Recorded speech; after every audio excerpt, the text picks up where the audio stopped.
Evening. It is not my birthday, but hello, Bina. How are you? Or all of you?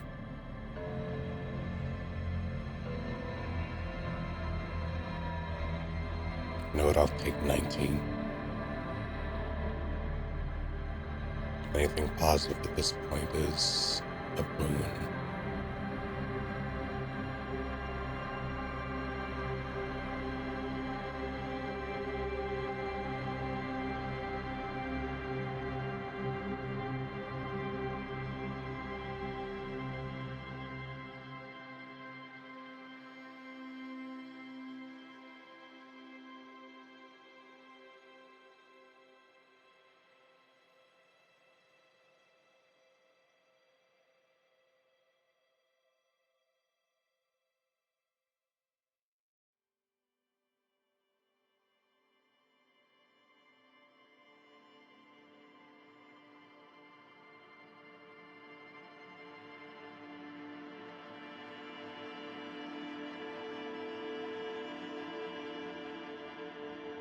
Hello, Dower.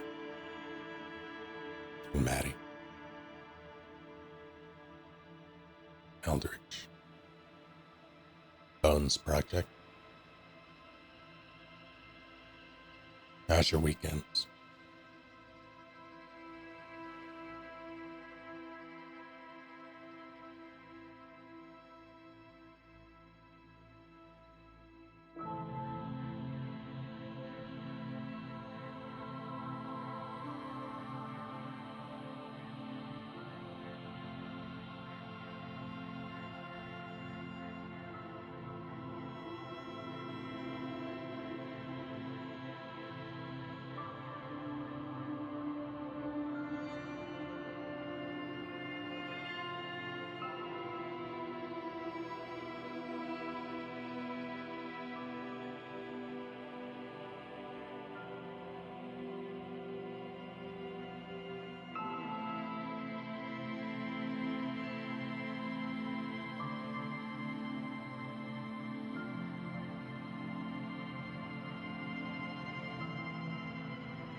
What am I wearing?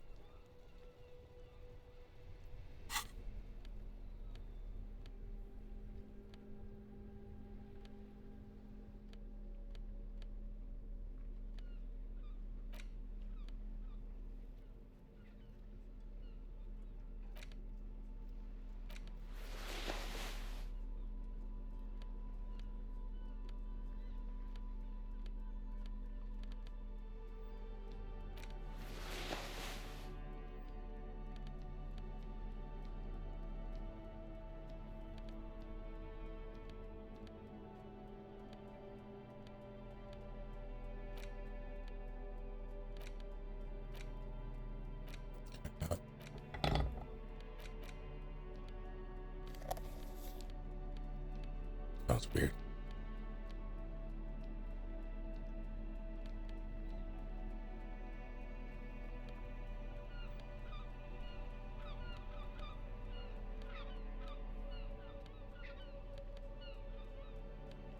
I am alive.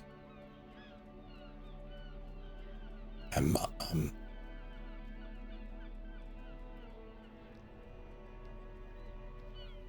So I sat down for dinner yesterday.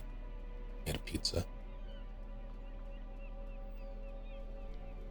Took a few bites and realized, oh, I'm feeling that migraine pressure again.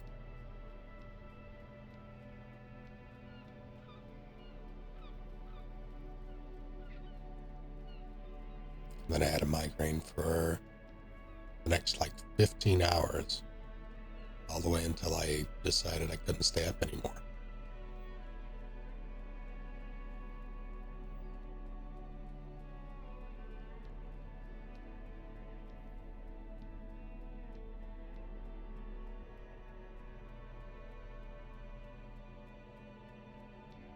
I think I went to bed a little after 9 a.m.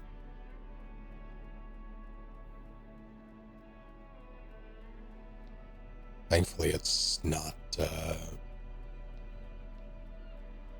there's still traces of that pressure, but it's not, like, active. So I'm going to count that as a win, but I also, it makes me so anxious.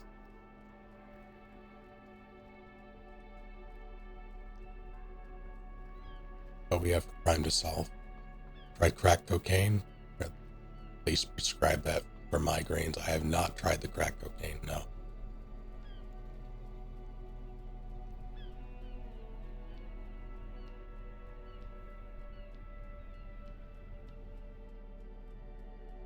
Have to see what I can find.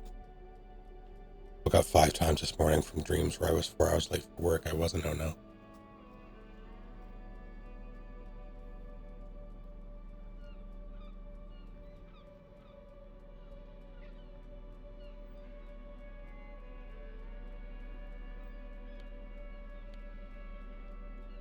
I need a better hat.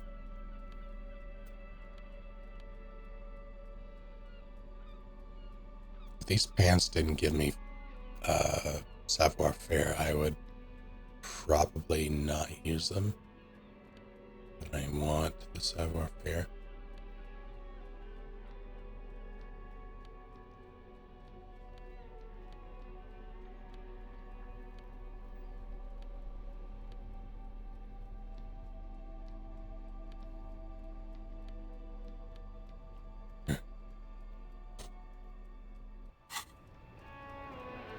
Yeah, how are you all? Bad dreams notwithstanding.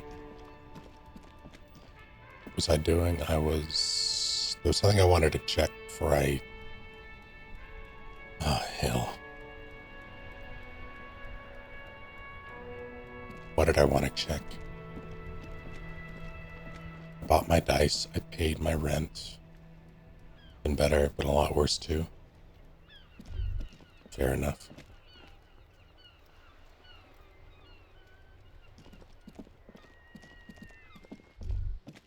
I don't remember what it was I wanted to check. Here.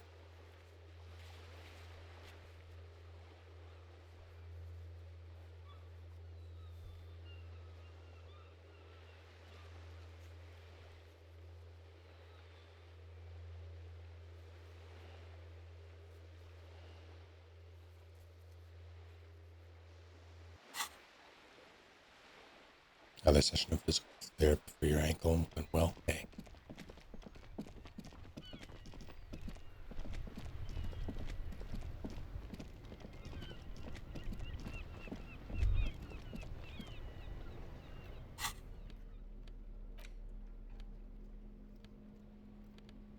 I didn't want to pawn anything. I might want to pawn that.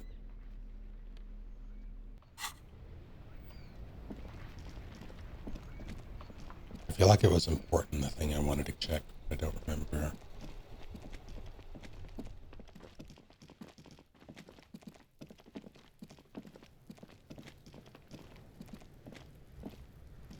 Oh, it was something after 9 p.m.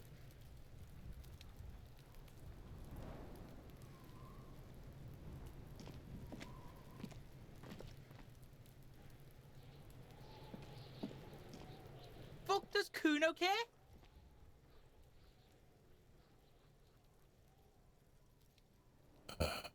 Kuno doesn't fucking care.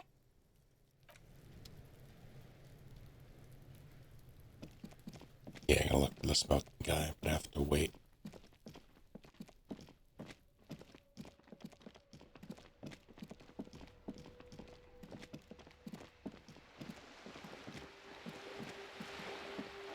Which customer today, but they decided to cancel their service and my office was not set, so... Alright.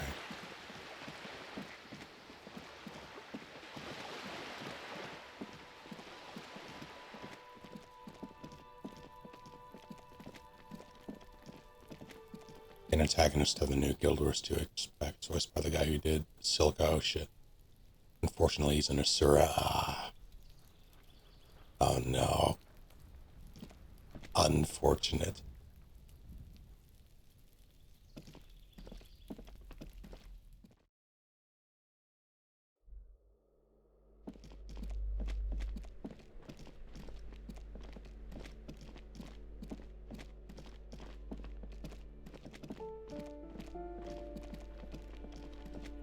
Wait, this way.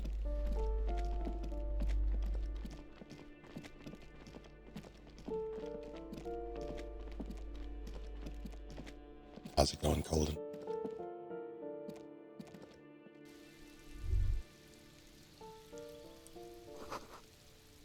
Near distant traffic. Night is falling on the city. Maroon glow of light pollution rises from the east.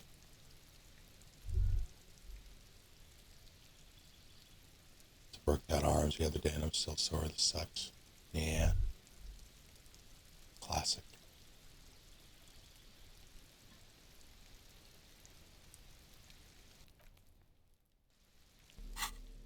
I need to make a list because I'm very, very interested in the zero grades for Dead Spies game.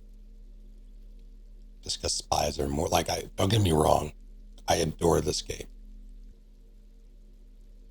But spy fiction is more my jam. So having this kind of gameplay, this kind of game with a spy theme is a match made in heaven as far as I'm concerned. Spike-chin, if you will. I will not. I refuse. But I need to make a... There are only I'll only be able to play a small amount of things. I need to make a list of the games that interest me and prioritize them. That's one of them. I'm looking forward to the Avatar fighting game that's coming out.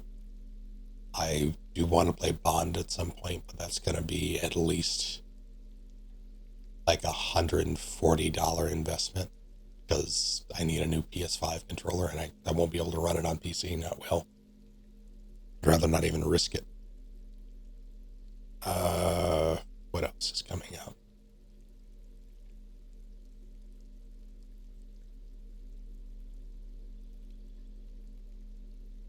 I feel like the Zero Parades is 21st. That's what I'm thinking of. And there are a handful of other things throughout the year, like Phantom Blade Zero is in October, I think. Or something in September. A handful of things.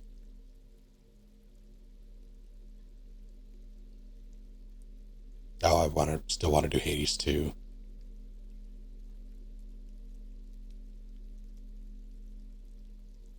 There's bare minimum 5 games that I'm pretty darn interested in.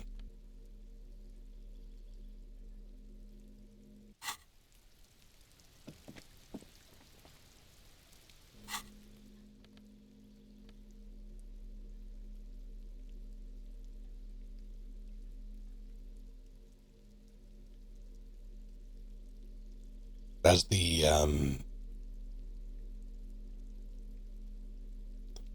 with the whole migraine thing coming back and being really annoying, I realized that my way of dealing with it back in the day was basically doing something that I didn't really have to think about too much. So like playing a game that I could just hop into and play for hours, or watching something that I knew very well and didn't really have to pay attention to. So like Buffy or Angel, I would watch that pretty heavily. I technically have an easy way to access it. It's just kind of annoying dealing with Voodoo. But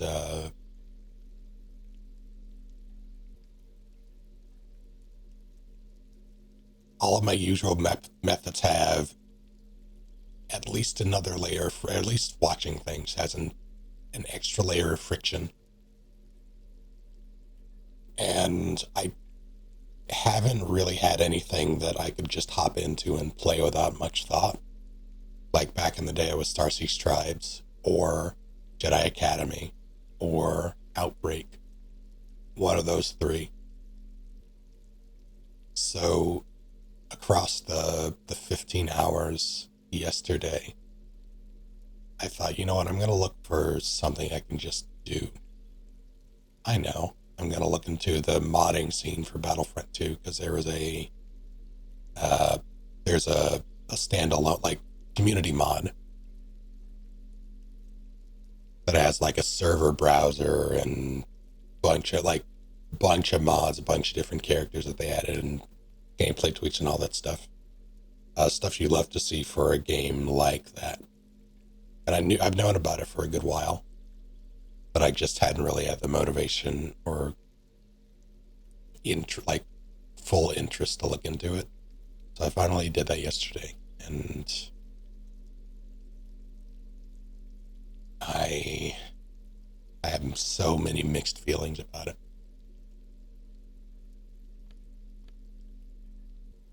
But I can play it mindlessly, which is nice.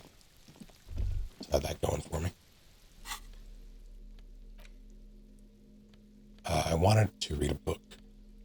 I don't have many books to read.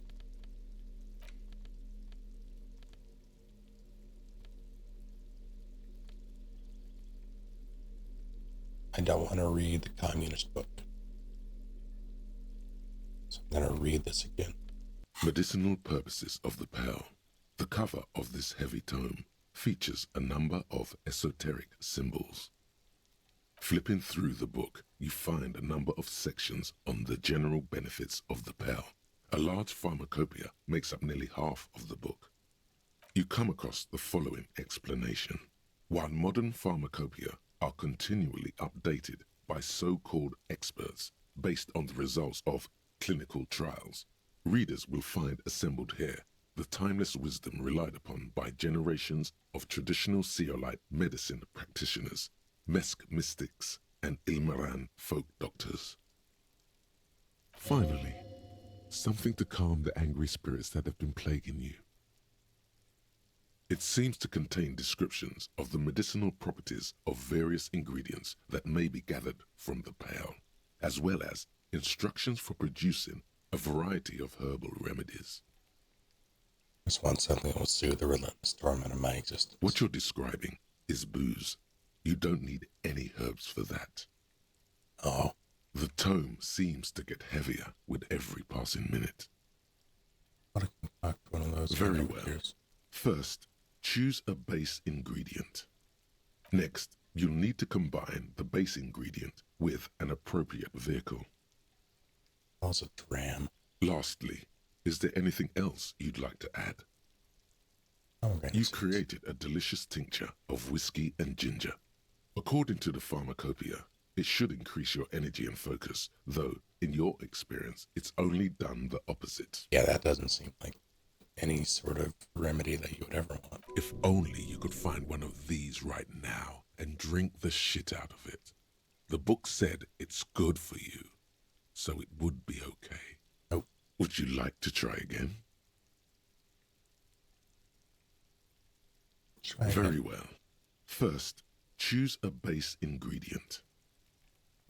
Next, you'll need to combine the base ingredient with and lastly, is there anything else you'd like to add? You've created a delicious tincture of whiskey and ginger. If only you could. Would you like to try again? Did I choose? I don't think I chose ginger there. You close the book and find yourself staring at the familiar cover once more. I need more books. The face of King Fleecell smiles at you. For some reason, the smile now strikes you as more forced than it did before. International development. This section includes a long, tedious critique of the latest round of free trade negotiations between the EPIS nations and the Free State of Seminine.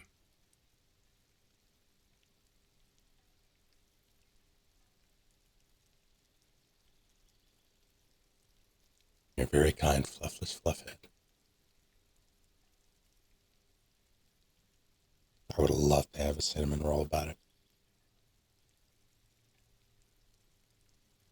I mean, the world is always rough these days, but I also just want a cinnamon roll.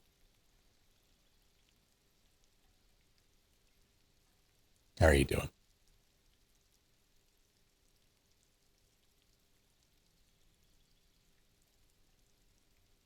Adventures of Elliot. I don't know what that is. Tell me more. So hello, Zane. You also skip over an article about heavy fuel oil smuggling along the Messina border, something about bear wrestling in Samara, book riots in Yugograd. God, imagine just being able to make cinnamon rolls. But you're so powerful. How do you handle cooking with various cats? That goes for anybody who has cats and also cooks.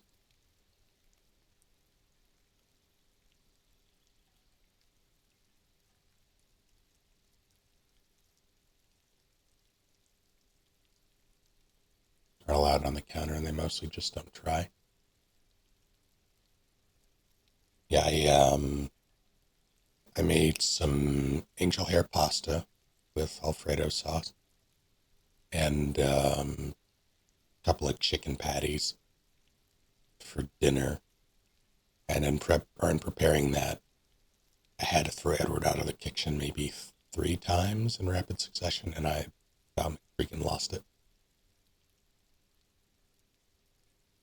But that's mostly because I can normally just shoo him away or toss him out of the kitchen without it bothering me. But there are just those days where it's just like, I don't want to deal with this right now.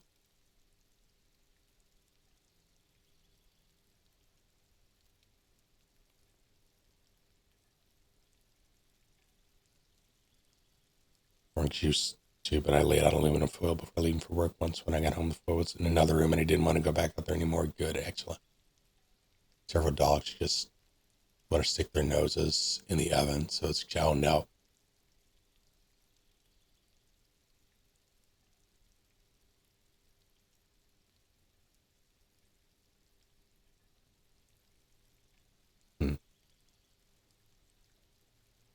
It's Essie's new big title.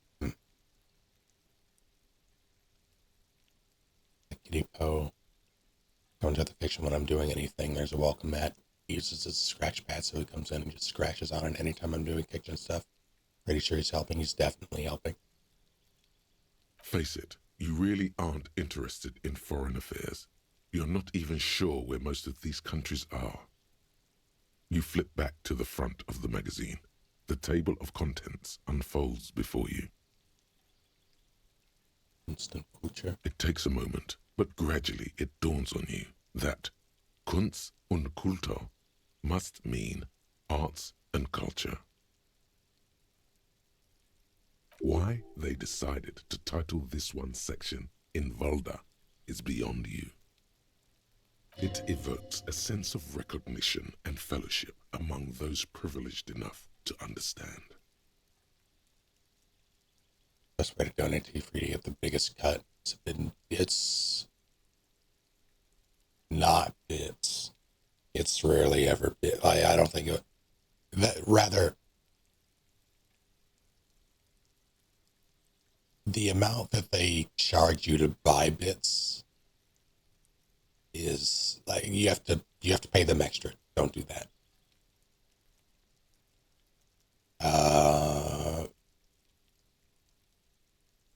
Like general PSN. I mean, I'm not saying anything new. Everybody knows that bits are bullshit, but like they're appreciated, and if they're the only way that people have to throw support at a streamer, by all means. But you're also paying extra. It's never good.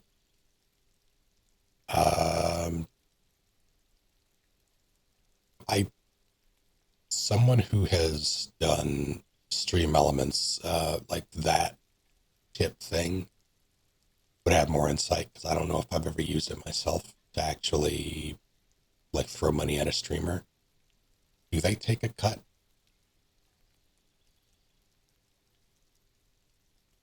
Because all that really is it's just like a third party cutout for PayPal.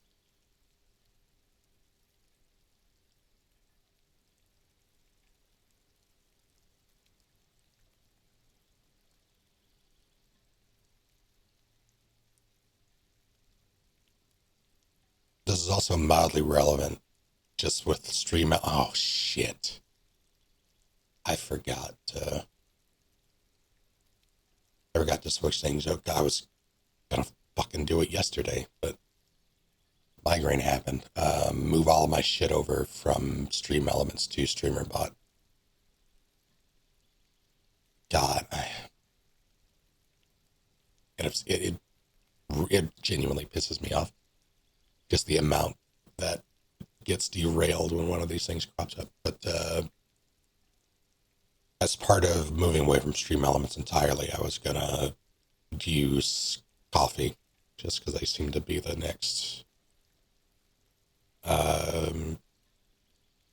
or like the easiest way to go about it and accomplish the same thing. And they're a dedicated like payment thing.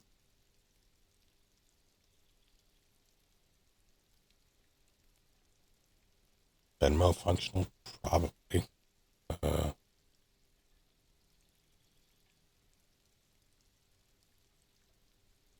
Believe so, but also, let me also say not necessary, by the way.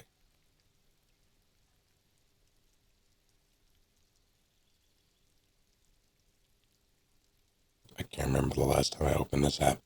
I did, and I'm now seeing people that I went to college with.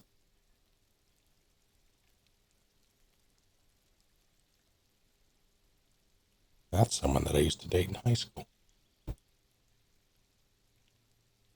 I'm never opening that app again. As you leaf through this section, you come across several reviews of recent radio plays, as well as a brief artist spotlight featuring a local artist identified only as CS. The main feature, though, is a long essay titled Tip Top Tournée, a critical Mazovian perspective.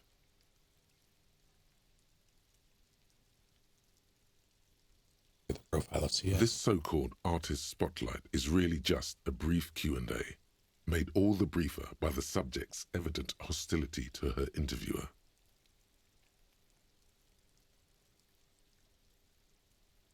That certainly sounds like a certain delinquent youth who likes to harass you from her balcony.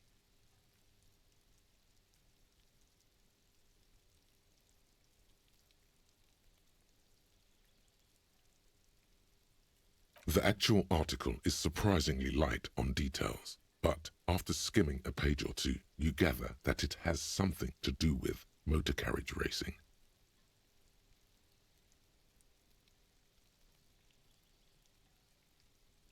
It's so hard to gauge, like,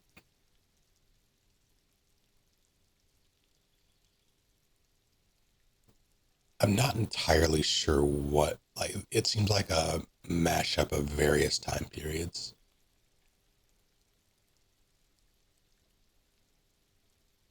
Like, technology is not, it's by no means modern, but it's also not ancient.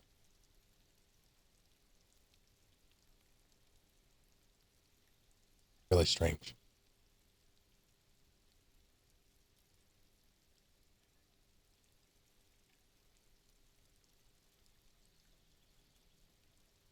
If you don't follow it, you only ever hear about the ludicrous sponsorships and obscene death toll.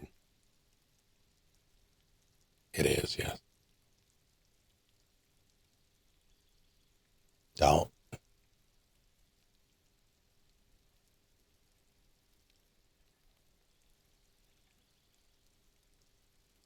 I strongly encourage you to not do anything that will basically don't do anything that you can't afford.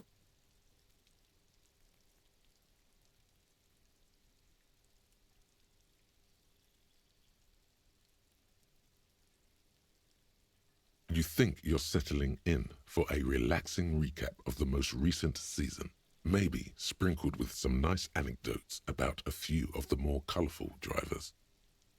Instead, you find yourself skimming a 10,000-word feature about all the politically problematic aspects of Tip Top Tourney.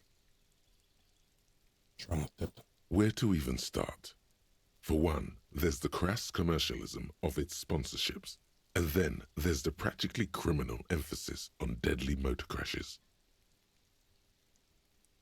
Hang on, who wrote this? Oddly enough, this article has 2 bylines: Nasteb Encolada Bernal and Exilus Buka.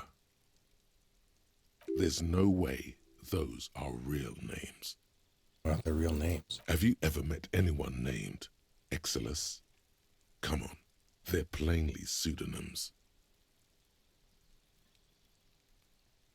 Game takes place in 51, but given everything about this being, yeah, exactly, they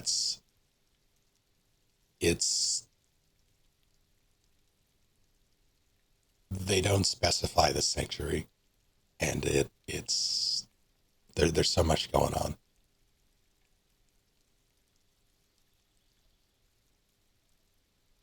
Like culturally, politically, technologically.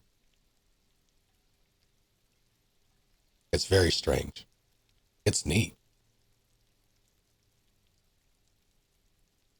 And my favorite thing is when a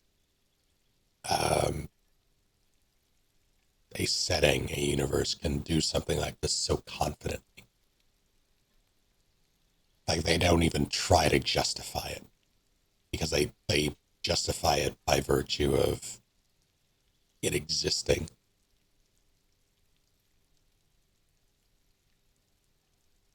It's both timeless and kind of, yeah, exactly.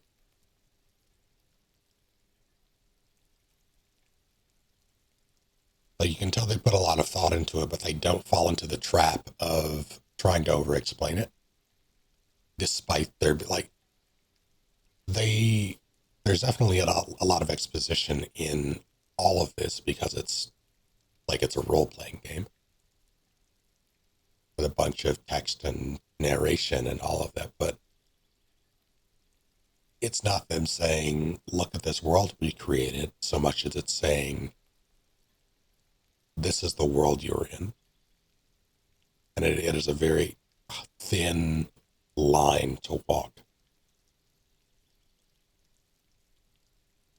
Like, to be able to pull it off well. I really appreciate it. Too bad about sponsorship. Under capitalism, the article says, every pursuit has its price. Every pleasure, even one as elemental as the joy of racing others around a track, is reduced to an advertising opportunity. Thus, the so-called tourney becomes a competition between increasingly meaningless brand signifiers. Your discount laundry detergent racing against a pack of Astra cigarettes, or even a fritter. Right, but then you get to see them crash. And that precisely is what's problematic about it. Were it not for the promise of random, spectacular violence, audiences would quickly lose interest. At the end of the day, it's the destruction of these 750,000 real races that you're really watching for. I'm pretty sure I like it for the racing. Sure, you think that, but subconsciously, it's the visions of brand names being engulfed in flames that you crave.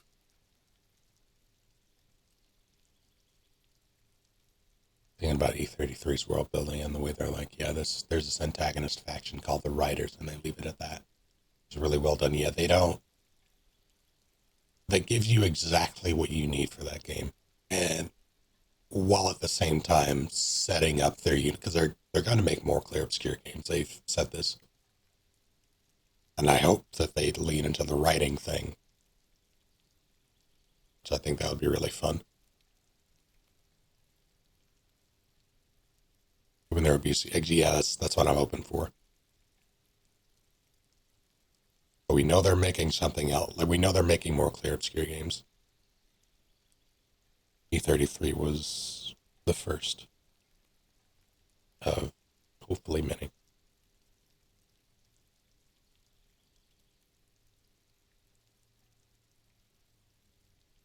It's the stilted language and overconfident tone that's the real giveaway here. You're almost certainly reading a recycled university essay, one that could probably use some edits. Oh shit, I have a pen. I'm using it. Just gonna make quick changes. Armed with Lena's friendly green ape pen, you spend entirely too much time writing constructive feedback in the margins of the page. By the time you're finished, the original article is nearly illegible. I think it's better. You know, most people would just write a letter to the editor. Can you imagine Kim just standing there watching me while I do this?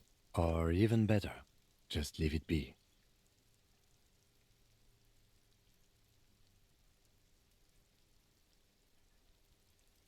Kim, this article says that no one really watches Tip Top Tourney for the races. Ah, come on. Can this article read your mind? It seems to think A so. certain kind of young man reads 1 or 2 books and suddenly thinks he understands the secret structures of reality. If I had to wager, I'd say they've never even seen the inside of a motor, much less a motor race. I take whatever they write with a large grain of salt. You flip back to the front of the magazine. The table of contents unfolds before you. All right. Indirect modes of taxation. Turns out those Financial Oversight Committee gangsters stuffed millions of hard-earned dividends away in the last place anyone thought to look. The hearts and minds of everyday Revacholians. You need to spread that deregulation gospel to the people. Tell them about that foreign fair tax. Preach that 98% gross burden. Preach it, preacher man. Set the brothers free. Taxes are racist.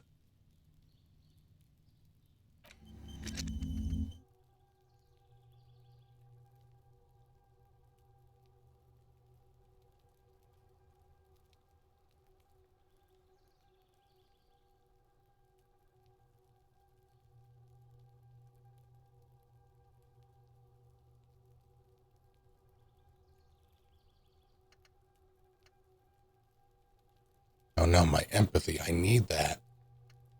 Ugh. What have I done?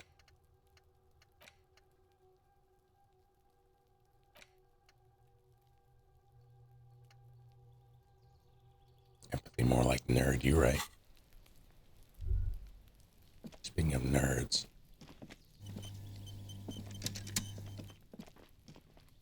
This door is made of metal and appears to be reinforced. Someone here really values their security. No one answers. We should return tomorrow. Tomorrow at 9 p.m. God damn it. The thing lied to me.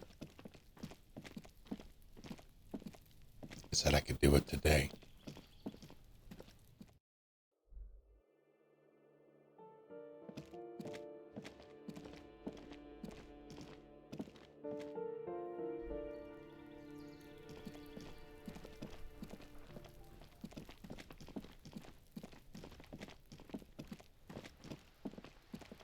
I've been standing there for hours.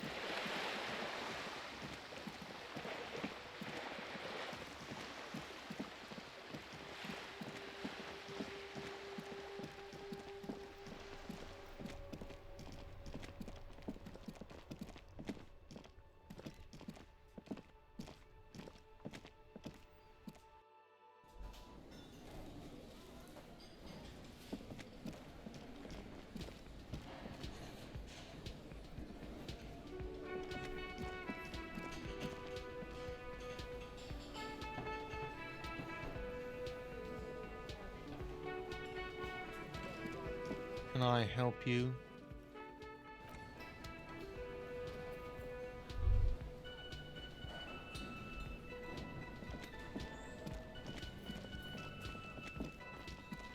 You see a heavy steel door with a prominent dimple lock. It's painted blue. What is a dimple lock?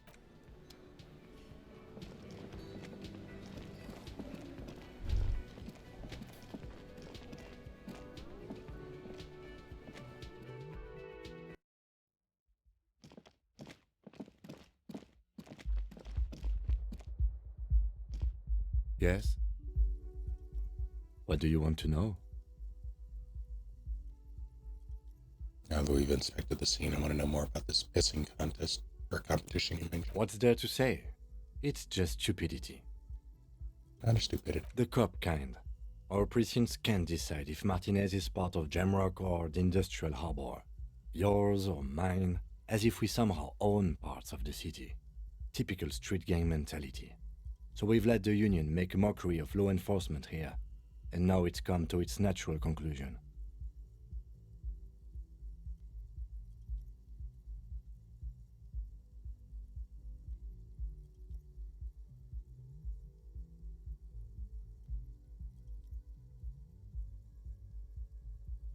You have a golf ball with a ski. Oh.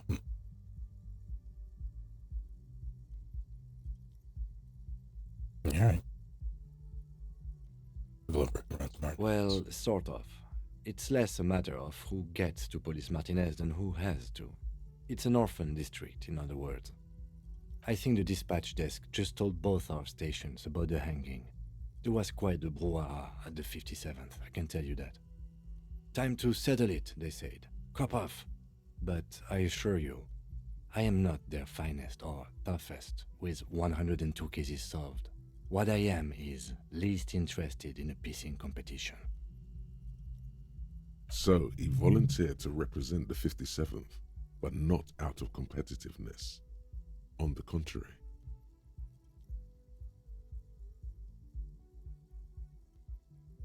So he volunteered to spoil it. Yes, I am an unrepentant spoil sport.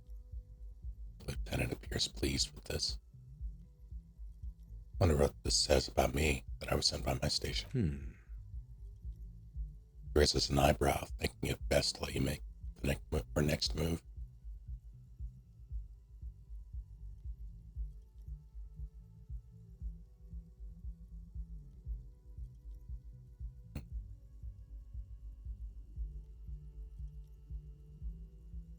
Must be an augury, an apocalyptic omen sent by my people. Can you guess my message? No.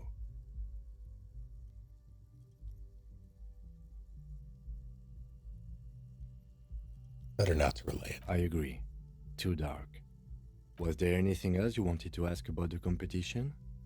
If not, we should move. What's so special about Martinez? Martinez? Nothing. It's just a puddle at the end of some drain pipe. No one cares about this place. They care about sports. Most of our colleagues don't even know how to get here. North of the interchange doesn't exist. A tremble comes over you. Another after effect of ethanol poisoning, perhaps. Feels like leaves do when they rustle in the breeze, somewhere far away, below the turbine. The 41st and the 57th. The lieutenant was right. It's not about who gets what's north. It's about who doesn't. Yes, it's a wholly pointless matter. Forget I ever mentioned it.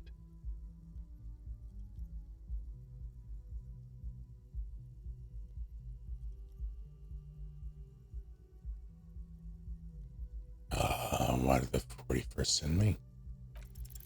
Look at you. It's because you're a failure. They sent you to slight Precinct 57. Yeah, that makes more sense than the other stuff I thought of. Just think about it for a second. You're a raging alcoholic who showed up 3 days late and argues with his necktie. You weren't sent here to win. Kim, what if my precinct sent me on this case because I'm a fuck up? Like, as a joke. I've considered it. So it's true. It would be immensely ugly of them, not to mention unprofessional. But I also think it's somewhat unlikely. Why's that? I checked the records. This jurisdiction dispute, who polices Martinez, reaches back to the 30s. It's as old as my station. And all this time we can't decide who gets Martinez? I think, yes, both stations would prefer a win. So you are their finest. I am the finest of nothing. Do you really see me as a safe bet? Safe? No. But you're old. You've made it this far. Something has brought you through. We've only just started working together, so I don't know what it is yet. But it's there. So no, I don't think they sent you as a joke. And even if they did, they are in for a surprise. That's so nice. Yeah, he's good.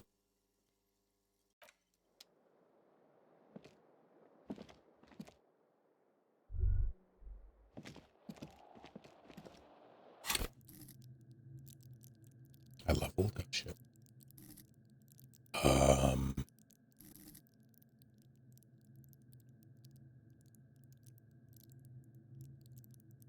Also reminds me of the one line from Chernobyl miniseries about them mistakenly sending the one good man.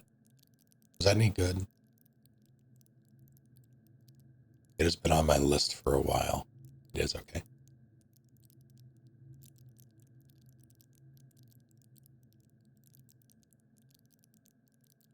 Maybe I'll give that a gander sooner rather than later. I've been torn between my usual sus, like I keep almost rewatching Buffy and or Angel, just so I have something familiar going. But I also have things that I do want to watch. I just can never think of them in the moment. Like I started Orphan Black. I don't know why I started Orphan Black, but it was there. So I started that up. There's also this Amazon Prime series called Citadel that has, God, what's his name? God, this is going to bug the shit out of me. I know his name. The actor who plays Rob Stark. I am struggling to remember his name. It is not Nathan Fillion, no.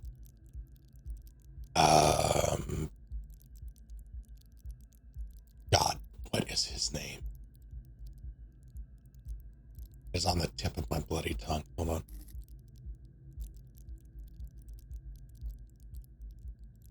I have to look this up.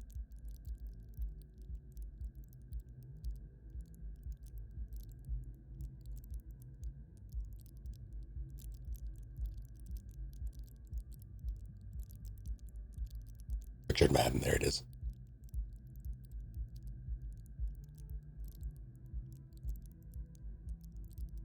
I kept wanting to say Richard Hatch, but that's a Battlestar alum. I knew it was wrong. I've seen him in a couple of things since Game of Thrones, so I thought, you know what, sure, why not?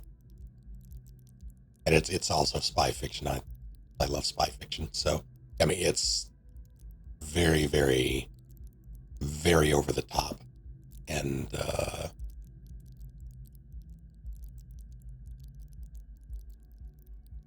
it's not schlock.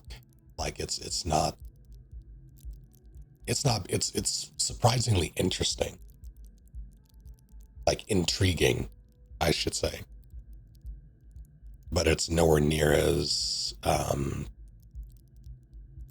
like heady as I like my my media typically. But I can also get behind just not really being able to turn my brain off for a while because again it's intriguing, but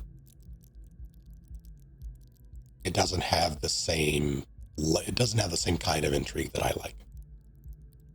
So I don't have to think about it as much. I just sort of sit back and enjoy it. But I watched maybe 3 episodes of that. Just because it was there. And this is while ignoring everything else that I have endeavored to watch. What did I need? I needed... I don't want another empathy now that I have -1. I'm going to do that.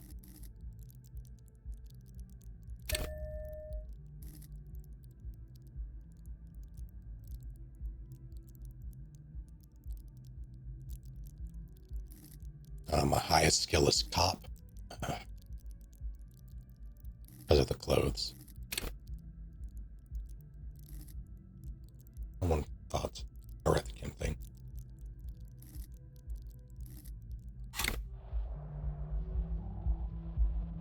We're going to sleep.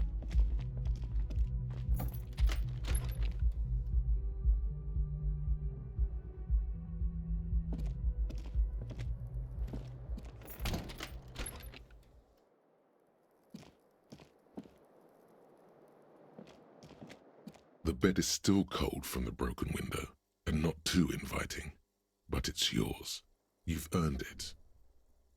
I guess that's true, technically. I did pay for it. Oh. The bed is still cold from the wind blowing in from the broken window. The mattress creaks as you close your eyes and try your hardest to fall asleep.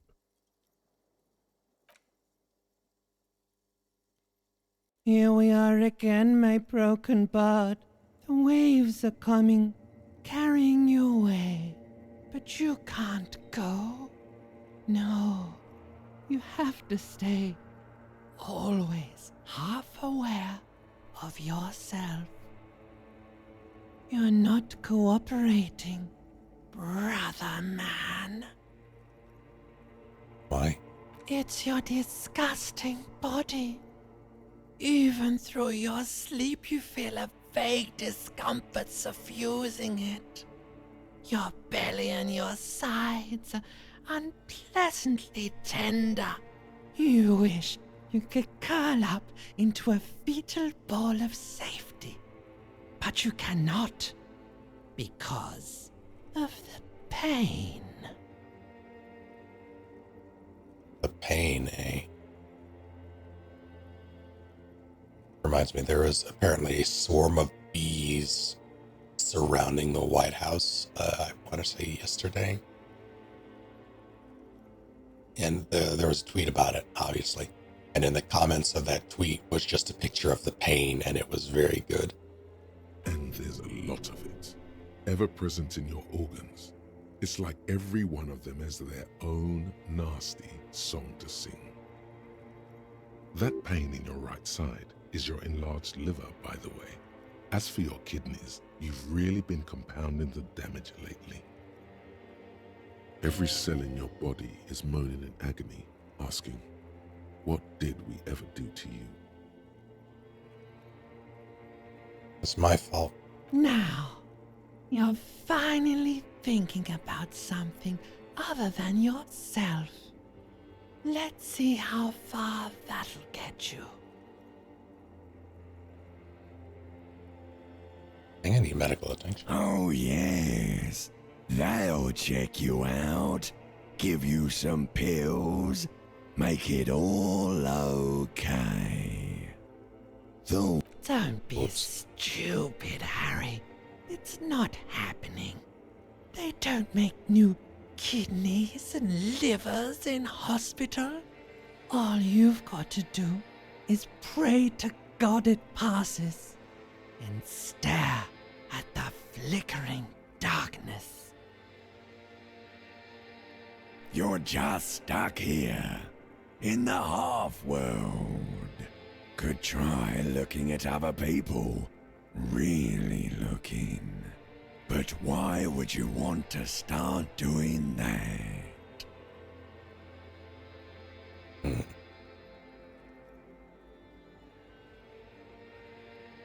I will. I'm looking at people all the time. I like them. Sure you do. They're all so friendly, aren't they? Some of them are. Some of them are nice.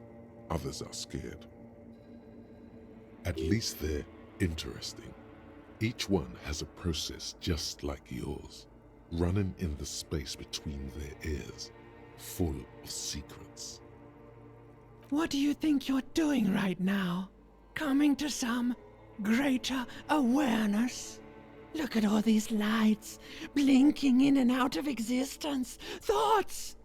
You're just pretending that you're asleep, even to yourself, while the world goes on without you. Let it. Let it. But it never seems to let you go, does it? Time to rise and wipe that shining sweat off as best you can. Gather your bearings. Rock and roll.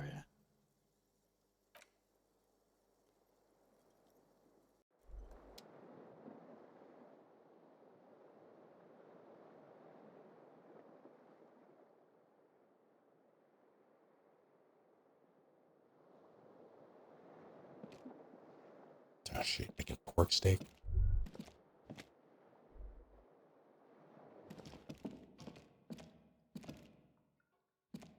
A mirror hangs on the bathroom wall. It's barely covered in steam anymore. It's your face in the mirror, adorned with the expression.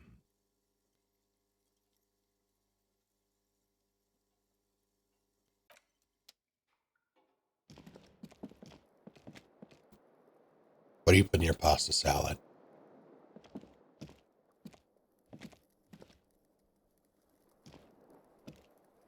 Aside from onions, I'm sure there's onions in it.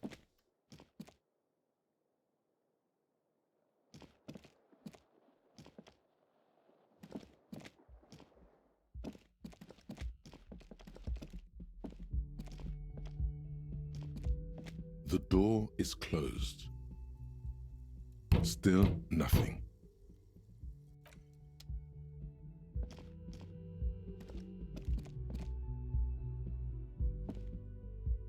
My mother made pasta salad on Mother's Day. I went over there, had dinner, bit into it, oh god, and was very, very disappointed to taste onion. I endured because I had already plated it and I wasn't going to throw it away. She told me after that she made me a separate batch because she knows I don't like onion, which was very kind of her. I just wish she had told me sooner.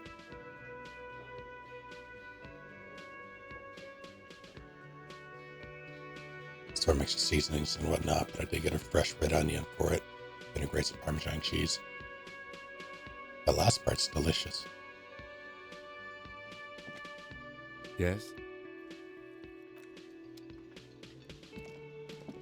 Who the hell are these people? You look like shit. The ruffled face reflects in the man's sunglasses. And I don't mean that as a metaphor.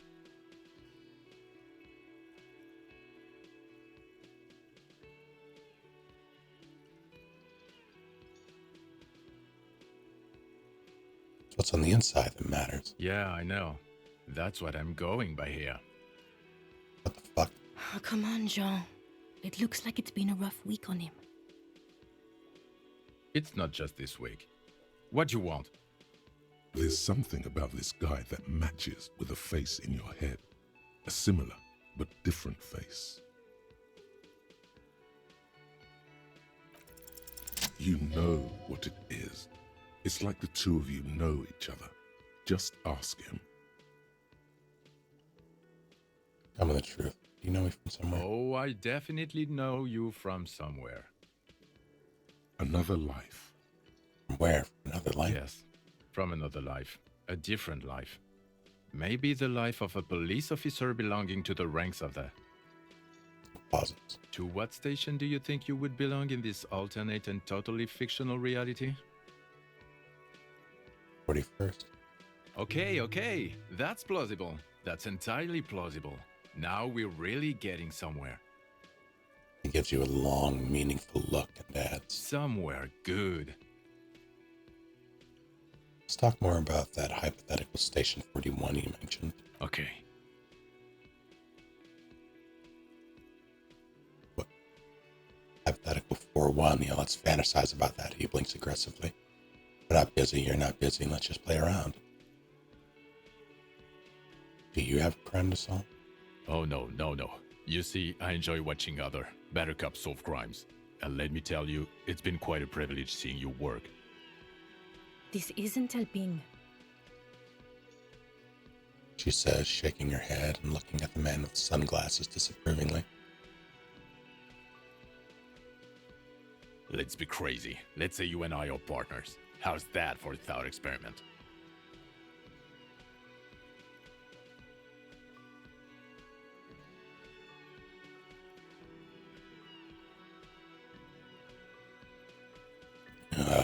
Kim's cooler than you. I'm sure he's fucking flattered, but Kim is not part of his thought experiment.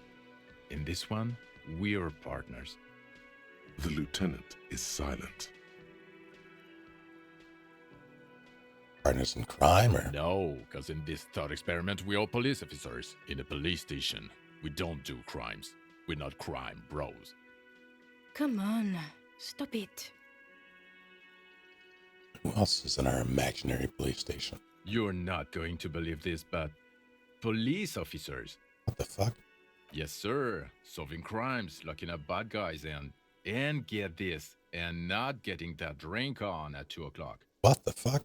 Just some regular boring motherfuckers in suits and uniforms. Nothing spectacularly extravagant like you, the far-out son of Lang. Who? Oh, it's you, you eccentric genius. I mean, with your unorthodox approach to police work, it has to be you. Tell me more about him or her. Not even a little bit. It's an urban myth about an officer who is so far undercover he can't remember who he is. As I said, just an urban myth. You are not the son of Lang. He's trying to protect you from further rough handling, dished out by this sunglassed man. Okay, yes, you get the joke. Leave it at that. Can't imagine it anymore. Neither can I, partner. Neither can I. His gray eyes suddenly flash above the glass frames. You feel sad. It's a mere second, but it feels like you saw something. A gram of compassion in that sadness. Kim, who is this guy? I'm not getting involved in this. What? It's not my style, he thinks, glancing at the man in sunglasses and the woman beside him. Oh boy, they're mad at him. No wonder.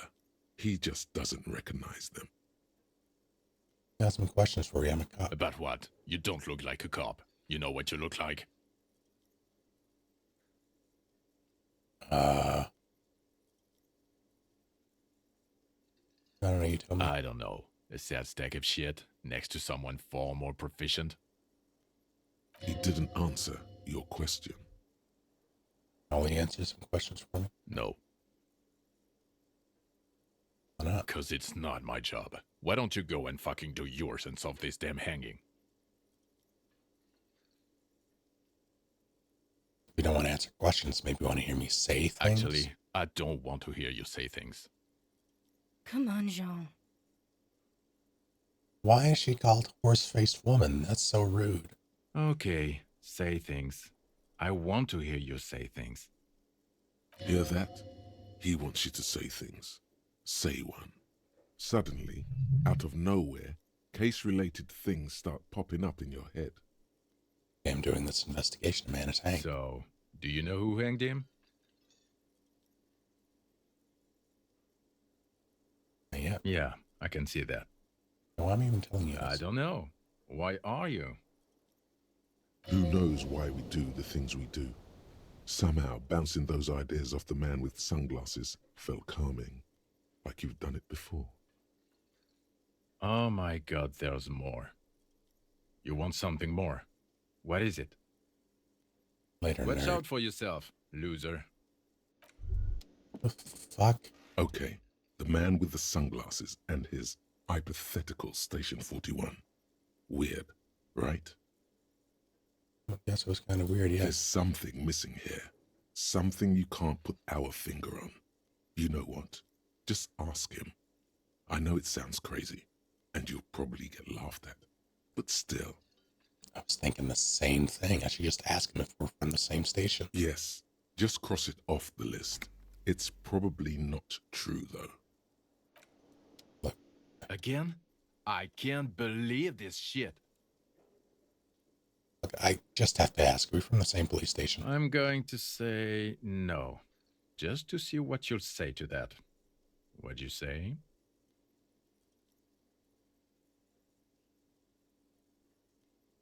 Remember your God fucking shit. I think just the root of his nose. None of this is great news for him. Okay, I was clearly wrong. He is a firefighter, male nurse, animal control agent, something of that kind. Not a cop. Go on with your cop work. Don't let me stop you again.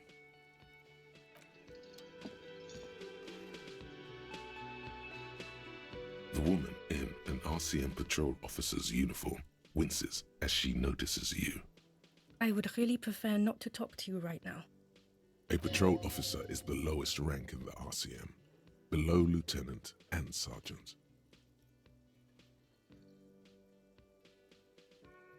You the cavalry? I'm definitely not the cavalry. Why don't you want to talk to me? I don't know. I mean, why would I want to talk to you?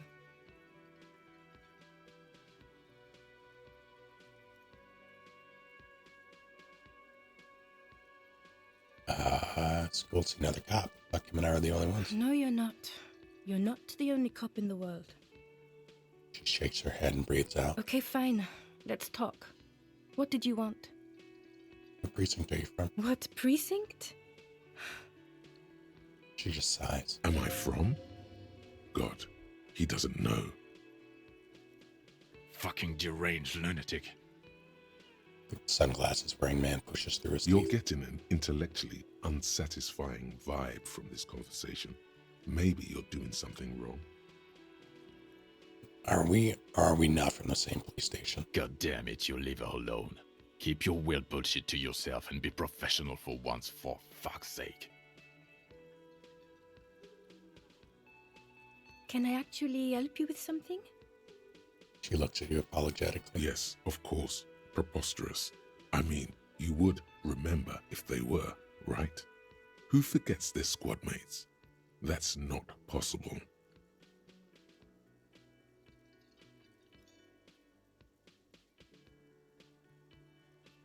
You with him? Of course I'm with him.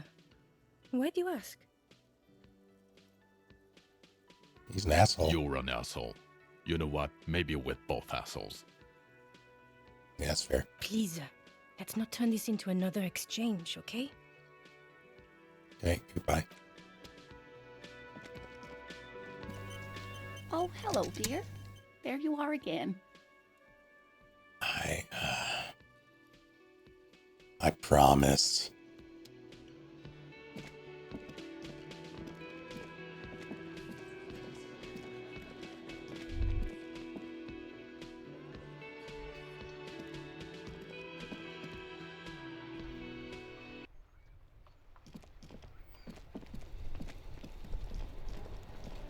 How did I get here?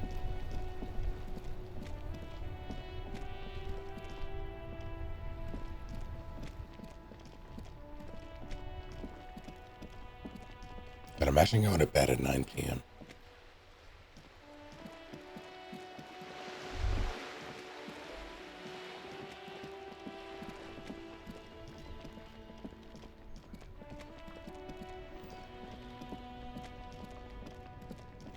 Gone to bed at 9 p.m. Does that count? Or did you imagine it?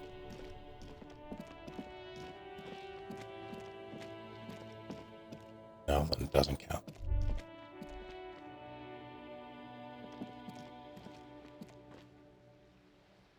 Feel that I'd A wake up at rusting 3 control a.m. panel with loose wires dangling out from the hole where an indicator light used to be, and a mechanical lever sitting in the middle. You grab the handle and pull the lever up. As soon as the metal connects against the contact pins, you hear a loud clunk. Then, the water lock starts moving.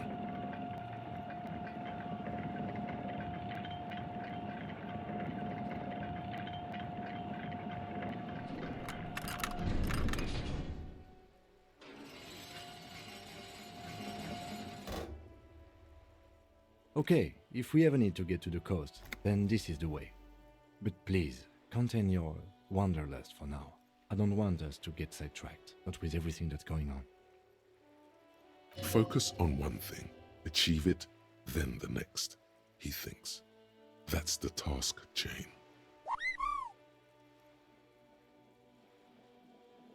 Nautical Babe, thank you for Nautical Skin. Thank you for 22 whole last months. Thanks, Scarlet. How are you liking it?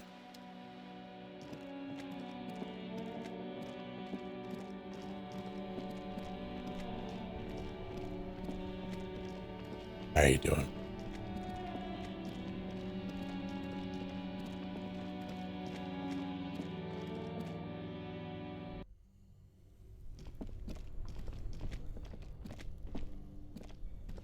This orange machine is dead still. It has a hand-cranked ice cream churner and an electric freezer. The ice around it slowly melting. I think it's very captivating. You slip your fingers under the frozen lid, but the ice is too cold for you to get a good grip. A pry bar would come in handy here. If you want to try again, then equip the pry bar by go.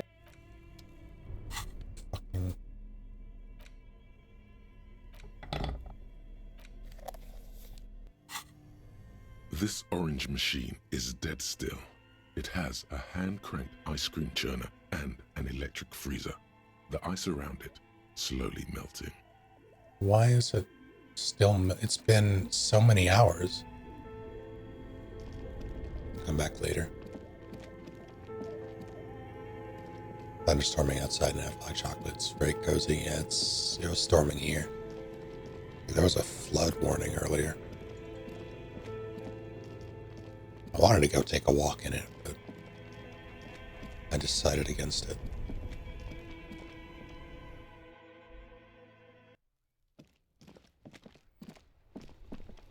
Mostly because by the time I woke up at like 5:30 p.m.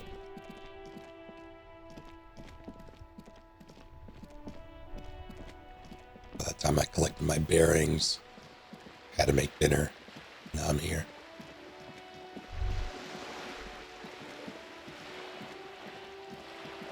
What did I want to do? I wanted to...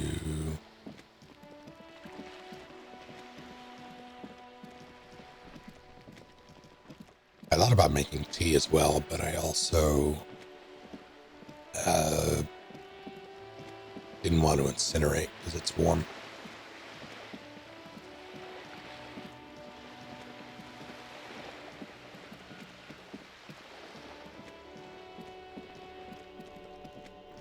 When you say hot chocolate, Bina, do you have like packets or do you have like a tin of cocoa?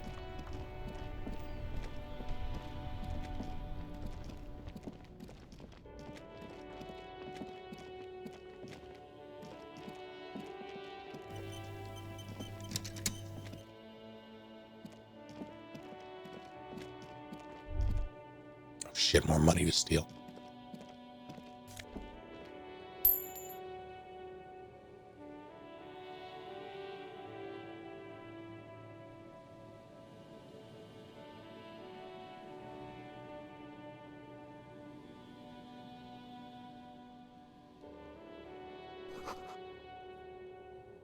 Just saw the notification. Thank you, Azrael.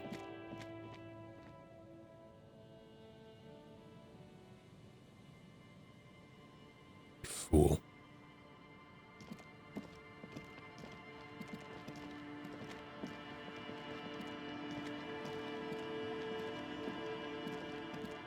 It's so much cinnamon.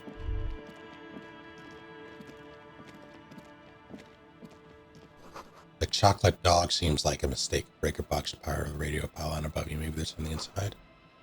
It had decades old concrete defenses. Children play on them. No. Yeah, that's fair.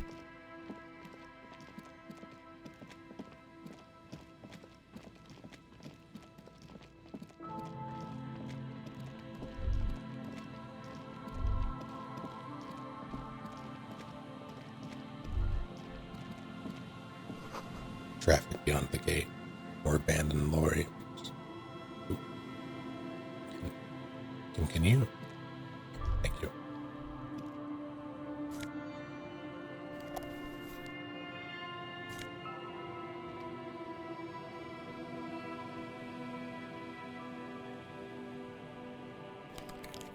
Okay, but what does this give me? Minus one drama. Let's do I like my logic, though.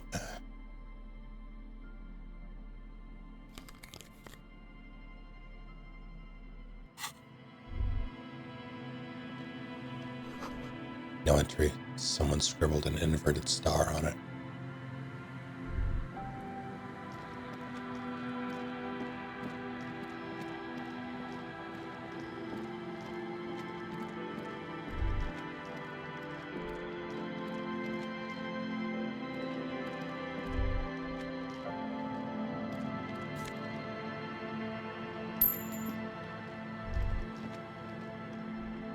I might go make some tea.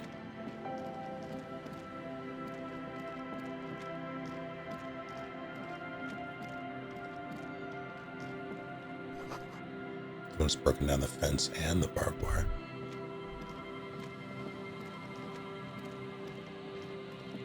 I need you all to make a decision for me. Do I go make tea, or do I have a glass of zero sugar cola? What kind of tea? Oh God. I think I have a bunch in there. I don't remember. I have an apple tea. I have a peppermint tea. Earl Grey.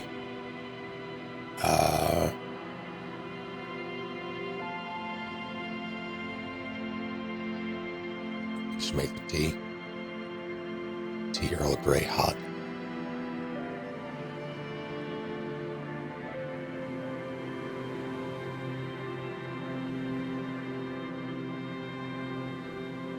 Yes, I will command the Enterprise. I'll be right back.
It's not a lot. Hello, Vic.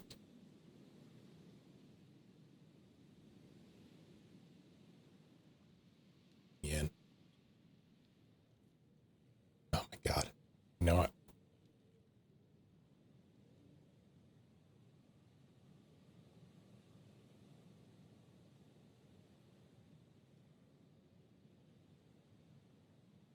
Oh my god. Oh my god. You know what? Fair fight.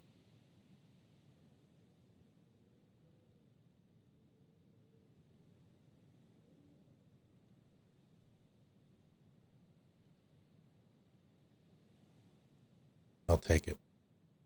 Acceptable loss.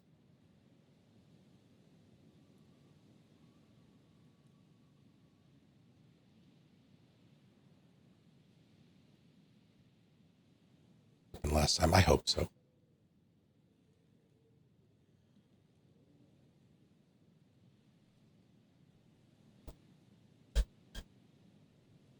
Had to run the basically hot water maker twice. First time, the thing was full of dust, so I had to cycle the water. Now I have Earl Grey. I did, so I have my Capcom Creator mug that they sent. It has a lid on it.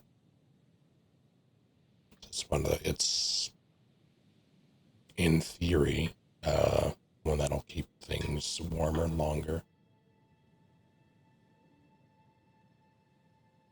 So I put the lid on, and I put the tea bag in, put the lid on, and was about to take it back to my office, and I realized that I couldn't see the string. Like, which side? Why is it not on the left side of the thing? It's how I normally do it. So I look all around the thing, and I realize that I have sealed the entire string and tag inside the cup.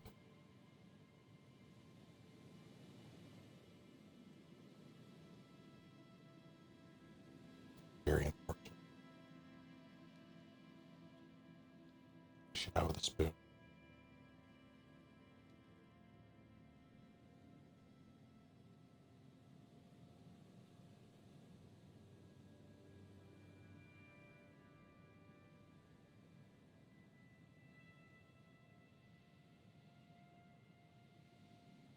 And the finishing touches. I have a little honey. I mean, I have a lot of honey. I have a container of honey. I brought it with me, but I'm going to input a little honey.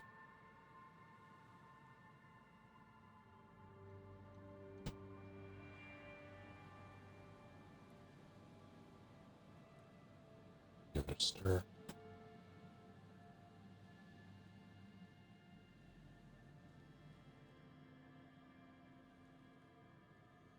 Try to looping the string and tag around the mug handle for that very reason. That's so smart.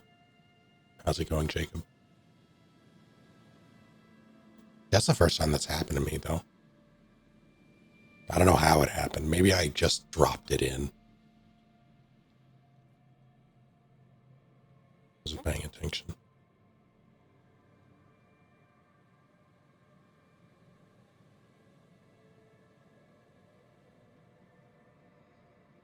I am going to look into, I've said this before, I'm going to look into giving our old Keurig a new life, new home here in the office. I'd probably need to run a vinegar rinse through it just to get rid of any buildup.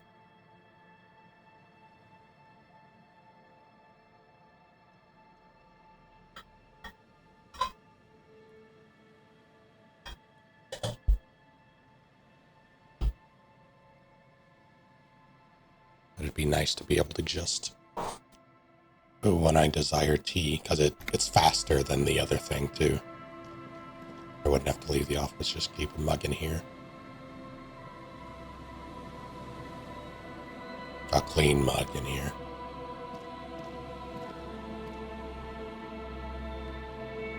Just plug it in, have some tea.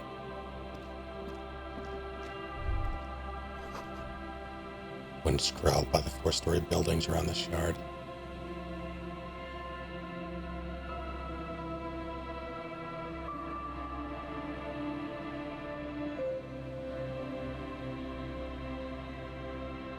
Citric acid is great for descaling and vinegar smell. Not a bad idea. Hello, Never. How are you doing? Swing is missing. No one's been here for a long time.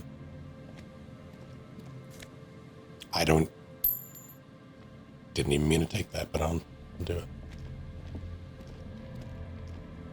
I am alive. This tea is too hot. Nothing but good things about this game. It is a good time. It's very well composed and very well executed. I don't want to say it's a flash in the pan, because they're making a second one, although with Team Shake, well, making a spiritual successor, I guess, with only part of the team, to my understanding. But I want that one to be solid as well. But I don't know if there's been anything like this game since this game. Not anything as substantial. And I'm pretty darn certain there wasn't anything like this game before. Glory, says the Graffito, the ghost of us.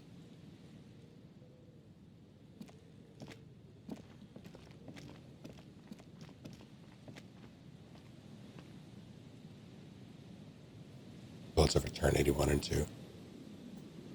I remember trying Pillars of Eternity 1, and someone has left their music collection beneath the tarpaulin. I remember bouncing off of it, not because it was a bad game, just because it's not.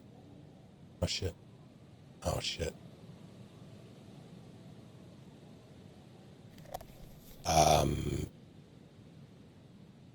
Just wasn't what I was looking for in that particular moment. Which game had serious pacing issues, I know. Rust peels off the bent iron posts of the swing. The wind whistles through the skeleton of the small house behind you. There's desolation everywhere. What happened here? In this yard? The lieutenant looks at the small building. A flock of gray swallows takes off in the distance. He's assessing the situation. How long ago was it abandoned? Someone thought they could have a summer house in a bloc obscur for cheap. It didn't work out. They abandoned it about a decade ago. Right, so what's a block? A black bloc. A part of the city left unrenovated after the war. Or one that has fallen to gang violence. Or has become inhospitable in some other way. So this part of the ghost is a block obscure. Practically, it's not an official term in any way, but look around. No sewage, broken power lines, crime, drunks. Life is tough in the blocks. It's no place to build a summer house. There's a lot of small music behind. Yes, and you picked it up as part of the Jamrock Shuffle. It gives you a weary smile. It's not meant as nagging, just an observation. We should move. I don't think we will solve the murder with forays into the urban hinterland, at least in this phase of the investigation.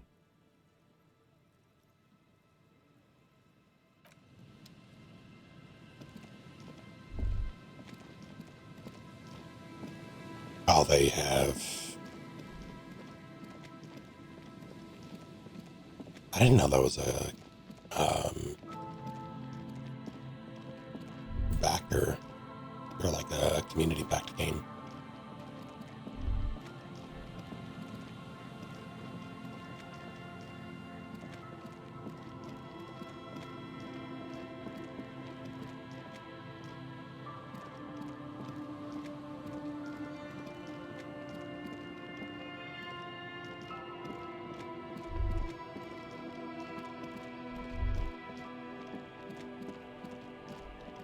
A boat. There's a boat tucked away. Tracks. Footprints in the snow that lead away from the accident. Seems the walker was either very confused or drunk out of his mind.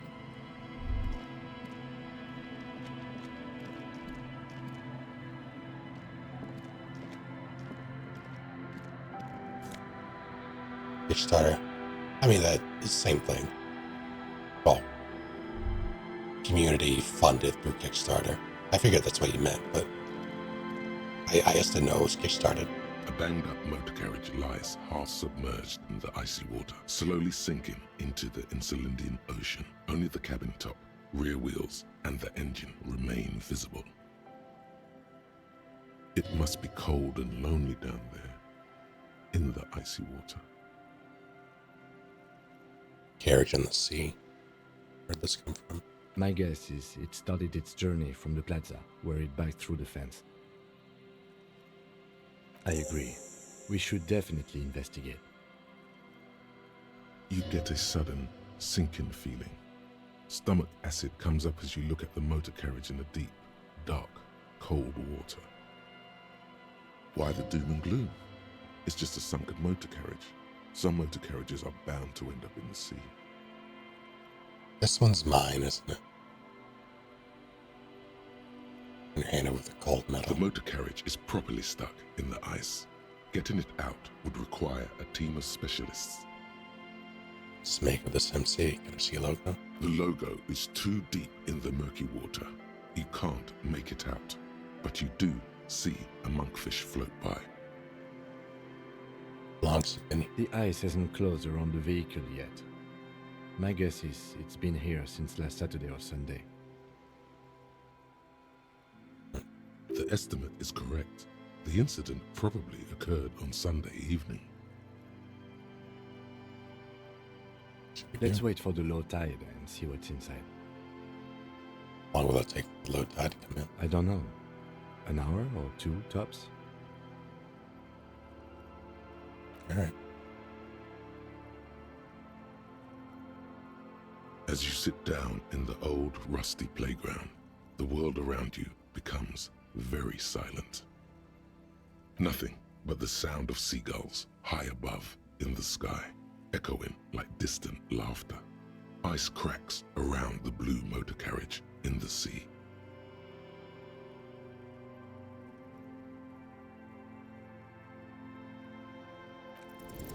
Spit flies from your mouth to your moustache, your chest, the ground before you. No sound, though. Raining heavily here, Chief. Mind keeping it down a bit? That's your car? You drive for shit? I mean, parking could do a little, could use a little work, but, could be worse. The lieutenant must think it's rather funny. He smiles and quickly turns away.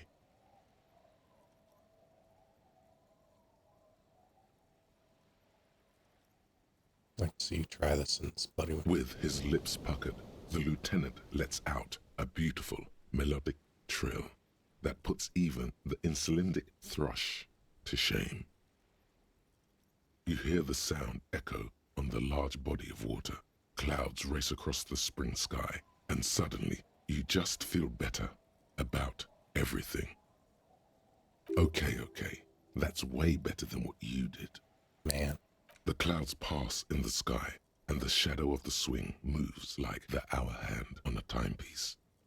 30 minutes have passed. Looks like this might take a while. Time to present a good topic for discussion.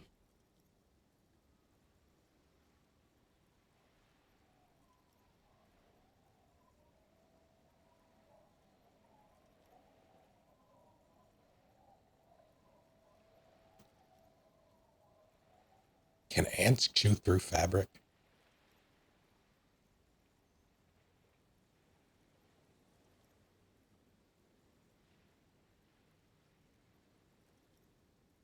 Fire ants?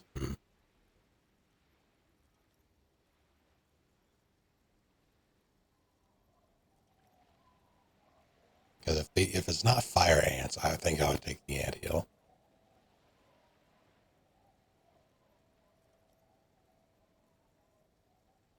assuming I'm wearing pants, and I can't imagine I wouldn't be. Fabric has holes, not holes large enough to accommodate ants, unless, you know, it's somehow weathered or built that way.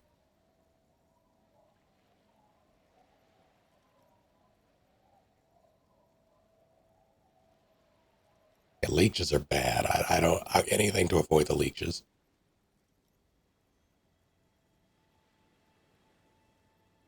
Plus for your limbs, well, you're sitting. If you're sitting on an anthill, I assume that means you're sitting on. Well, I guess there would probably be ants around too. Yeah, okay, fair enough. Doctors did use leeches because those doctors were stupid.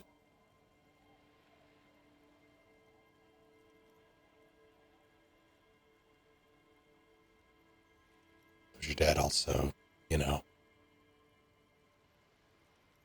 My dad and mom are both half Zeolite. So both. Clouds on the horizon grow darker, and the shadow of the swing set keeps climbing. You hear the distant rumble of the city. 30 minutes pass.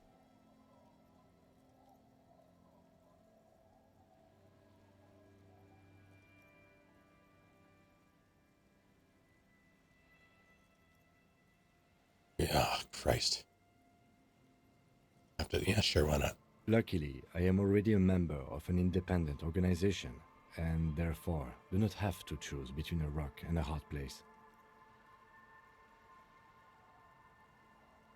Someone put a gun to your Your head? voice echoes on the water, strange and out of place in the environment. 30 more minutes pass.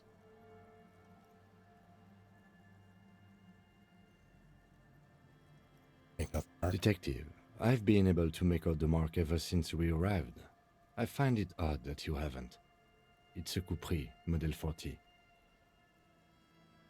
So I turn to you. It is a simple and rugged machine, favored by working men, government offices, firefighters, animal control people, you know, those kinds of people. Is that a number on the side? Yes, 41. What do you think it stands for? Oh, man.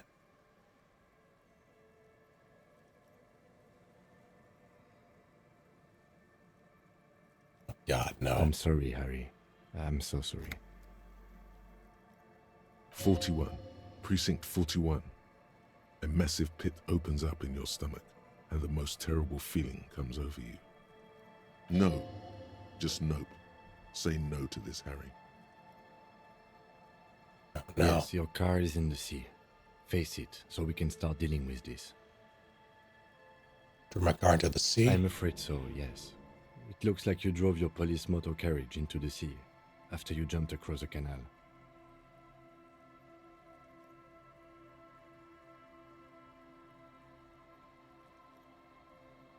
How do we get it out? Detective, we don't.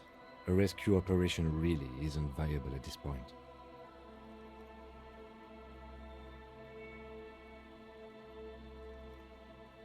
They're not going to take it back after this, are they? People are more valuable than machines. Training a police officer is even more costly.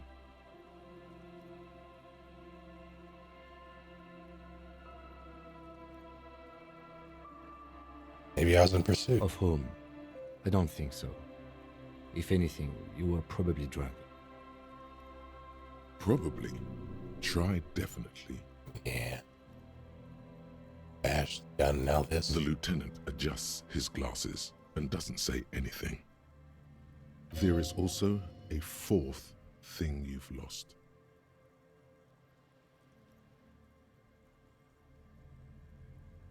Paperwork.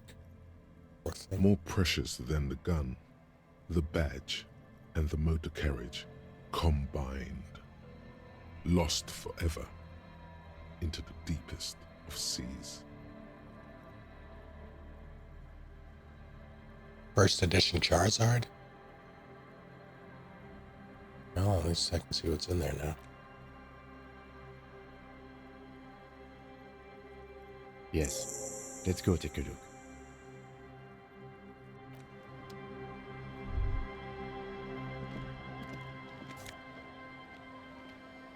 That's my badge. That's not bad.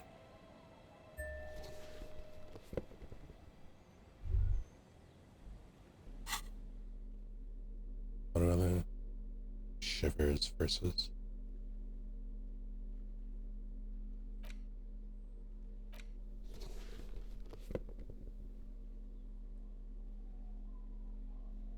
I survive very carefully.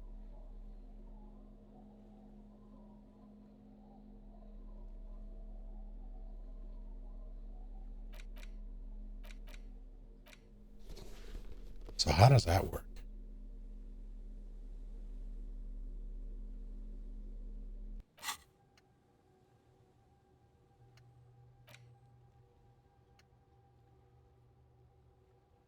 +1 to this, what does that mean?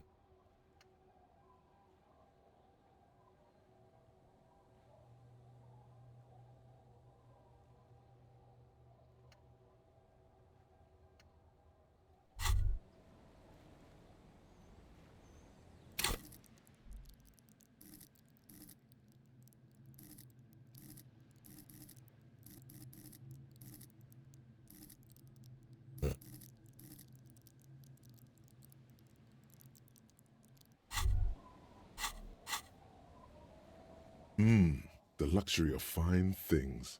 Just look at those black monk straps. After spending an entire day hustling, who's to say that you didn't deserve a pair of ridiculously expensive shoes on your tired feet?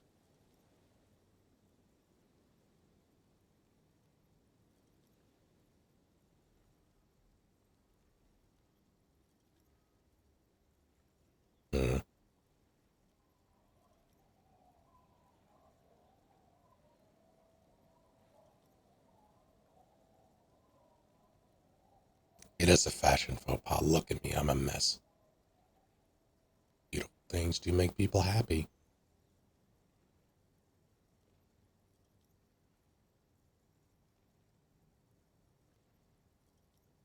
Beautiful things give you a rush. It's power, crafting your style, draping your flesh in silk and leather, deciding how to present yourself to the world. Remember, when they come to take it away from you, you worked for those shoes. Whether you like it or not, wearing these shoes has made you more liberal, ultra liberal.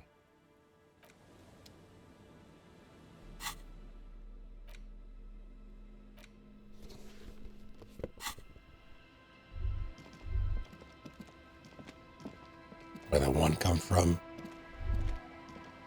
It's part of the indirect modes of taxation thing, the bonus. Also the void. Bottle drained of all its booze is frozen up to the ice.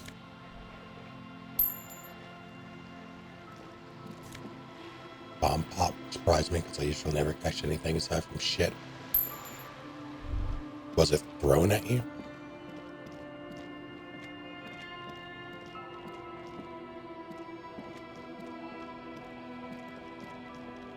Great news. The boat is big enough for a grown man like you to fit underneath it in a supine position.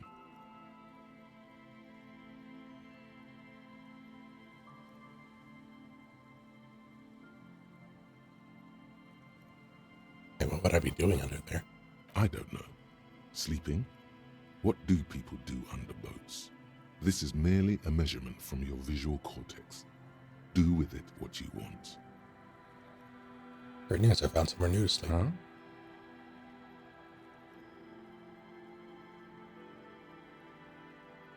Pretty much finished the case from under that boat there. It's dry, weatherproof, free of charge. Sarcastic self-pity is not what we need at this moment, officer. I understand the situation looks grim, but we must continue with our investigation. It's thrown to you, not at. What is thrown to, if not thrown at with intent? Freaking ahead. The broken axe grinding.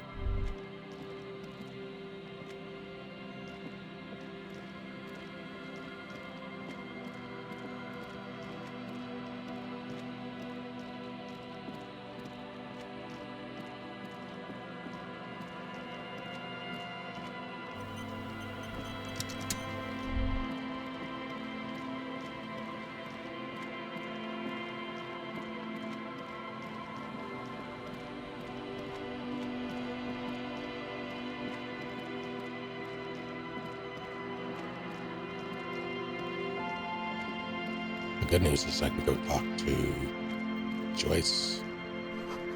The underside of the boat has been recently tarred.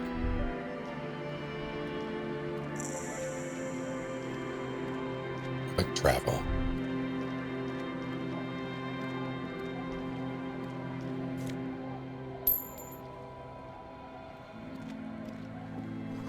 Locked tight. Can't see into the house from this angle. So I could hear the cozy sound of some kind of heater sputtering.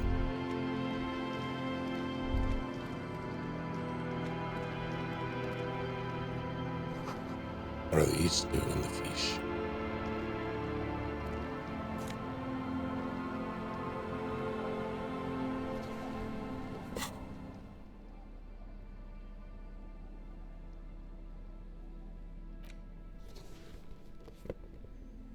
So stylish. This boat is floating freely in the water, unmoored. I've seen the RCM around for ages. Hi, officer. Lillian the nitpicker. A woman in a raincoat stands on the quay, considering an overturned boat. A sword in a scabbard hangs from her hip. Anything I can help you with? Where are we exactly? A fishing village on the seashore. This place doesn't really have a name. It's sometimes called Elysium. Why? The sign on the street leading here is illegible. Has been since they built this place. The wind rattles her earrings. What's your name? The name is Lillian. People call me Netpicker. I think I have time for questions, and that was actually the second one. Indeed, you're always confused as to your whereabouts. Ask her about the cool sword. Helps to break the ice.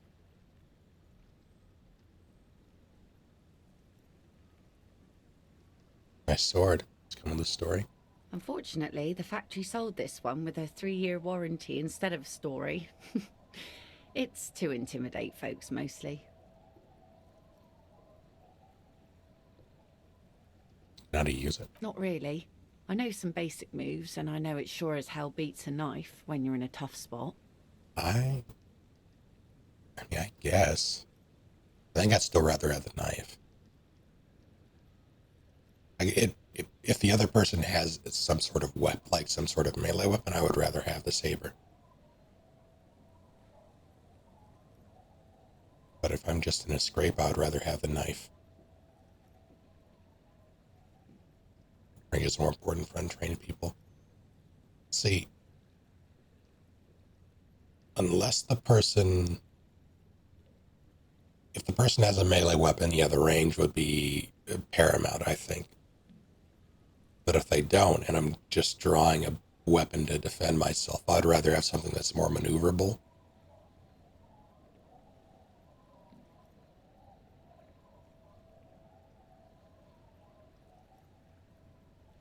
Because if the person has to get in close to me, they will regret it. But not when you're in a tight spot. There you go.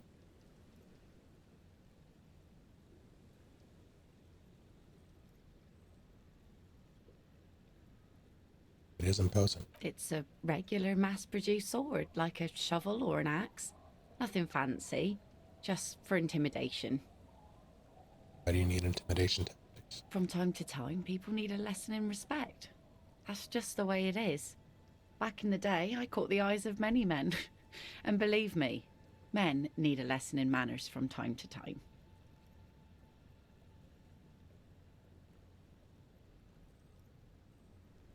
So are all the men now? Some went to patch their wounds, their lesson learned. Others were more thick-headed. And one of them, I ended up marrying.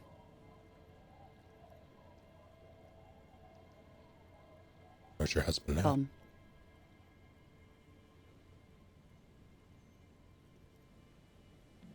Gone where? To the waves. The sea took him. It was a long time ago.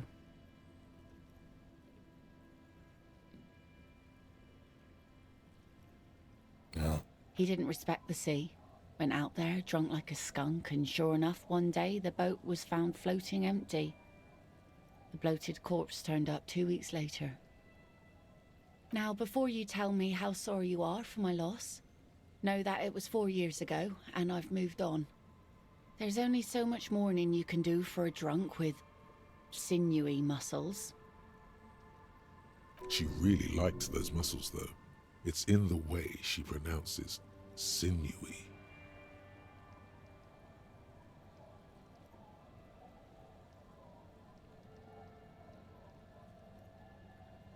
Us working folk don't have the luxury to be bedsick with melancholy. I buried him, mourned for an appropriate amount of time, and went on. Life didn't really change that much for me and the kids.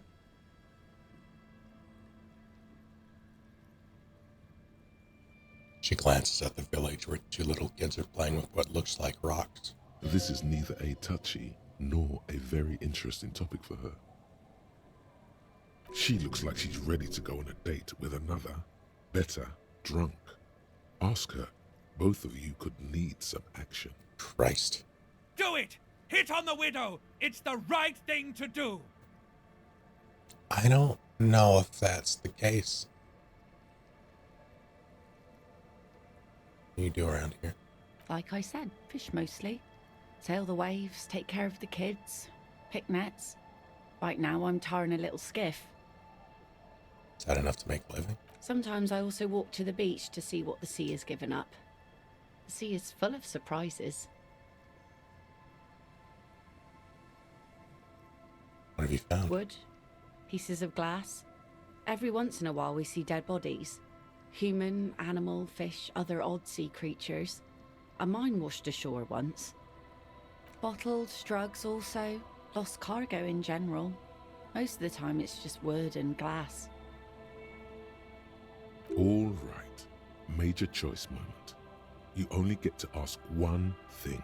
It would be weird to say them all. Choose wisely. Mines. Mines. You need mines.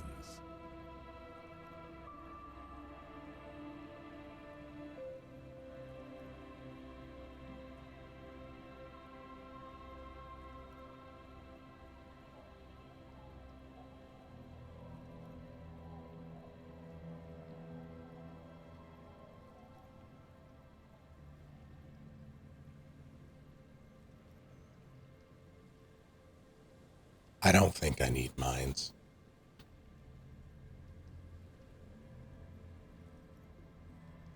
I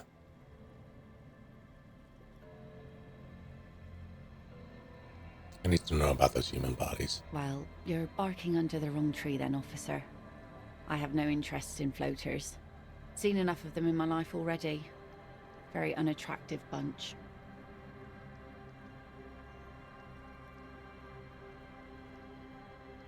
Christ. Looking for someone maybe you can help. Let's see. Who are you looking for? Looking for a missing cryptozoologist.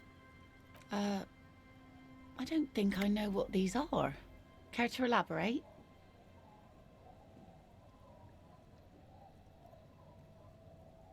People look for animals who are hard to find. Aha! Like snowmen. Snowmen? I haven't heard about those. 2 old guys have been wandering around here, nose in sand, talking nonsense about snowmen and the like. Where'd they go? I don't really know. Further down the peninsula, I guess. I mean, that's where they were heading. Who else are you looking for besides snowmen? That's it. Well, how can I assist you then, officer? Your skiff? Sure is. The Sun, I call her. Coated with a fresh layer of tar just yesterday. It'll take some time for it to dry, assuming the sunny days continue.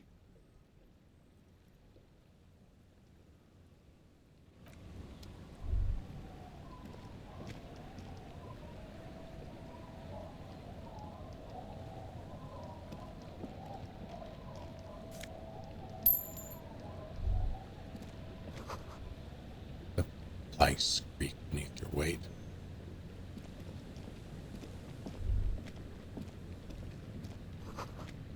The ladder leads to a school of fish swimming in the kelp.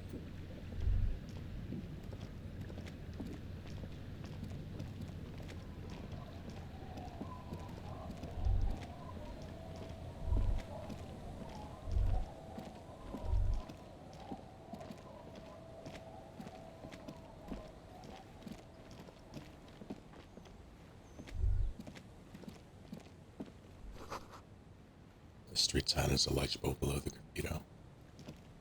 Hello.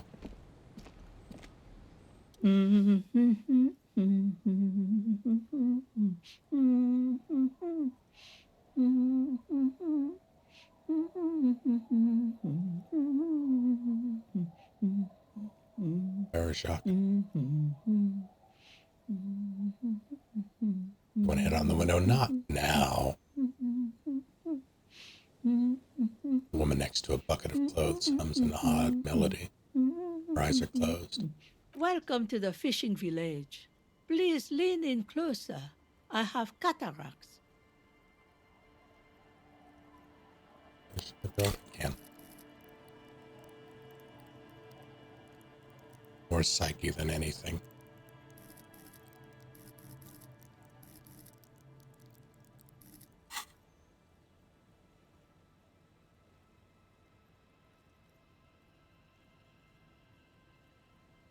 Oh, welcome, police officer. We don't cause any trouble around here. And we don't want any trouble either. That's real different from yours. Where do you go? We are not here to cause any trouble, madame. Trouble? Say the second thing, Bratan. Shows you got style.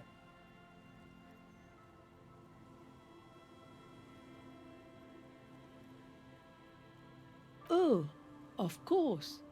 Last time we saw you around here was 12 years ago. You also came to take care of trouble then. Wish you did. But still, in Martinez, you're considered an ill omen.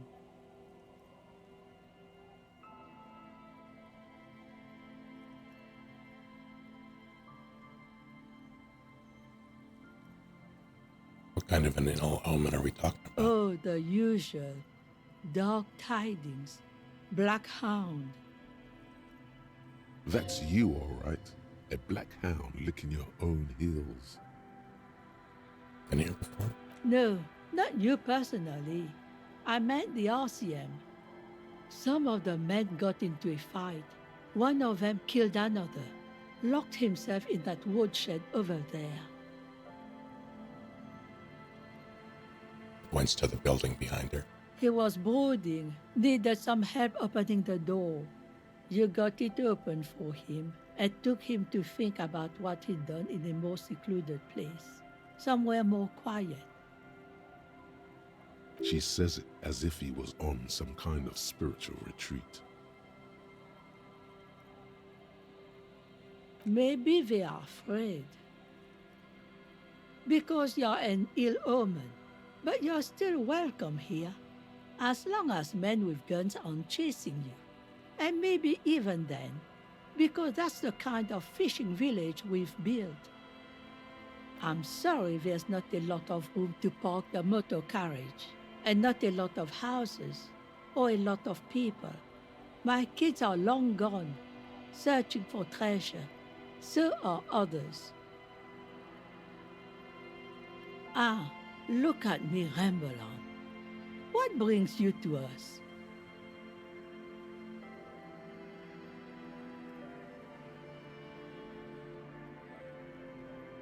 Me? No one. Just an old washerwoman. Mother called me Isabel, if that's what you're asking. And my married name is Sadie. Now it's your turn, Mr. Call me Harry. Why, I guess I will, Harry. Aye, it just rolls off the tongue. I used to know a Harry. Strong lad, but dumb as a rock. What happened to him?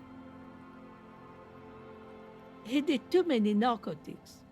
So many, he fell off his boat and split his skull on a buoy.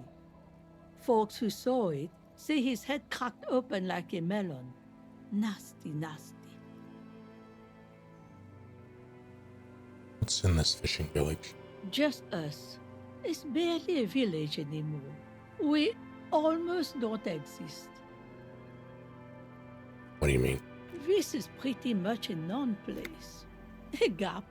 A blank spot on the map. Just a cluster of nameless shacks on a nameless street. The place is so pornographically poor, it's not even funny.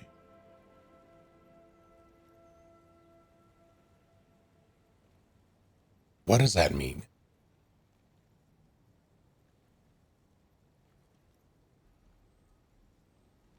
There's something here. Over there, you can find more of the same. Shacks and trees growing wild. That's the pox. Sports obscene. How rude. Pox? An old military hospital and its surroundings. Or it used to be, during the time of the suzerain. After the war, it was turned into a goodwill hospital for shell-shock veterans and folks looking for some quiet in the old sanatorium gardens. Now the area is crisscrossed with nameless streets and makeshift cinder block houses, shacks as far as the eye can see. What happened to the hospital? The goodwill ran out. The staff left and the place was shut down. It's long gone by now.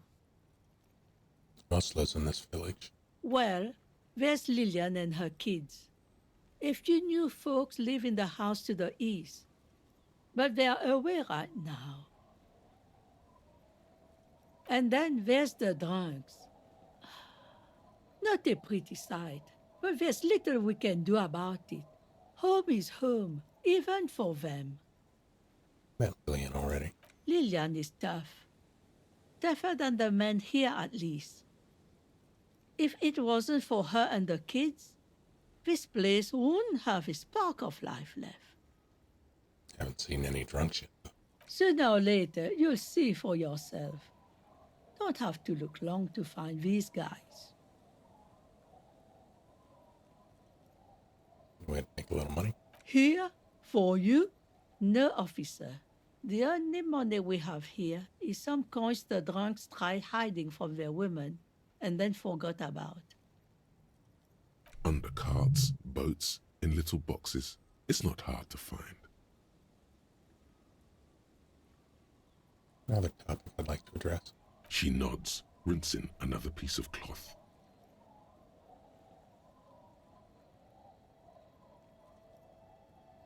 Used to mean the area is being oogled and awed for its poverty to make people with middling wealth feel rich.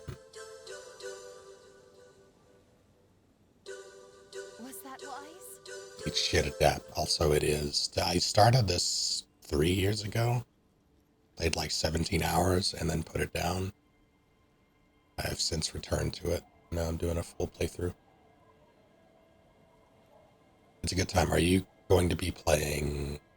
We're going to look into Zero Parades for Dead Spies.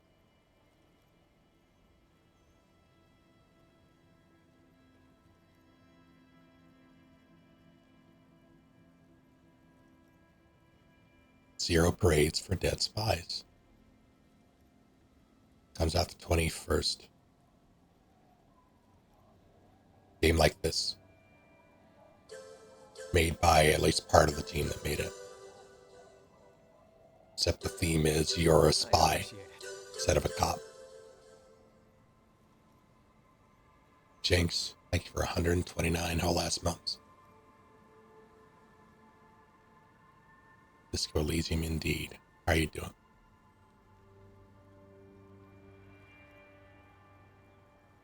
It's good, excellent. The demo I have not.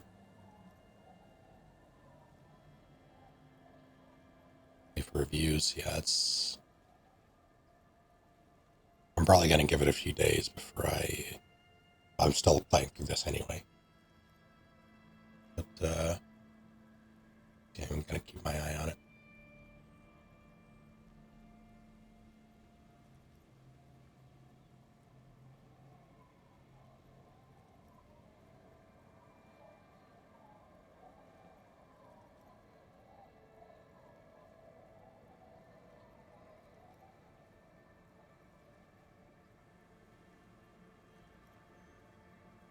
So it's surprisingly good. Only people from the original team still with that company are like 2 publishers. Everyone else left or was forced out.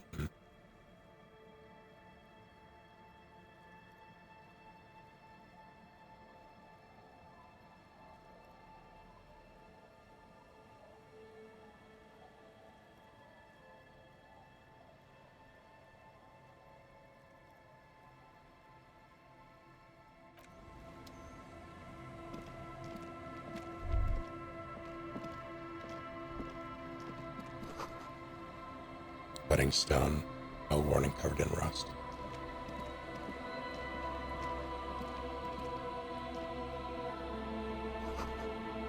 White curtains have been drawn shut, no looking in.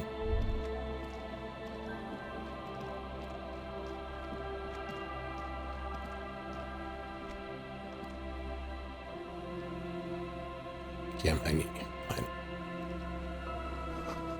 construction material. Never plan to build this house left in a hurry.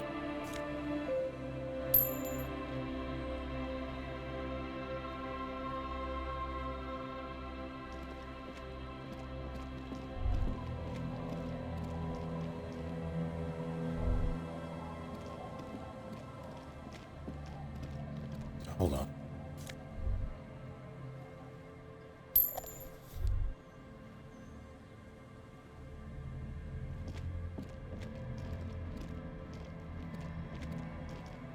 Yeah, I remember I don't remember the flower trough where nothing really grows, maybe in spring. I don't remember the specifics of that whole thing. But I did follow it when it happened. It's just been so long. Yeah, I started this a few years ago. See the details, clear, warm and welcoming. But you don't always exhaust general dialogue options. Why is that?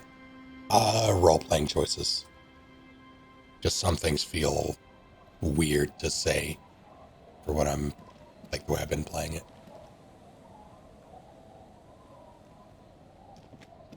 The scruffy-haired little boy kicks a stone. He can't be more than 5 years old.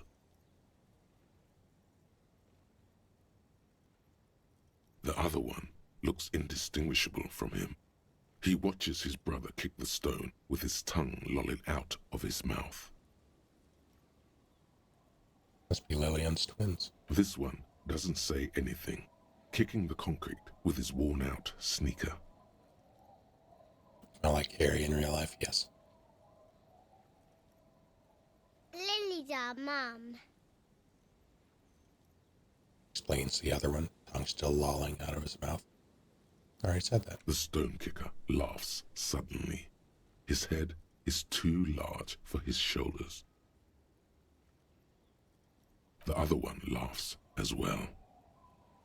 Maybe there's some kind of reason why they're laughing. An interesting reason, somehow tied to the case. What are you laughing about? The boy stops laughing and looks at his toes. Oh, okay. So now he's shy. Now he's not talking.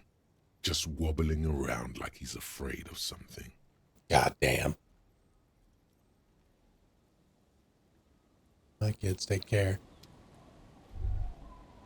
Yes, rocks. Running tabs, bad for business.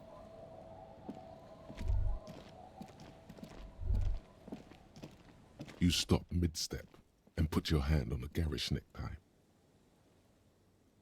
That bottle, Bratan! Just look at that bottle!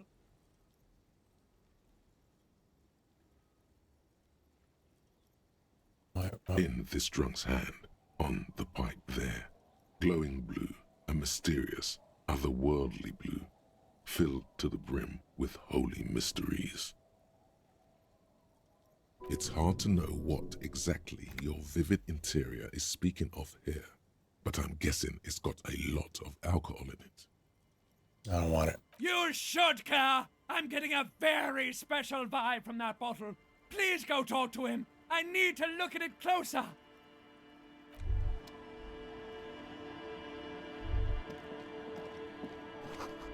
Bushes are too thick and thorny to pass through.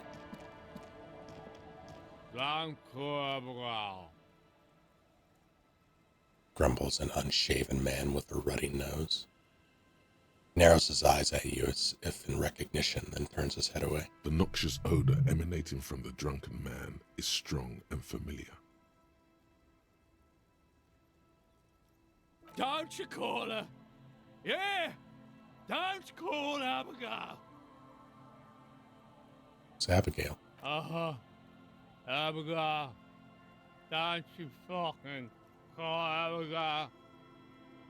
Never thought you'd see such a thing in your life, but this guy's a little too drunk.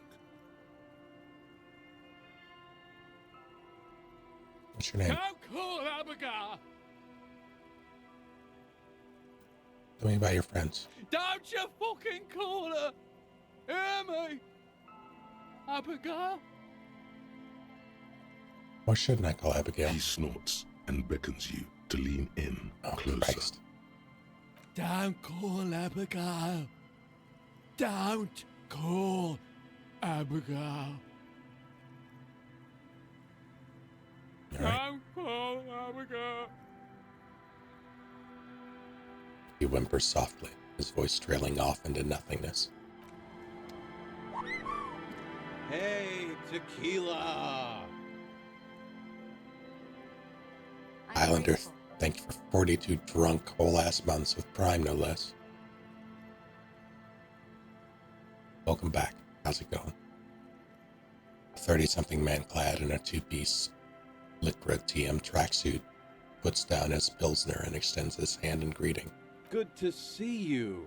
How's business? How's the whole reality situation treating you? So what's happening?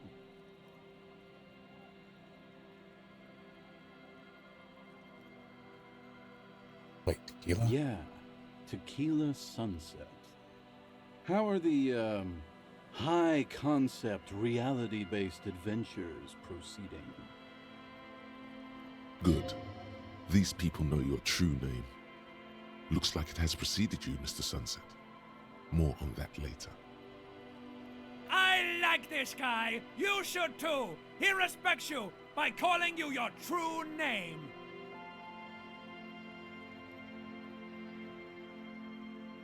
Idiot Doomspile, didn't know they cast me for this game. Oh.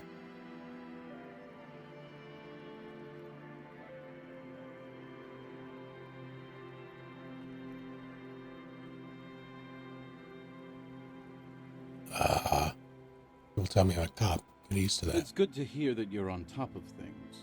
Talking about used to, did you know that I used to be a real mover and shaker?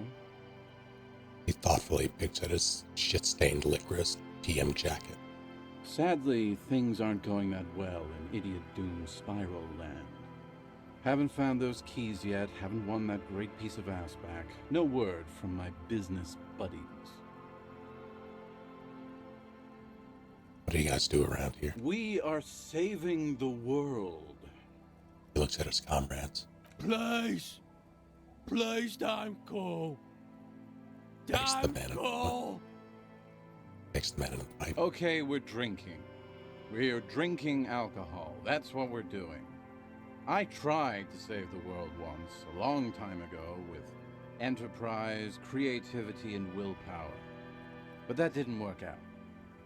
So now, it's a pirate's life for me. What is a Tequila Sunset? You keep saying It's you. You're Tequila Sunset. How do you know this? We've met before. Don't you remember? No. Aha.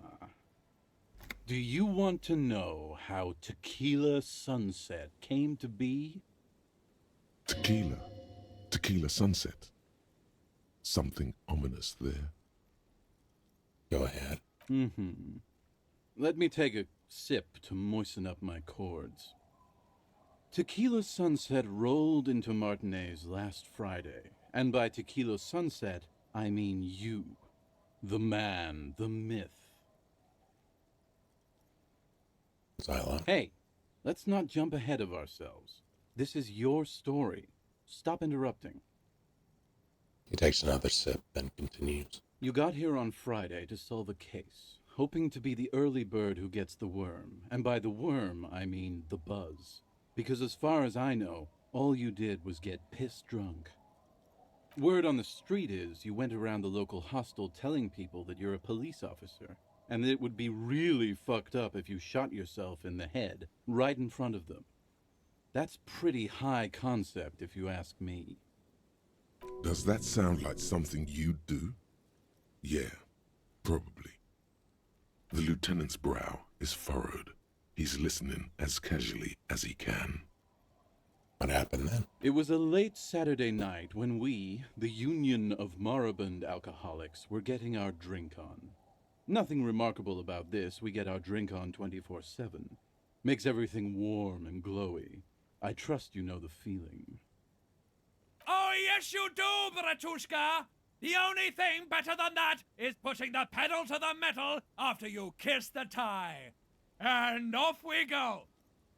One moment we hear the sound of a motor carriage revving up somewhere on the plaza, followed by a series of dings and bangs. Do you remember the sound of wood cracking? The billboard?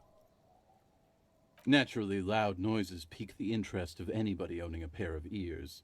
That's just the reality we're in.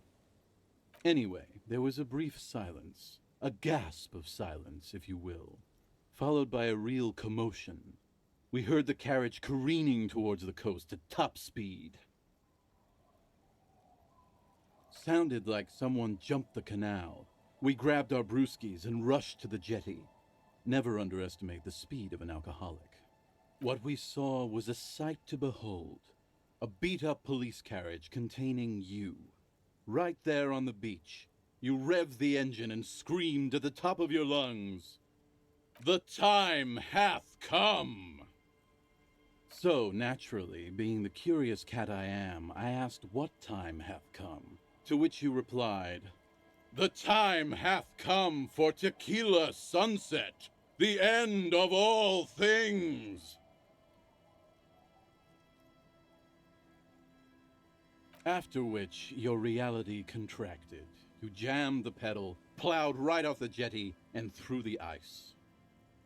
Your hands cramp on the steering levers. We ran towards the ice, whilst you crawled your way out, miraculously unhurt, covered in seaweed and shit, like some kind of sea monster. When we finally got there, you were sitting on the beach crying. You said that your badge and uniform were in the car. It was too late to get in there, though. The carriage had sunk too deep. Recognizing a brother in need, we offered our condolences and invited you to party with us, which you naturally agreed to. We asked about the whole tequila sunset thing, and you told us it was your name now and insisted that we all call you that from then on. No, that's just what your mother called you. Your real name is Tequila Sunset. Just embrace it, brother. Hours. It was an all-night drink-a-thon. Then, at some point, I think it was Sunday morning, you got belligerent and wanted to talk about Revacholian women. How they're beautiful and also whores and so on. How one of them fucked you real bad. After a short while, you crossed the event horizon, looked sullen, got up, and left without saying anything. Wow, that's quite a story. Yeah, I bet Tequila's a fucking legend around the precinct. You must be proud to work with him. If you only knew.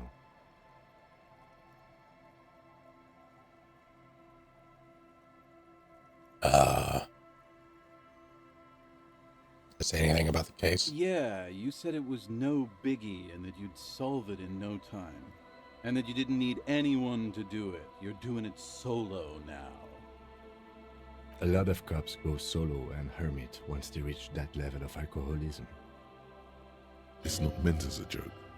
He's sorry for the hermit cop.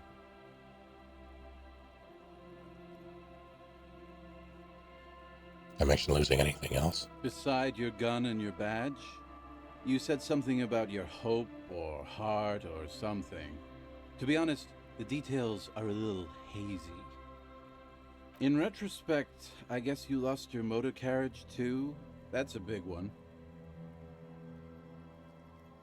Tell you anything specific about this person that fucked me? You were pretty vague about it, but you kept saying you got fucked real hard, and that we've all been fucked too. Please, don't open that door. No one's fucked me. I do the fucking around here. Rose. Abigail. It seemed pretty painful, to be honest with you. If I had to guess, I'd say you're still working through some shit. Say anything about my colleagues? You told us that they were a bunch of fucking losers whose main interest was cramping your style. It's more like you were cramping theirs. No specifics, though. It was more about you that night. You were the star of the show. Get a read on what kind of cop I was? You kept apologizing for being such a bad cop, and for the damage you inflicted on everyone around you. You also kept pausing to knock the heel of your hand against your temples, saying, "Stupid, stupid, stupid." Did we talk about politics? Yeah, you said that it was okay that you crashed your carriage because the spectral hand of the market was guiding you. Christ. This was before you started talking about how the Pinkies were always trying to fuck you. I don't think I need to hear anymore. It's a hard thing for a man to confront his past. That's why I avoid mine at all costs.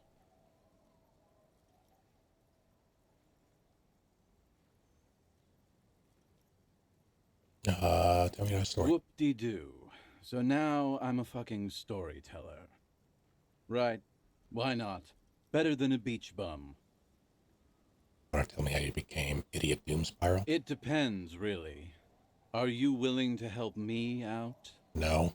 The gleam in his eyes and the slouch in his posture is so incredibly familiar.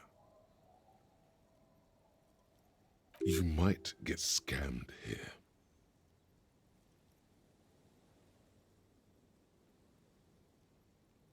You want booze, don't you? I don't want it, man. I need it. Can't tell stories without it. Dry stories are boring, you see? So, have you got anything for good old Idiot Doom Spiral? A bottle for a story. Seems fair to me. Nope. In that case, I'm not a storyteller. He crosses his legs and turns his gaze towards the gown. Gaze toward the gown, I nearly said towards the ground. I'm not doing that. You too, Tequila Sunset. It's my nickname in high school. I have money to steal. I'm almost at rent percent. What? Oh, because of the...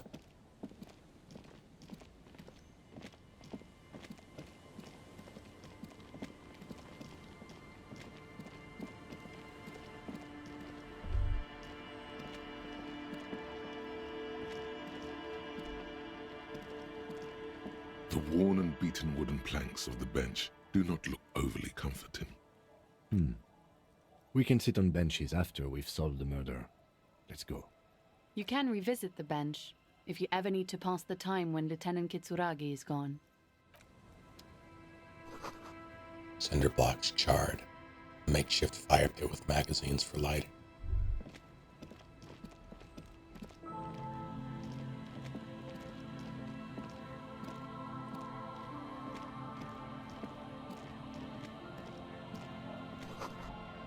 See dust-covered linens, dried tulips on a bed.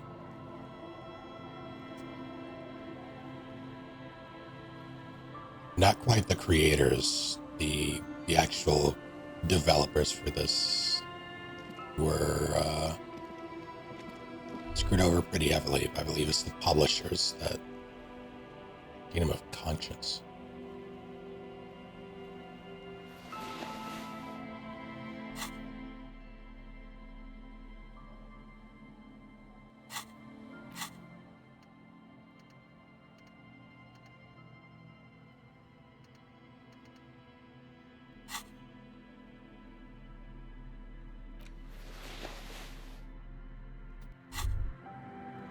Oh, I see. I can use that to... These are some wonderfully regular pants. Not too tight, not too loose, moderate in every sense. You'll blend right in at some pleasant dinner party. I like regular, normal things. I know you do. These inter-Estellari pants are like wearing a perfect compromise in your nether regions. No one will call the moral intern on you like this, that's for sure. You're a little more moralist now, buddy. A little more normal, even if you didn't want to be.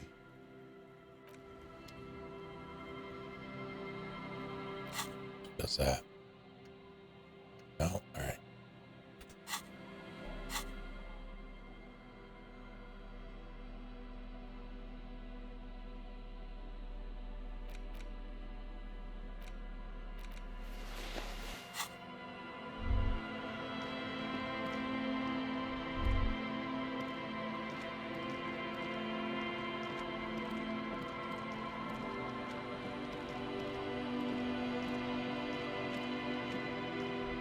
Sounds of life in the north. The washboard scrubs filth from fabric.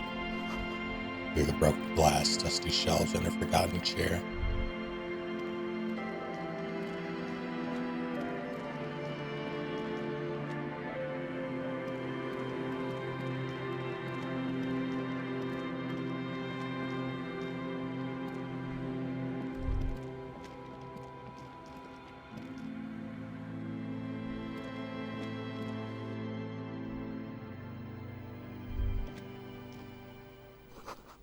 You see a dark red chair in the dim light of the room.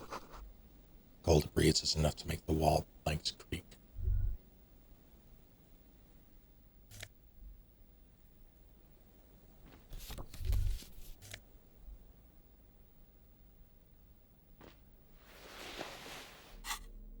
But I can't get rid of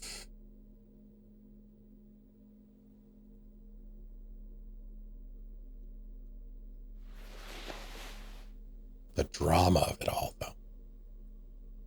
I can't get rid of horrific necktie.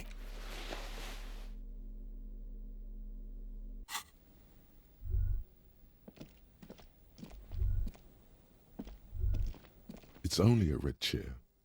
Just a red chair in an empty shack, with what looked like a dusty bow tie on the shelf. Nothing to see here, right? Sounds like we need to investigate it then. Investigate the blood red chair? You're going to leave it alone, Harry. That's what you're going to do.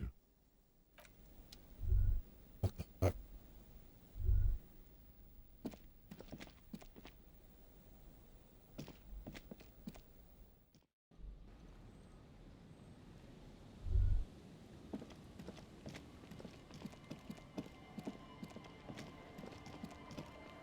Full circle.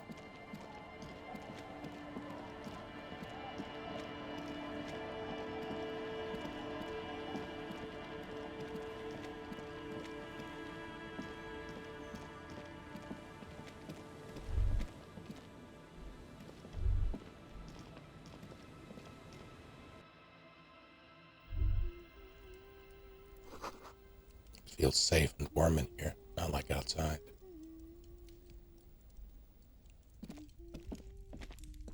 Why can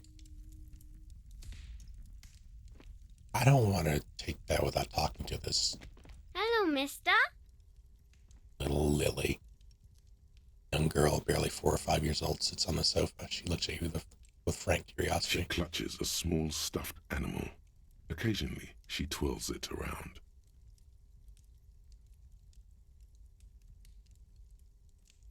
You Lillian's daughter? Yes, I am.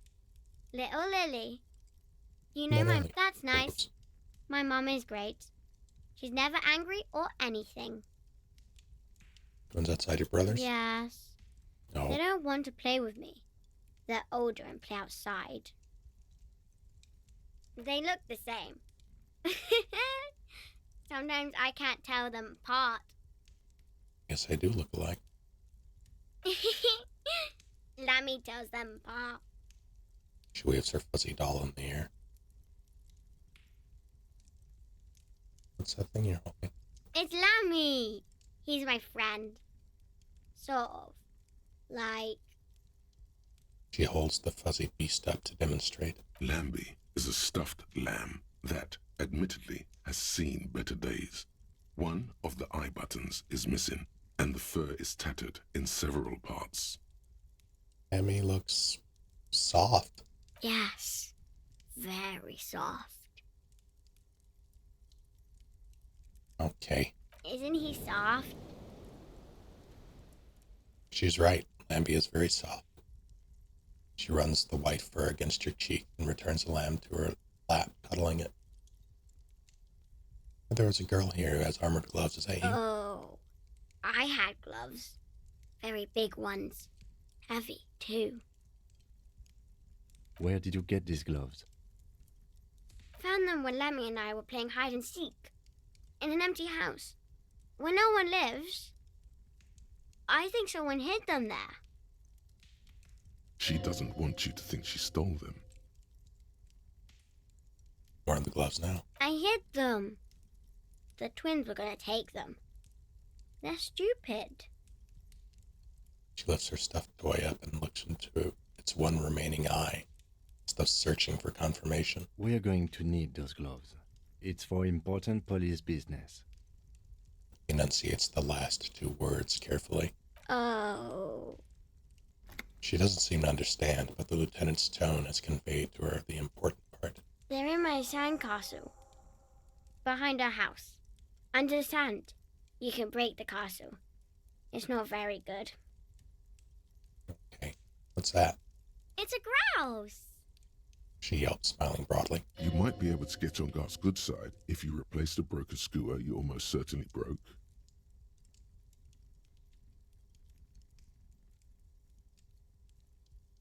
Can I have it? I know someone who really likes stuffed birds. Sure, just go and get it.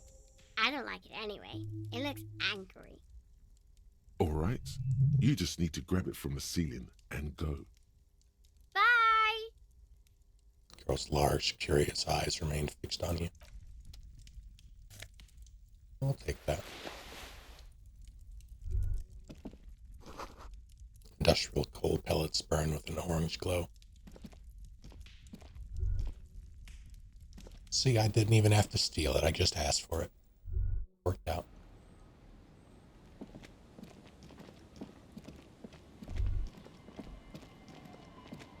Weather has not been kind to Lily's little sandcastle. The once mighty towers are quickly eroding away. You can see something shining back to you from what must have been a vast underground catacomb network. The walls and floors give way to the giant's greed, collapse and present you with a pair of ceramic gauntlets. Congratulations. That's the gauntlets down then. We're doing good on the armor collection front.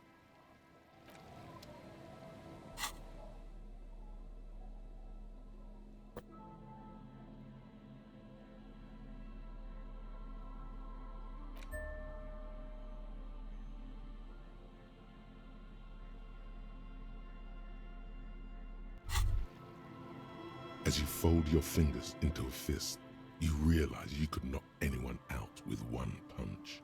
The white ceramic gloves wrap around your digits comfortably. Take it easy, Kabusi. Your movements Thank you for hanging out. tiny little clicks, like dice rolling somewhere far away, as the plates reorient to your motions. I'll be responsible with this. This is just to protect me from harm, not to show off. The hardened vitreous enamel, at once sleek and light, adds a glow to your cheeks and a spring to your step. Just imagine what a full suit of this stuff could do for you. One down, 2 pieces to go. 2? Are you sure you're correct there? There was a helmet too. 3 pieces more like. You were ambitious. Want the full suit? It may be a while before you have all the pieces. In the meantime, you should analyze the armor. Figure out its vulnerabilities. Vulnerabilities? Remember, this is a highly specialized kinetic redistributor meant to stop bullets. Wear it. Observe its properties. See if there's a weakness in the design. For the day you have to fight someone covered in the same material.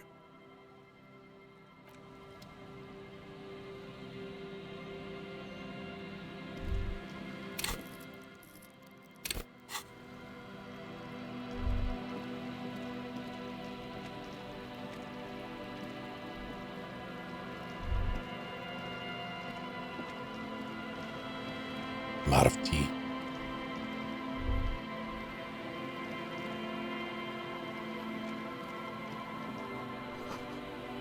Rust-eaten letters read massive.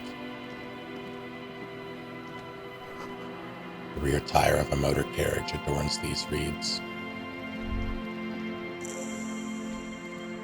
Church. I will never quick travel to church. A kick drum pulse. The music is coming from somewhere on the ice. A school of fish huddle around the fence post and scatter into the dark. Take care, Maddie. Thank you for hanging out. Before you a drawbridge can only be lowered from the other side.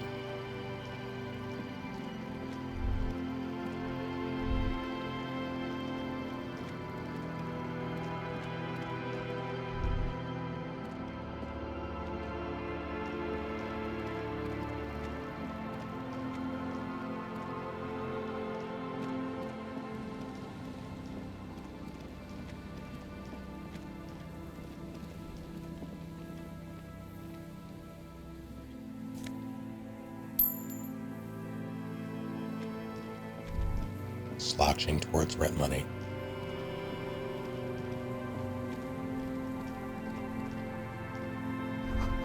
Cars cover these long, dusty windows. The remaining windows rattle from a strong gust of wind. They're covered in a thick layer of grime. They must have been like this for 40 years. Dripping water falls from a high place. All you can see is the shadow of a collapsing staircase. There's rust and corrosion on the bars. They're foaming with it.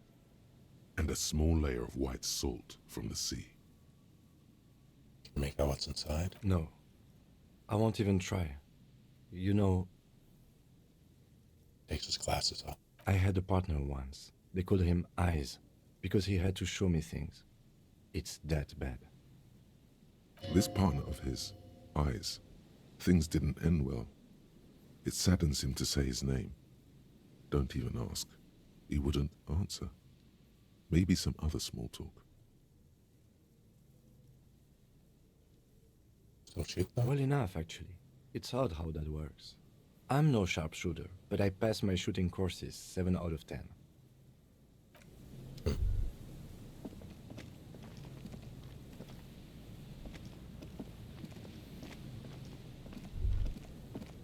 I went to a shooting range with my brothers some years back. One of the guns I fired was an M9. Like, it was the first time. I'd fired a Beretta before, but it was, I think, a Beretta Cheetah 22. Wasn't an M9. That was my first time firing an M9 bus. Like, electricity flows through the wires, audible power. I was so sad because I love the M9 as a gun. But I kept shooting it to the left, and it was the only gun there that I kept firing to the left. Someone must have worked hard to smash the plastic dome. That phone, smashed receiver. Like someone hung up too hard.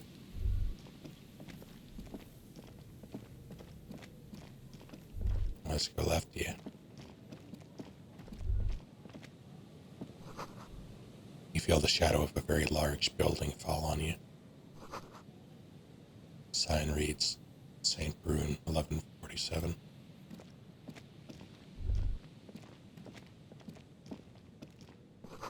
Dusty pews in the shadows, and he seemed to be missing.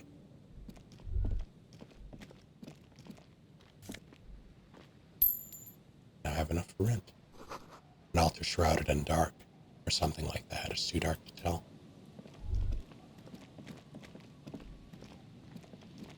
Heavy wooden doors, more than twice your height, stand shut in front of you.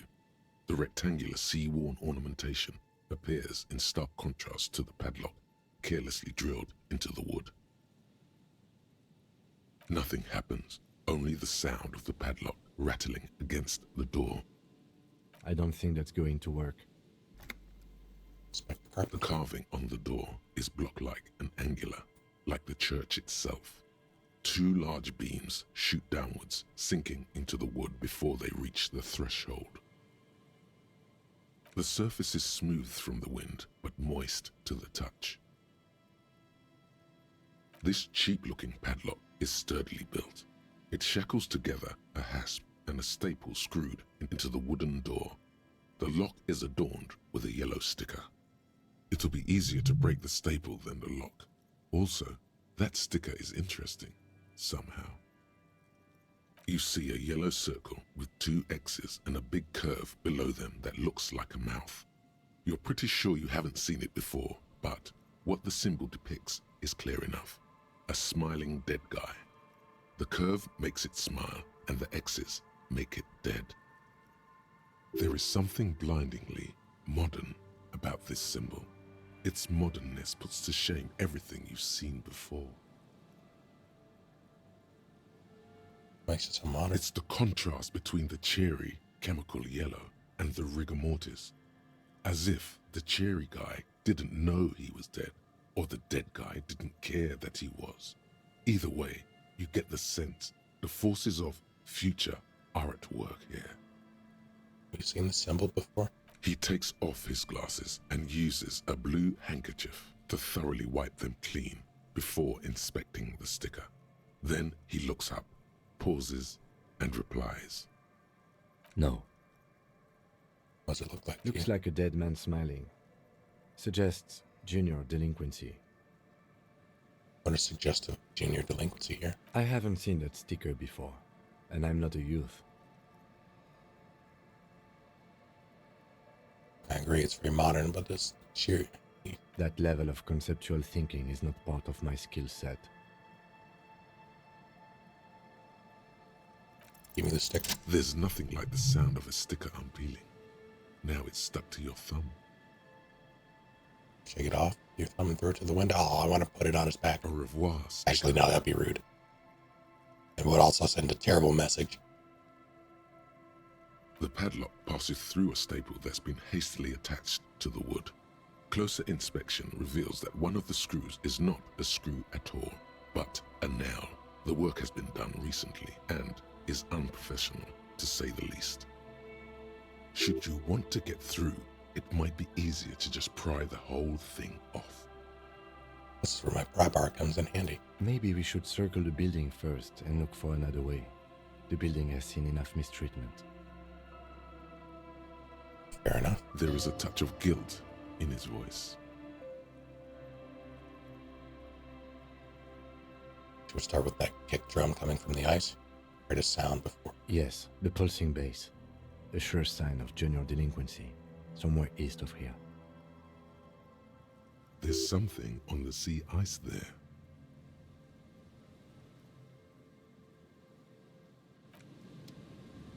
I do that.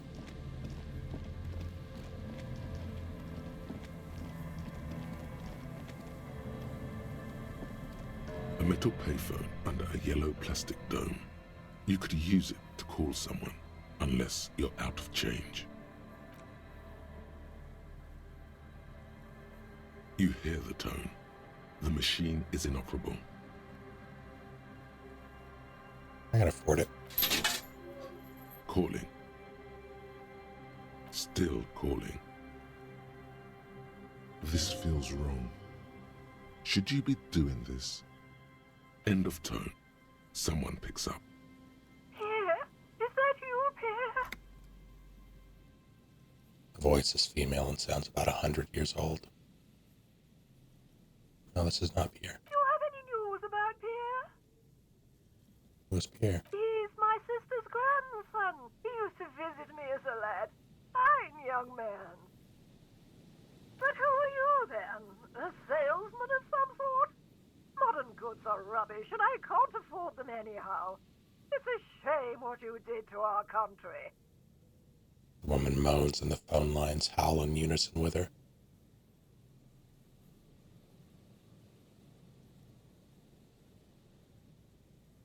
Police officer. To hell with the police.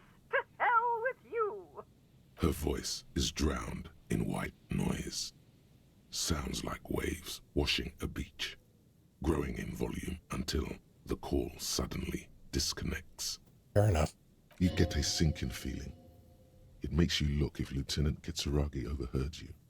To your relief, he did not.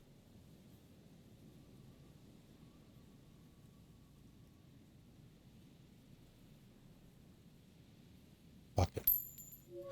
Calling. Still calling. Again? Seriously? Someone with a masculine voice picks up. Hello, Gerard speaking. Hello, Gerard. Technically speaking, you're electricity.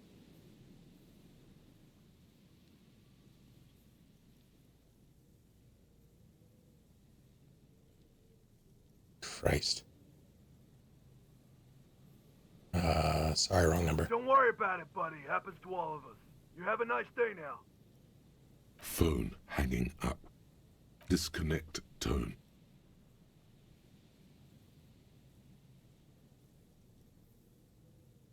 One more. Calling. Calling. Calling. Still calling. Still calling. Stop calling me, man. Someone picks up. The voice on the other end is slightly hysterical. I'll get you your money, alright? I just need till tonight. Let me work.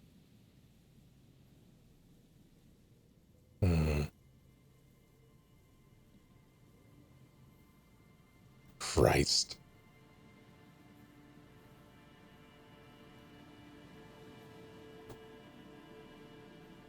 Now.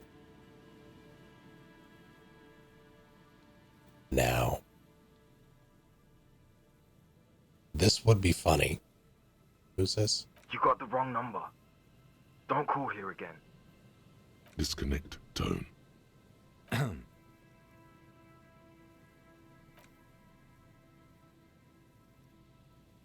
Fine.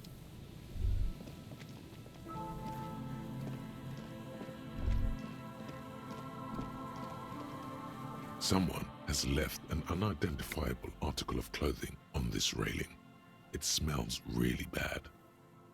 It's streaked with dried seagull shit and tangled with pieces of seaweed.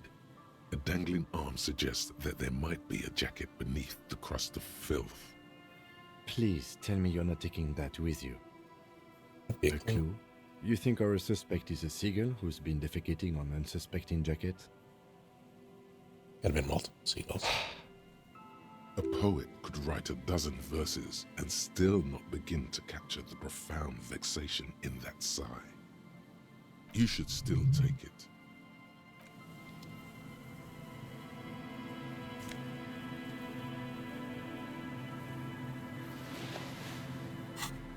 Christ. As you hold it in your hands, it makes an uncomfortable crunching sound. How did it get so disgusting? It's a sordid, filthy tale, not for the weak. Are you sure you can stomach it? Think about it. It occurs to you that you're not even holding the jacket itself, but rather the thick crust of jetsam and seagull shit that ensconces it. It smells like a dead sea creature, tangled in grey strands of seaweed. It must have spent quite some time in the water before the tide deposited it ashore. Crust made of. Somehow, it was carried or dragged to the boardwalk. If not by human hands, then perhaps the feral dogs that prowl the beaches at night. The faint impressions of many footprints are also present, though it's impossible to tell what kind or how many. Suffice to say, the jacket spent some time on the ground before someone draped it over the railing. What happened once someone put it on the railing? The crust is hard. This jacket spent at least a day baking in the sun. Who knows what happened to it then? I'm gonna pretend I didn't think about any of this. It's too late. You've already thought about it, and now your hands are covered in muck. Ew. Now you're just flicking that shit everywhere. This is a disaster. You'll never get the smell out.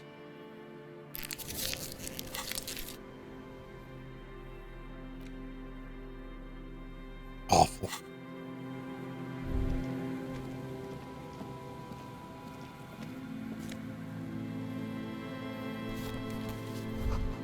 Makeshift roof. Vagrants have tried to make the boardwalk habitable.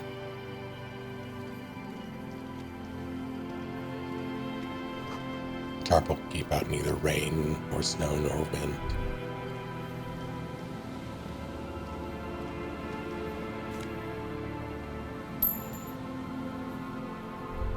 Brand new gloves. I can It's about sending a message. Now it'll be extra devastating when I hit someone with them.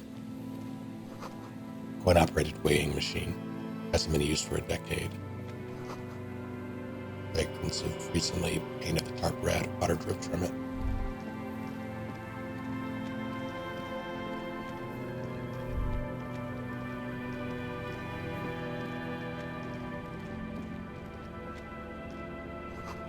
Big wine canister. It's open and empty. The smell. It's awful and familiar.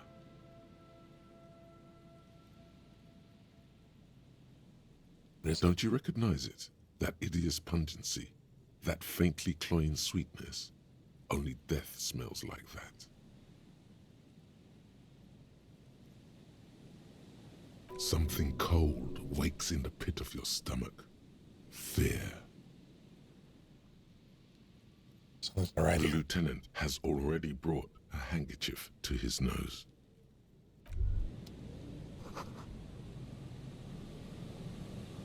The boards are rotten and weak.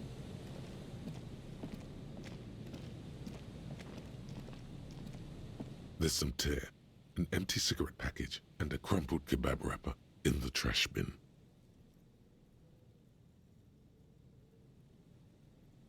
Two empty bottles of Tallulah vodka and a can of black potent porter is all you find. No, there's more in there. Livis strawberry liquor, plus some Pilsner bottles too.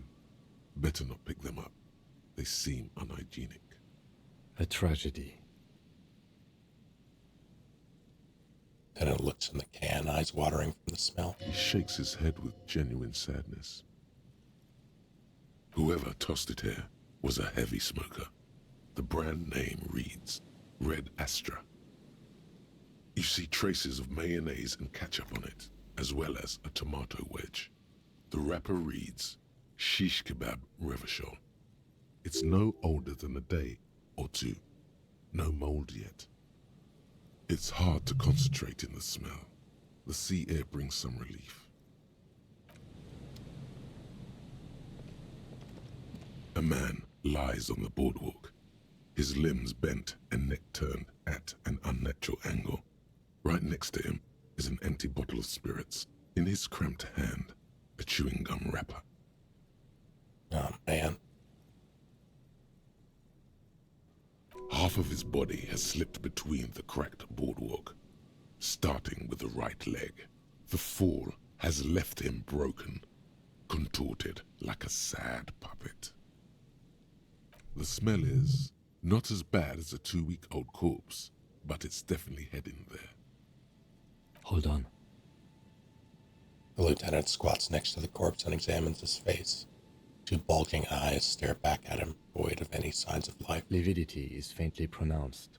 Whoever this is has been dead for 2 days. No longer. We need to investigate. Another dead body. This is your job. Steel yourself. Calm now. Carefully. Just another day. Just another dead body. Breathe.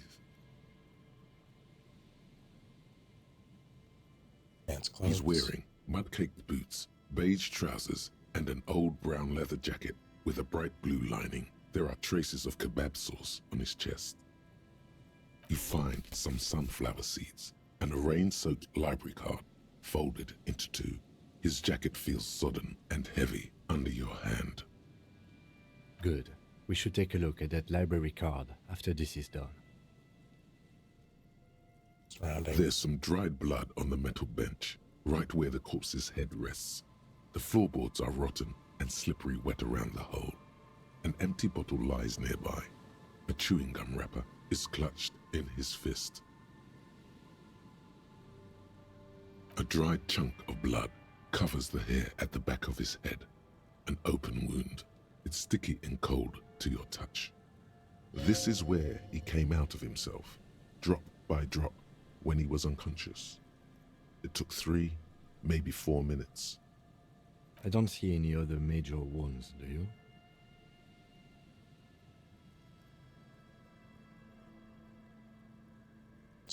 Seems like the head wound was fatal. It's exactly the shape of the bench. Bottle. 0.75 liter Tallulah vodka with its cap missing. There's hardly anything left inside. Tear all around us.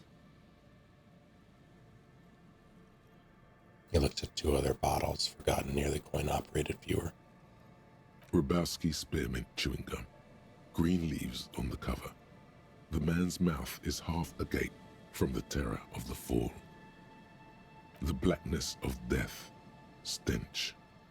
You think you see white chewing gum too? He ate the whole pack, right? It's to cover the smell of alcohol before going home. The worst thing is, I've seen it before. Almost the same scenario, even the chewing gum. It's always the same. In a ditch off a road below the 881, he thinks. A young father. Then he shakes his head to make the memory stop.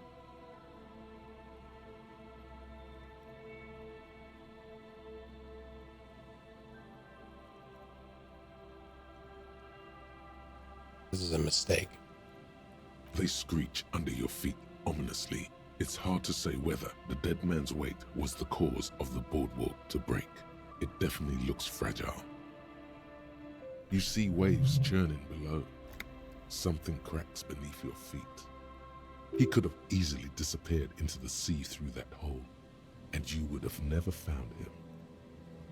The entire boardwalk creaks in the wind as you take a step back.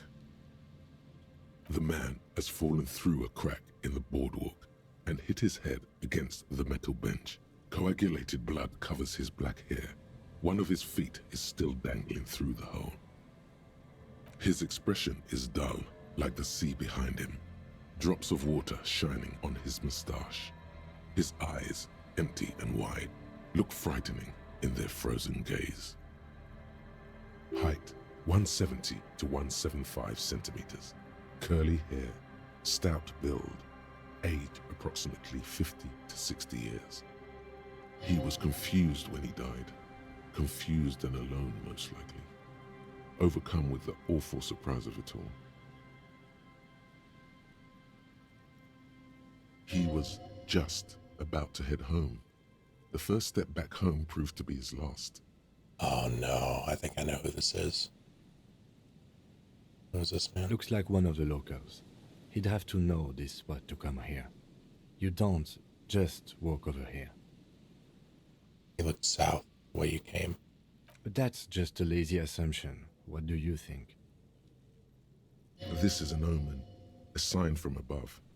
Don't start drinking again.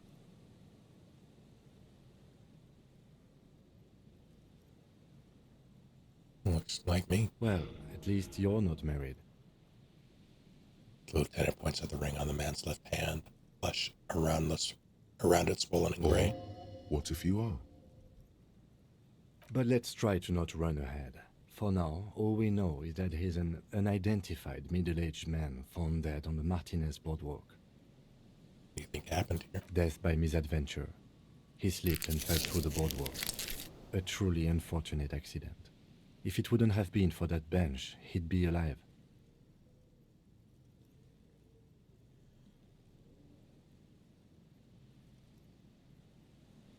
You related to the lynching? No, I don't see anything that points in that direction.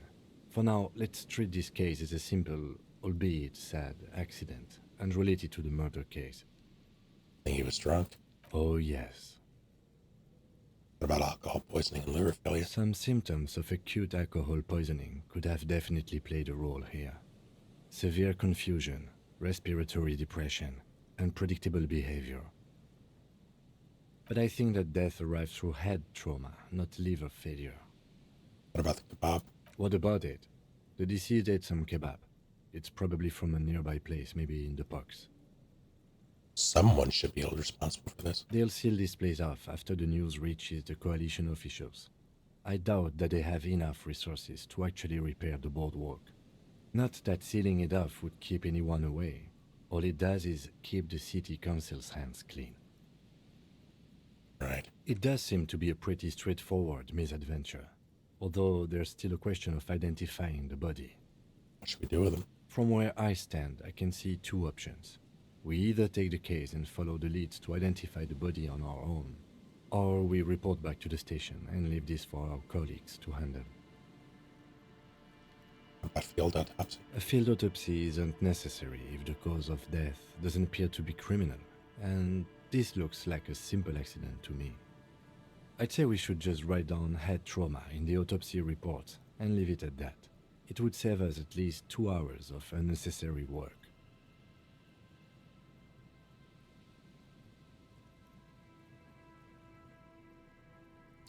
Maybe, but we don't really have much time or resources to spare. The guys at processing will take care of the rest.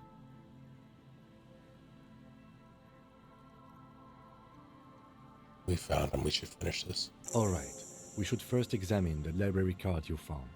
Then we can call the station from my kinema. Let them know we are taking the case.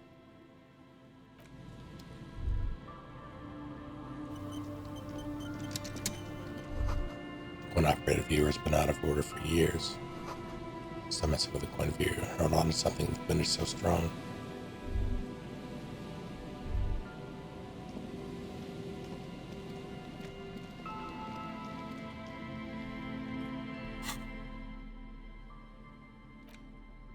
The library card is folded into two and still slightly wet to the touch.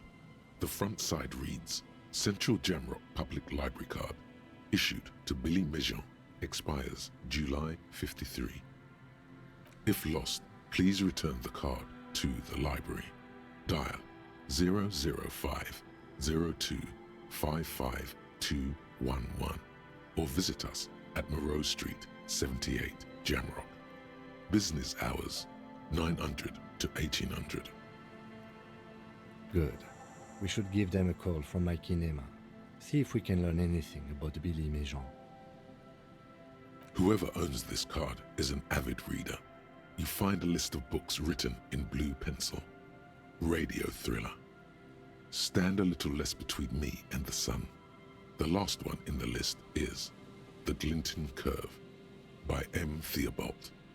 A library stamp indicates that the book has been returned. Most of these titles seem to be in the sci-fi genre. Some thrillers too. Sci-fi, eh?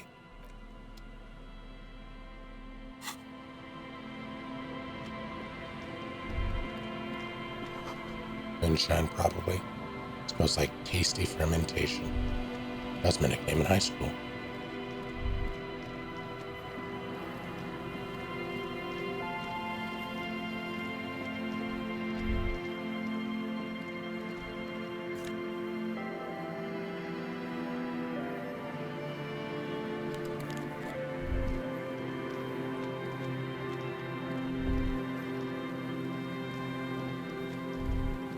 A lot to do.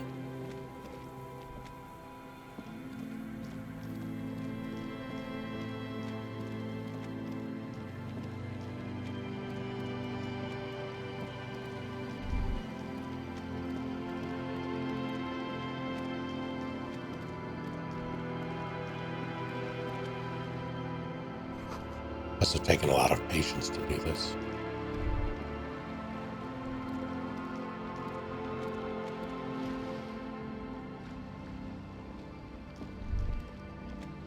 A shaggy-looking girl in her late teens or early 20s kneels on the ice with an electronic contraption in her hand. Hearing you approach, she looks up. Oh, hello there. Hello there. It's cold out here, but she's not wearing a hat. She must be freezing. Everyone knows drugs make you invulnerable to cold. You bet this one likes to party. Where's your hat? Huh? Said you should have a hat on. So should you. I do. I do. Oh, I didn't notice that.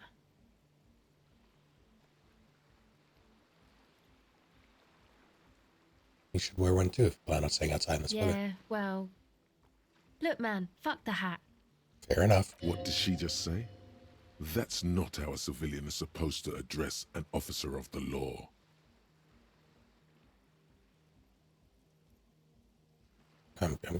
I'm sorry I said fuck the hat. I was concentrating on something else. My whole family swears and it rubbed off on me. There's a pained expression on her face. She'll answer your questions now. What are you doing out here? Recording, I guess. What is it that you're recording exactly? I think I'm recording cracks in the ice. But there's no way to tell. Not without headphones. I think I just recorded your footsteps too. Not sure how that will sound. She scratches her forehead. What happened to the headphone? My boyfriend sold them. What for? I don't know, man. Things. Just stuff you need for life. A lie. They were probably pawned off for something suspicious. What are these recordings for? Cracks and steps? The musicians in the Elysium used them for making music.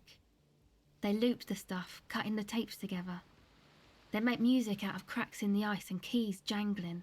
Crazy sounds like that. It's hard to explain. Anyway, I thought I'd make some too. It's supposed to be, like, a music place anyway. She rubs her shoulders and looks around. I don't really know what I'm doing. They use synthesizers too. I don't have a synthesizer. She looks at the recording device. The thing she thought would fill her hours with joy and escape. It's turning out to be an empty fantasy. She feels childish. Very useless all of a sudden. Oh, man. Take this. You're called. Lieutenant begins taking off the jacket. No, man, fuck that. I'm cool. I'm sorry I said that. I'm sorry about the fuck. It's okay. Lieutenant backs up. He throws you a glance. You need this more than I do. Thanks. She puts it on. It's a bit large for her. Said it's supposed to be a music place. What is? That?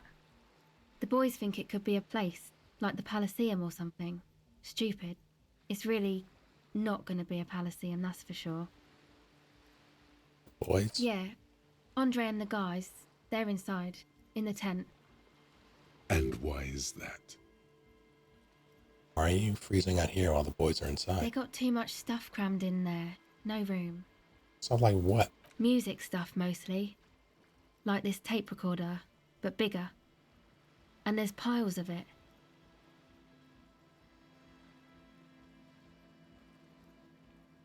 Why not just leave some of it outside so you don't have to freeze? That stuff is more expensive than I am. More expensive than any of us, really. Doesn't matter. I can take the cold. I have some other questions. Go ahead.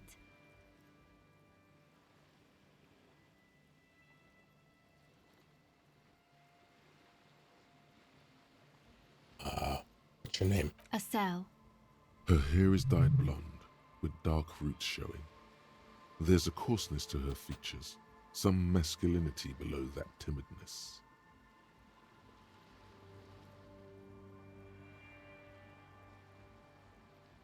Official police business. Okay, it's Berger.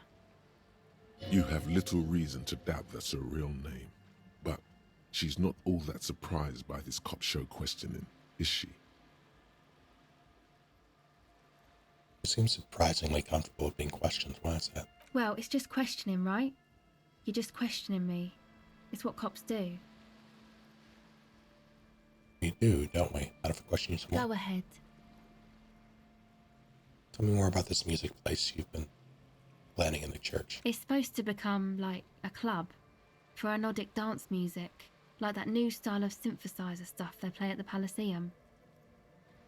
Except that, yeah. She looks at the old wooden church up on the poles. As a mean wind comes bellowing in, the 6-story structure lets out a doleful shriek. Did you put the padlock on the church door? No. No. Not really, no. Okay, then about the church. What do you need to know?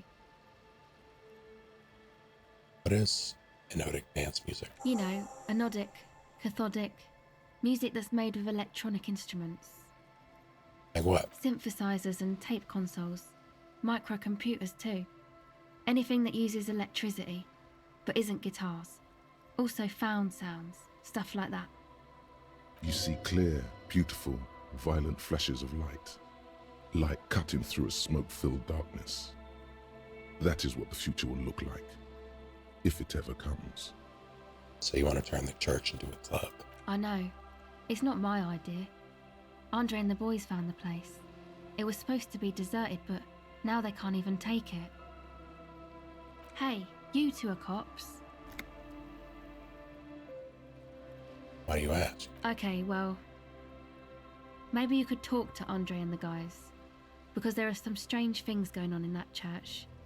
If you're police, you should look into it, right? We'll talk to them. They're inside that thing there. Would be cool if you did. Was there something else? Other question? Go ahead.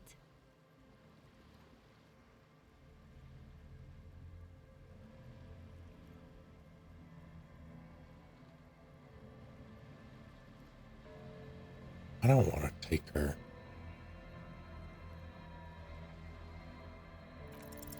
The device is cold to the touch. An angular Omicron logo adorns the yellow plastic cover. Underneath you see a reel of tape rolling. You put the device back on the ice. Actually, that's it for now. Okay, bye.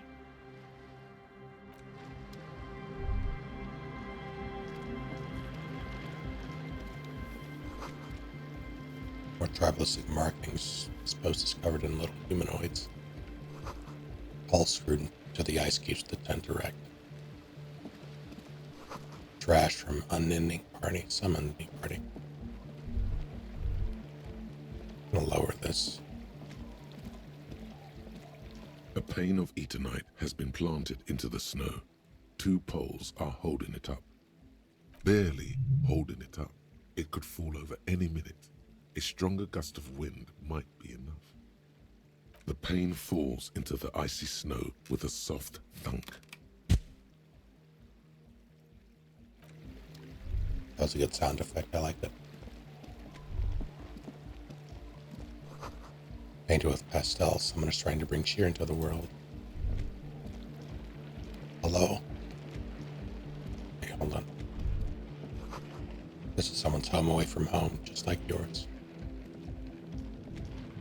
The tent is just tarpaulin fabric covering a pile of stuff. The flap is open. Inside, 3 young men, all in forward-looking apparel, reminiscent of the sticker on the padlock, are listening to some new form of music. It's like nothing you've ever heard. One of them looks at you. Come on, get in and close the flap behind you. The warm stuff's getting out. It's safe to assume this is their leader, or at least he thinks he is. Sorry, we barely have room for one. You go ahead. I'm too old for this. I'm actually not, he thinks. I just dislike delinquents. I'm sure you will feel right at home. I'll keep watch. Gestures for you to squeeze in.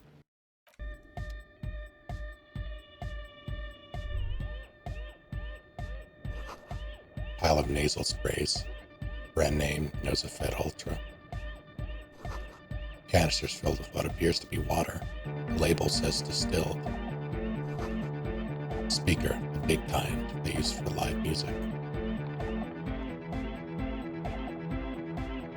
You see a youngish man bleaching the tips of his hair with a toothbrush. He puts the toothbrush down and extends his hand in greeting. Hello, I'm Andre. It's a pleasure to meet you. His grip is strong, sweaty, and warm. He's trying to project and inspire confidence. This is my posse, Noid. The young man with earrings looks at you suspiciously. And Egghead. Egg! The tape player high above his head continues to blast what is probably hypnotic music. Together with a Settle Burger, who's out there right now, doing some seriously progressive sonic experimentation, we like to think of ourselves as music venue organisers. How many music venues have you organized? We have many in the pipeline, officer. Why are you here? You see, we've been all over Jamrock North, prospecting for real estate to establish a new venue in. Also for talent. Yeah, thank you, Egghead. And while there is no shortage of raw, unfettered talent spinning tapes in Jamrock, we've had rotten luck with the real estate part. Place is a shithole. I apologise for my friend Noid's potty mouth. I realise this is not how you speak to a police officer. He has authority issues.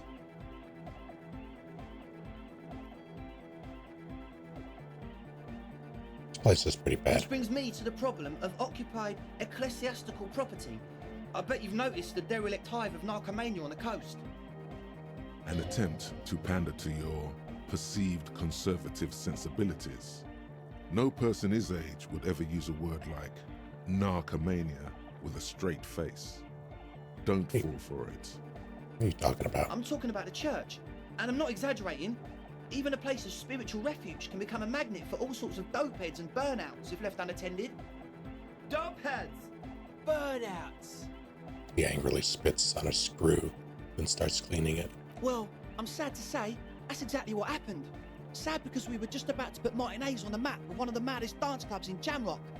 Nah, strike that, in Revachol. Strike that! The word! And sadder yet, because the dopeheads and burnouts hold up in there are the worst kind. He leans back a little, watching you with a steady, serious gaze, letting you imagine just how bad those dopeheads and burnouts really are. Good. This calls for an opinion. You're an expert in those.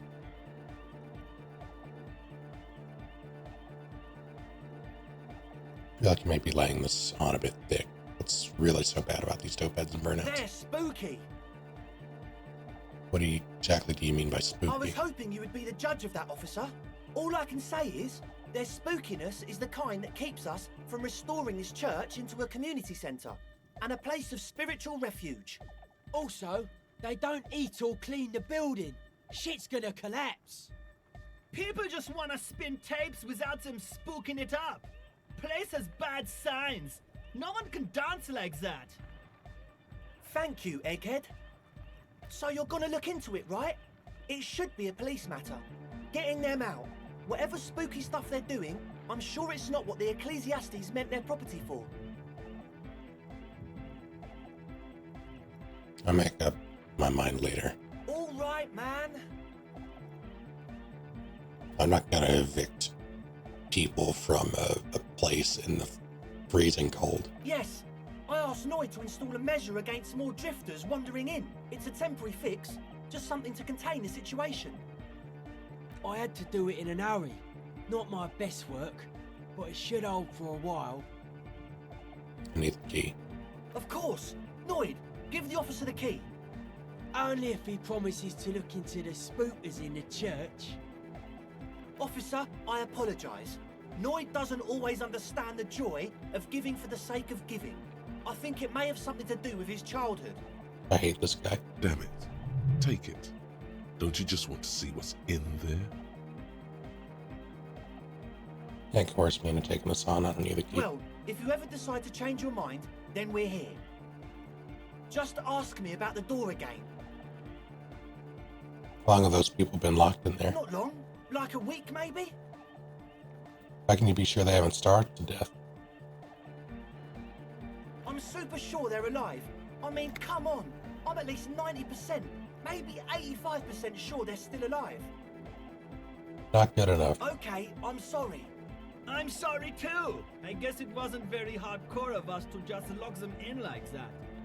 No, it wasn't.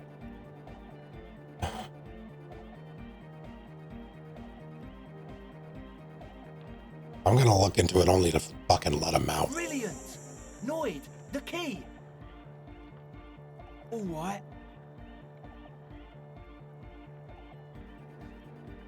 The speed freak dips into his belt bag and produces a yellow key, then makes a sudden cool infused move, tossing it in your general direction.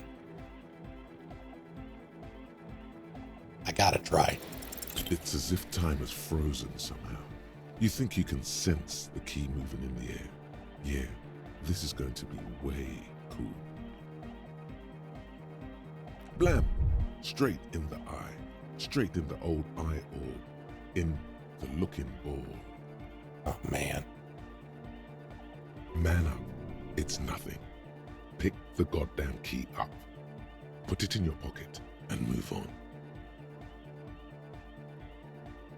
My bad. He looks like he's genuinely sorry he didn't throw them better. As always, we'll be right here, waiting patiently for the news. Yeah! I hate them.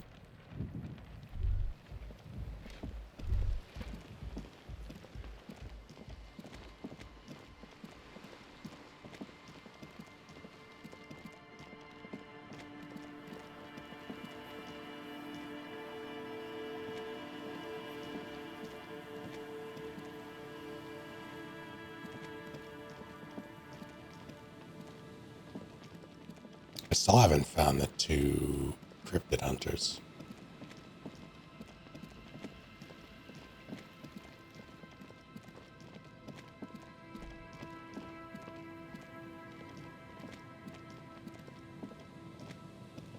Heavy wooden doors, more than twice your height, stand. The lock turns easily. You hear a click as the shackle pops open. Let's go. As you do, you hear the echo of the doomed commercial area, its black holes and dusty machines. Then the feeling passes. A great whoosh of air rushes into the dark innards of the church, as though rushing to fill a great vacuum. In the heart of the city,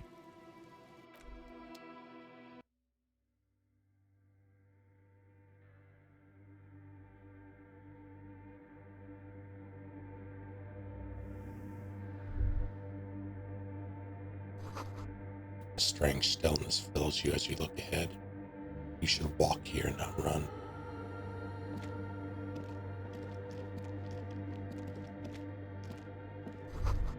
This grotesque wooden figure looks half finished. Feels like it's trying to become one with the church.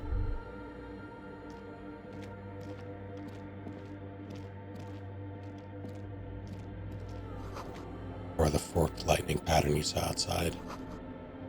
Bark beetles? No, it looks intentional. Some long forgotten style.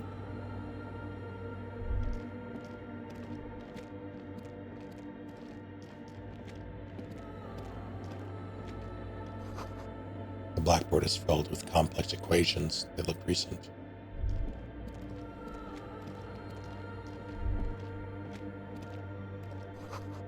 Well, it's filled with water, and a live wire runs directly into it. That seems like a mistake.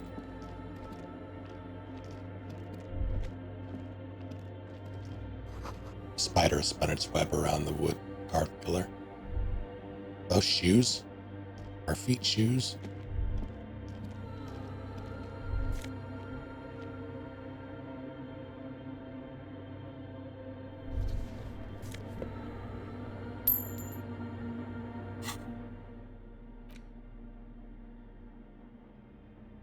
I like the perception, though. I do like empathy. I need a cat.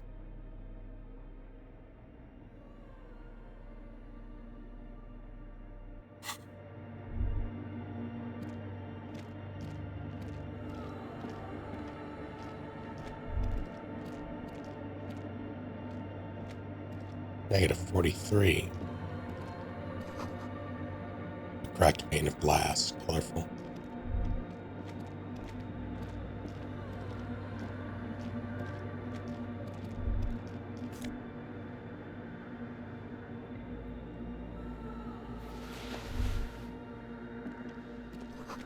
Figure drawn in frost on the window depicting a deer. Frost has drawn flowers on the glass, obscuring the view.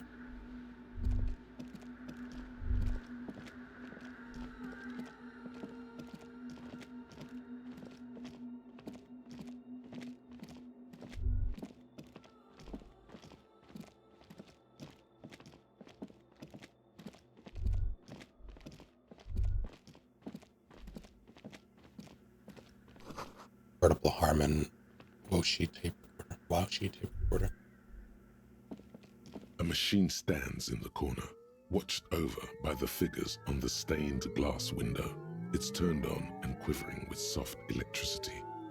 Another radio computer. And this time it's already turned on. He seems cautious around the machine. These machines sometimes harbor traps, he thinks. Alarm systems and the like. Let's be careful. We should leave. I doubt this place bears any connection to the case.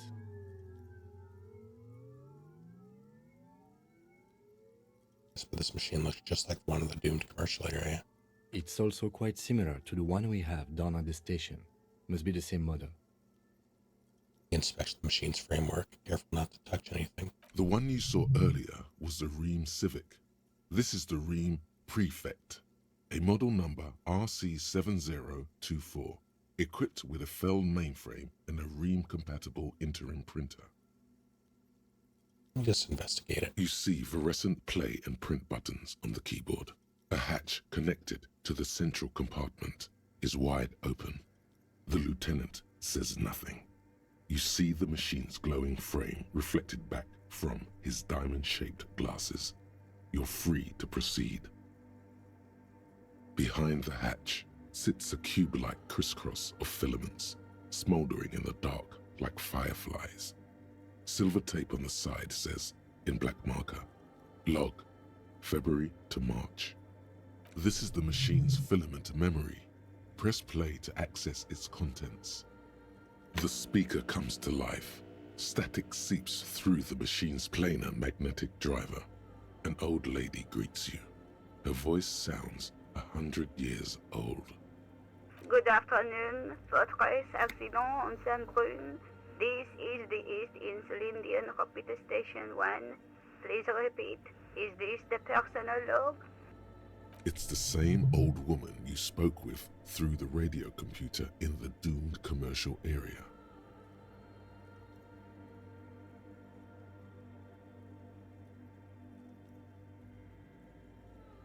Inside the cord with the tape on the filament just said log. Good. Please repeat the password. Let's look around. There's no use trying to guess the answer. Received. I will register this login attempt. Fortress Accident, is there anything else I can do for you today? How are you? Good, thank you. Please repeat. Is this the personal log? Don't die, Constable. Thanks for hanging out. Goodbye, Fortress Accident. The machine's keyboard is still illuminated, revealing fluorescent play and print buttons.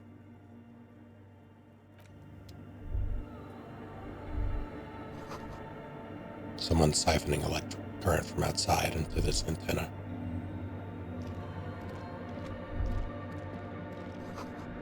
Two decks of reel-to-reel tapes spinning on empty. In white, silver, and apricot faience, the young mother of humanism stands above you. A crack runs across her body. She is impossibly tall, oval-faced and sad, a dark and radiant majesty. This is her innocence, Dolores Day. Cradled in her arms are a pair of glowing lungs, clearly visible from underneath her flowing dress. You should kneel. No. Cold wind seeps in from the crack in the glass. Snowdrifts cover the floorboards at your feet. Above, you feel her multicolored eyes on you, inspecting you. I feel like that would enhance the experience, not it. As if under a microscope. It's her nautical skin.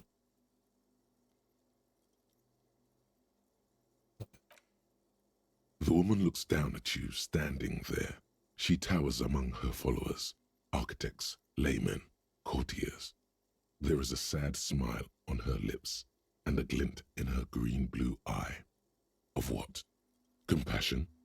Remorse?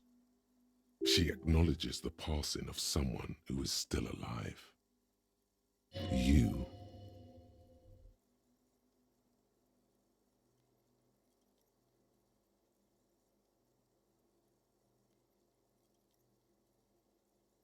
Compassion. As that soft word passes through your mind, the lieutenant draws an X-shaped cross from shoulder to shoulder. Your fingertips touch your chest, 4 times as you stand in the apricot-colored light of the window. Above you, the woman still smiles, her distant smile, sundered by the crack in the glass.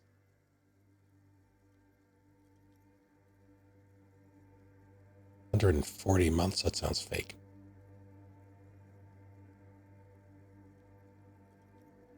Yes, I wasn't sure before, but this must be the DeLorean Church of Humanity in Martinez. It's called the Small Pinewood Church in some records. You know this place? It's a minor landmark, not easy to find. Most maps misplace it. It was built not long after Revachol's founding, 300 or so years ago, by first-generation settlers. What else do you know? There used to be 7 stave churches on the coast. Les Sept Sœurs, they call them. The 7 Sisters. Only one remains. The rest were burnt in the Revolution or used for building materials. We should be respectful here, although the building appears to be deserted. I do not believe we'll find anything connected to the lynching here. Something else, perhaps? He looks at the machinery lying around. Respectful? Is the lieutenant a follower of DeLoreanism? There it is again. A small pang of guilt. It's time to ask him what happened here. You know why it was abandoned? I have a theory, yes. There was a police raid a while back. I heard the place was shot to pieces. Who conducted this raid? Well, your station was involved, I hear. Although I can't be sure. Not sure? 3 precincts were involved in the raid, and people say Precinct 41 was one of them. I don't remember being there. I am pretty sure it was a clandestine operation. I don't know anything more about it, why it was conducted, or who participated. I try not to pry into extra-district matters. Find out what I was doing. Good luck. You will not get information on a confidential operation from your station secretary just by calling. If you really don't remember, it might be better to keep this one forgotten. It happened a while ago. It's unimportant to our business in Martinez now. Alright, time to talk religion with my coworker. Yes, we all are. Her name, body, and rule are synonymous with humanism. The laws we enforce are DeLorean in origin. Looks like a lever, holy shit.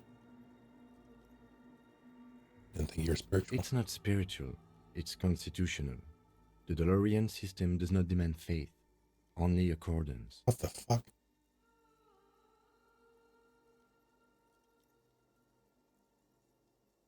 How did I know this? Despite the damage you've done to yourself, the title appears lodged in your hippocampus.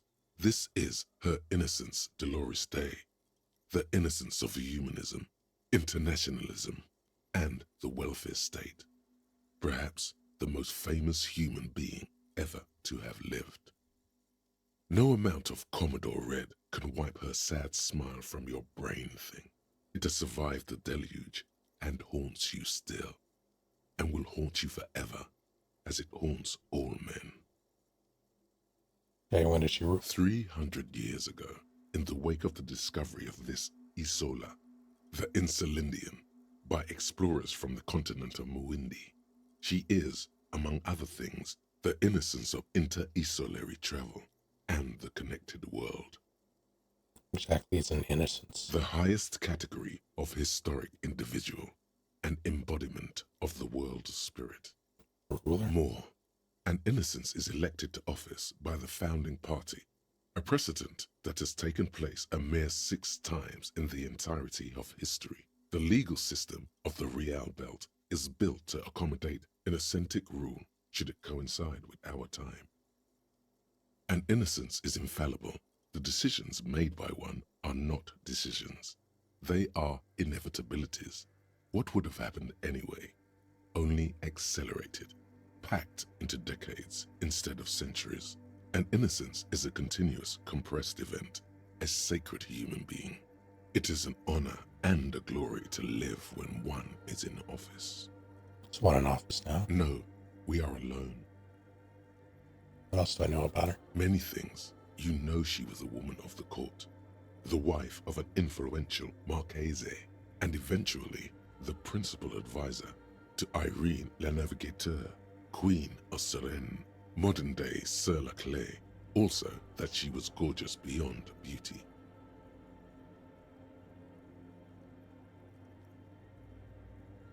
Sorry, one moment. I need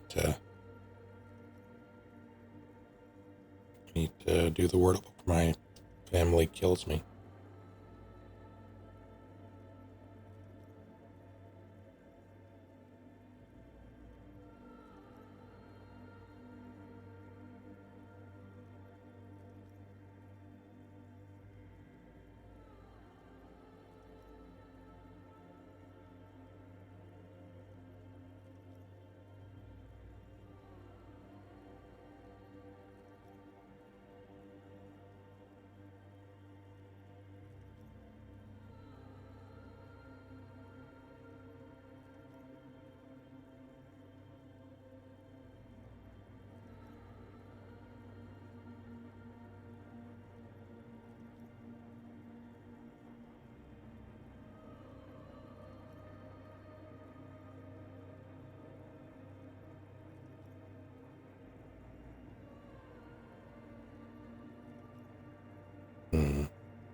Took me 5, but I got it.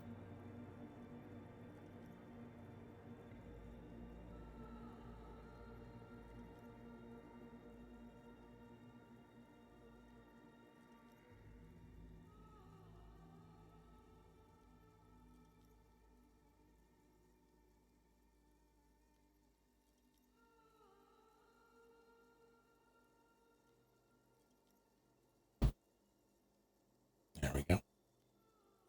Draped in ancient sadness. Are you sure you want to remember this bit of historic trivia? Standing under a long, slender form like this, dwarfed? Yes! Big bummer! Boring history! Gotta keep it light, man! Keep it moving! Get fucked up instead! Where's this coming from? The past. It's a silo of sadness, fermenting. You should keep away. Fuck this pain, Bratan! It's unhealthy! No, you must know. Was she smart? Terribly. Women of the court were expected to play both contract bridge and chess sufficiently well to prove an interesting challenge to a man. A simple grasp in matters of philosophy, theology, and science was encouraged. She was, by all means, a kept woman. She made the most of her position in the antediluvian court, a court visited by the most prominent thinkers and artists of the day. In secret, she was becoming the era's preeminent philosopher of the state, a scalpel, a piercing gaze. She was an almost preternaturally magnetic and intelligent individual. To her contemporaries, she appeared out of time, a messenger from the future of the species. We all fell in love with her, head over heels. Even before she was declared an innocence, her influence was tremendous. How come? It was on her advice that Irene Le Navigateur sponsored a number of voyages into the Pale. A costly, often tragic endeavor, ultimately vindicated by the discovery of the new world, the piece of reality you're standing on. She was crowned 2 years after the first expedition returned, setting in motion what is widely considered the greatest era in history. The Delurian era. Wow, indeed. When her innocence was declared, and the queen she had advised for years fell on her knees before her, she was so overcome with emotion that her lungs started glowing in her chest. That seems unlikely. Bystanders reported golden filaments lighting the already sunlit chamber around her, clearly visible beneath her dress. That is why the lungs are the symbol of love for the cultures of the Real Belt. What more? As did we all. The lands of the Mesk and the Occident, and even faraway Supremwindi, altogether 21 of the 40 Mundial nations of the time, immediately accepted Innocentic rule, even before her crowning. Crowning? In a city called Advesperaskit in Vesper Messina, her homeland, the name of the city means evening comes, but it happened on a winter's morning, with the canals frozen and slush falling out of the sky. She was dressed in a white and pearl dress on an emptied-out plaza with the crowd far away. Already, her Theriers, the secret servicemen of the Innocents, were worried about an assassination attempt. She must have been beautiful. Oh yes, she looked like humanity's young mother, a perfect mother, insultingly beautiful. It was as if her face and shoulders and hands were covered in a soft down of underfeathers. You know this well, very well. Midwinter snow was beating the cobblestones around her. A small attaché of officials stood by as her Theriers placed a white gold wreath on her head. The crowning was mostly witnessed by secret servicemen. And what? One of the men in this secret service killed her 22 years later.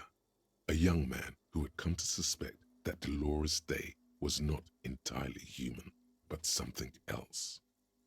What? Something that had walked in our midst, watching us stumble for hundreds, if not thousands of years, until it decided to interfere in the course of our history. We were supposed to come up with this ourselves, the man was reported to have screamed at the Innocents. Dolores Day was shot in the chest with a fowling piece 8 times.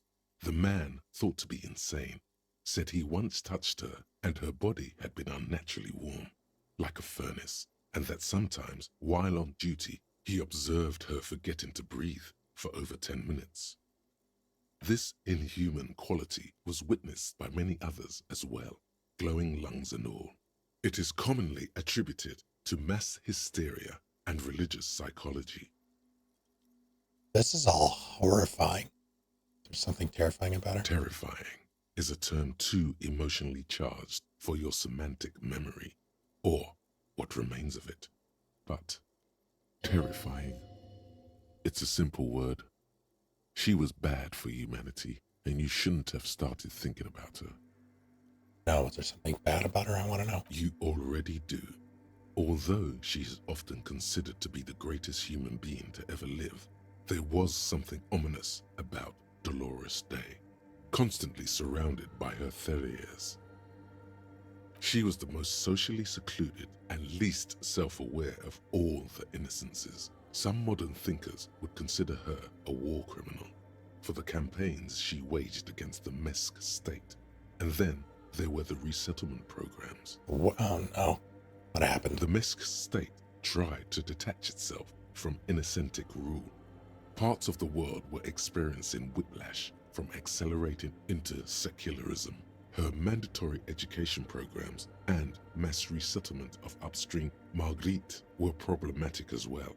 Dissenters were suppressed by a military force she called the Army of Humanity. So she's real bad. She adored chess, yes, but also military war games. Dolores Day often holds a tiny tin soldier between her index finger and thumb in icons such as this.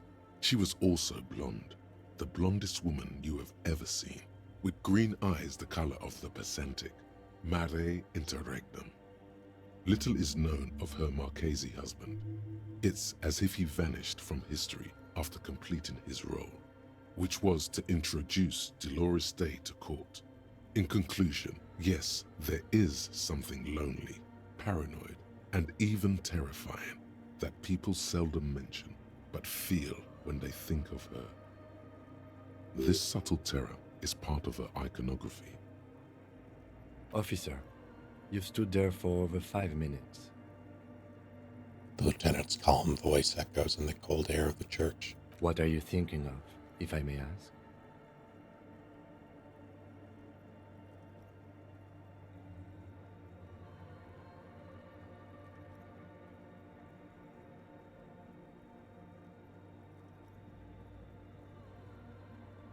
I don't know if this is true. Somehow connected to She's the case. been dead for 300 years. I am almost 1,000% certain she isn't connected to the case. None of this is, in fact. This church, the coast, this isn't a good place to get lost in. The shards glimmer in the dark. You see little pearls of light on the edges of the crack that splits the female figure. Something was written there. Remains of broken letters line the emulsion. What it said, you do not know. I love the fact that I just spent probably 15 minutes listening to all of that dialogue about something that happened 300 years ago.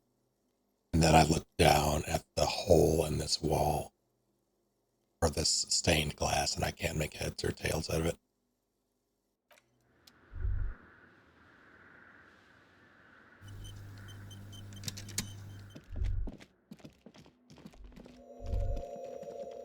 The silence in this part of the church, it's almost palpable. All the shifting matter and shuffling of living things is gone. Nothing seems to exist beyond the church anymore. Maybe if you were to stand in just the right spot, even your footsteps would be completely silent.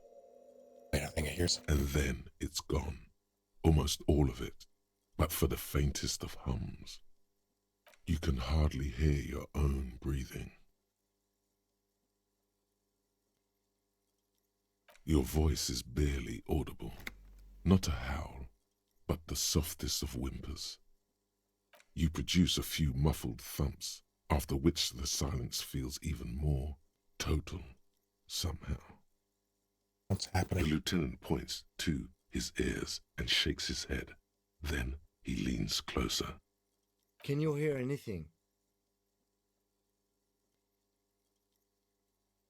Can't hear shit. I wonder why the church was built with such strange acoustics. His detached tone conceals how uncomfortable he is. Something odd is happening around us. The lieutenant doesn't reply, but you can sense him tense up next to you. The orderly rows of ceiling panels become barely visible, then disappear completely in the darkness of the tower overhead.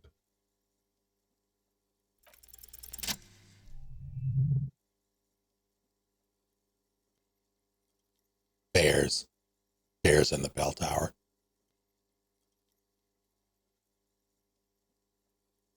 It's like there's something moving up there.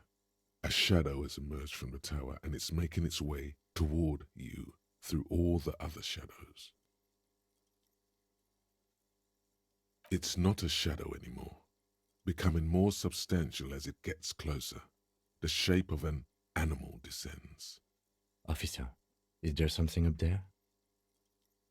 Oh no, you've lost sight of it. Where did it go? Yes, the darkness makes the ceiling feel infinitely far away.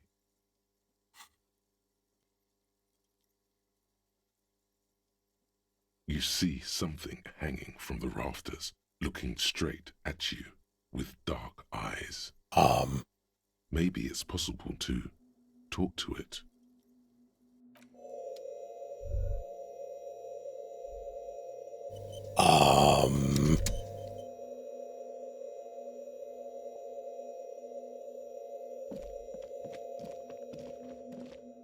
The shadow is a man made of the same stuff as the carpentry of the building. He is studying you intently.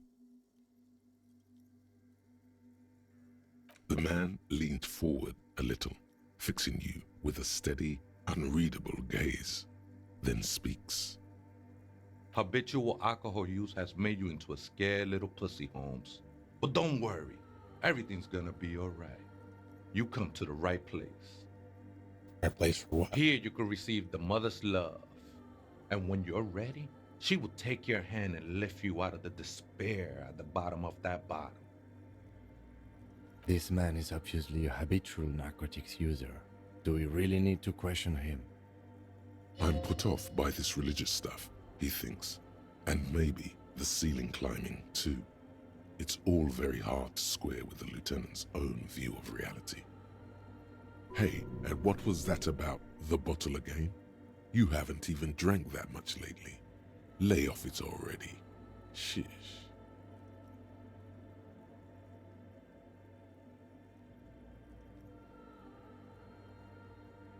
And not a hand lately. Está crudo, way. I see deep inside you. Your body and your spirit are suffering greatly from overindulgence, and you don't even know it.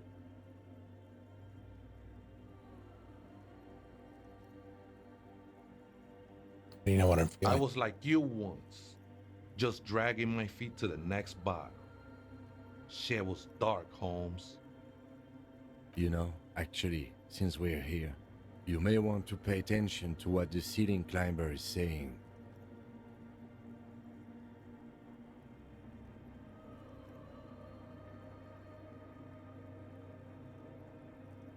I feel like you have a point there. Don't trust me.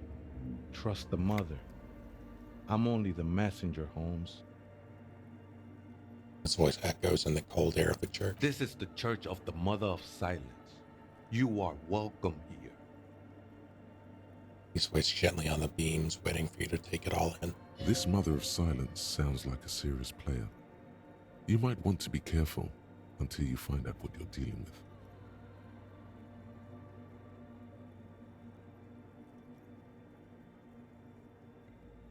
He just climbed down from the church tower. Sure did, Holmes. You human? You are moving like human. I am. At least in part, Holmes. Into the mother's love burns away the cruel distinctions of the body. Sounds like you're not from around here. Haven't you ever met a Mex before? Cabron. Surprising number of us around Revachol.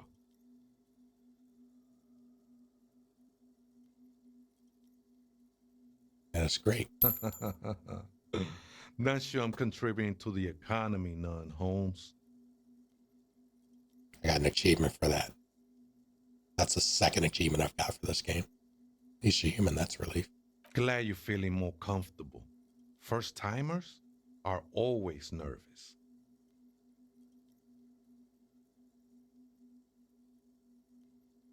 I did not ask out the widow. I have other The questions. sinewy figure lingers on the wooden beams, blending into the shadows. What are you doing? This is a special place. There's a perforation in the world up there. A way out into nothingness. This church was built around it for purposes of veneration. I circled it, nurtured by the silence bestowed by the mother. One of these days, I'll be pure enough to go drink from it directly. You mean her? No. There's a new god in town, and she can be painted or sculpted because she has no limb or even a face. She is the end. What does that mean? She is a cavity in the dark beyond sense. She saved me, but I couldn't describe her to you. No one can, Holmes, and no one ever will. Oh, okay. I'll have once you drink from this perforation. I will be incinerated, but not destroyed. Finally, I won with the state of the world before reality began. How did you even find this place, this church? Hard to say. I think I did some construction work here, back when I still had material worries. Up there, I realized what the true purpose of the church was. Been spending a lot of time here ever since. The past is nothing to me now, eh? It didn't belong to me. Still don't understand what you're doing in the church. I'm a seraph, Holmes. I sing the mother's glory.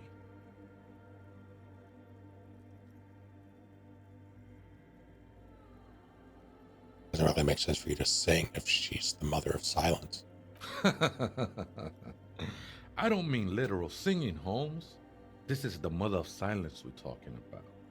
It's the singing of a burning heart. You may be thinking, but fire crackles. No, Holmes, that's the material that's burning. The flames themselves are without sound. You know, fair point. It's yours. I think they were. A long time ago. I had to shed them like skins to get closer to the center of the silence. You could have them. I don't need them anymore. Shouldn't just switch one drug for another. It's not like that at all, man. It's just faith and joyful service. Too gleeful, those words. He is lying. Not to you, to his very own self. I was being insensitive. No worries, man. I know this shit takes time. Another The question. sinewy figure lingers on the wooden beams, blending into the shadows. Been here a long time. See the police raid that took place here? Something like that.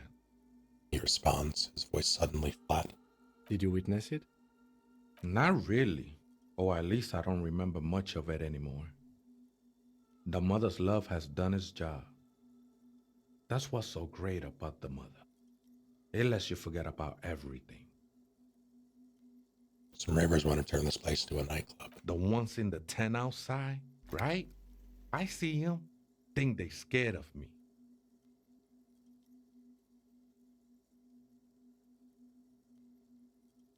You have a reason to be scared? Nah, man. They look pretty funny. And I don't harm no one anymore. Anyway. What do you think about the nightclub? Why not? They wouldn't bother me none. I'm usually way up there, imbibing. Ain't no music on earth that can reach where I go. Might even be nice to have some company. He said that in spite of himself.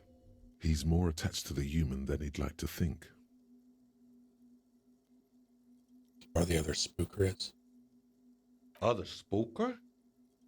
Oh, esa viejita es muy estudiosa. Don't know, Holmes.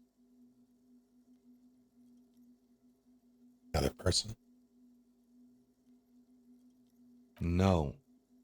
I just call her viejita because of her clothes. She's actually quite young.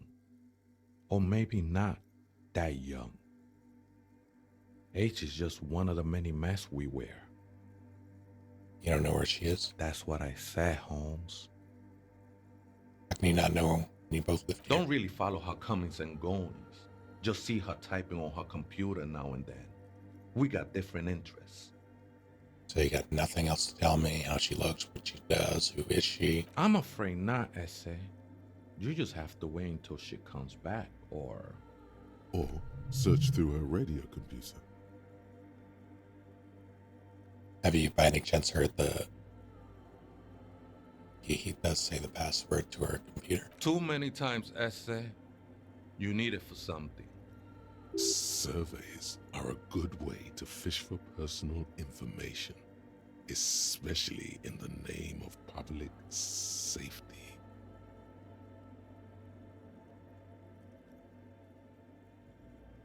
I'm not gonna lie to him. First-degree murder investigation. The lieutenant raises his eyebrow, but doesn't say anything. Don't sweat it, vato. The password is afterlife death. That is true. But what comes after death? What you think of that? Makes me almost pity La Nilita Pequeña when I hear it. I think we're done here, Essay. The figure crawls off into the darkness above. That was an interesting conversation. Yeah, it was. However, I'm still not sure how it's relevant to our investigation. Give it time. Don't run. Already ran once a little. Need to feed the cats. Hey, her innocence Dolores Day liked little figurines, right? Liked holding little men between her fingers, remember? What? You have the headless Fallen Rider figurine. You should give it to her. Win her back. Win who back? Can't win her back. She's a long-dead historical figure.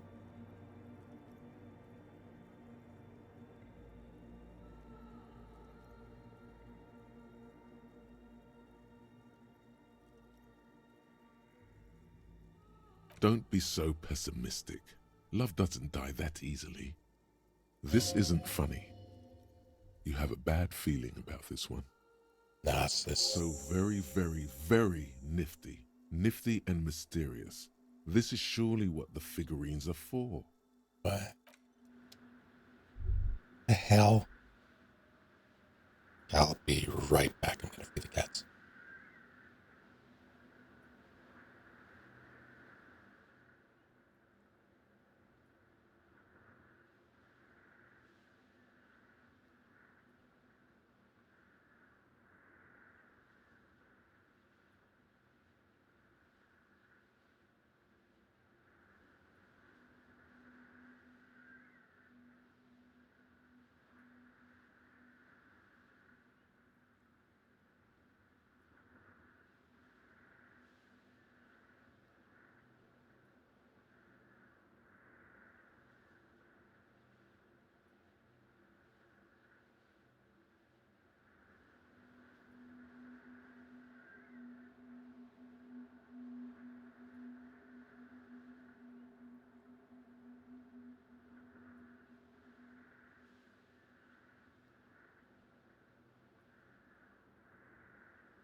What the hell were they doing just now?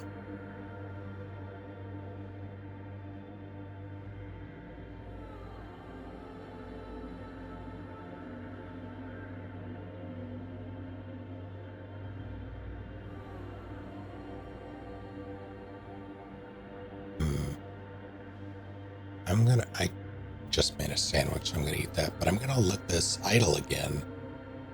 So I don't know if it was visible in the tiny screen that the game was in, but they were doing a weird idle animation.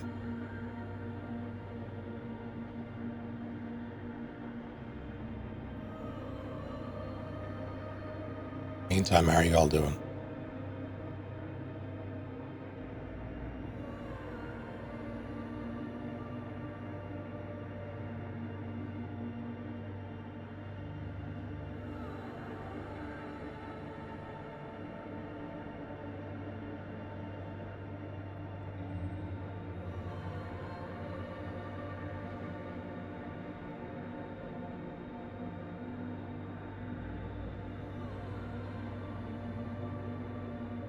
Lopez, wars were started for less.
See, I unlocked the thing.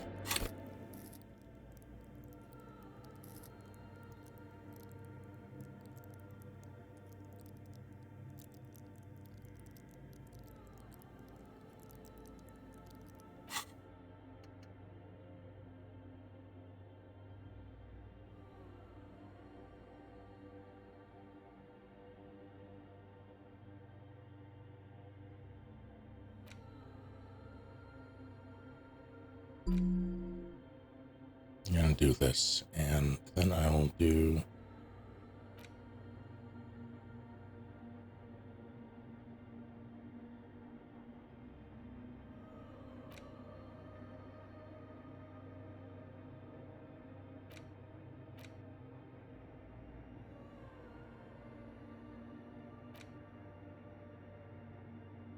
20 hours?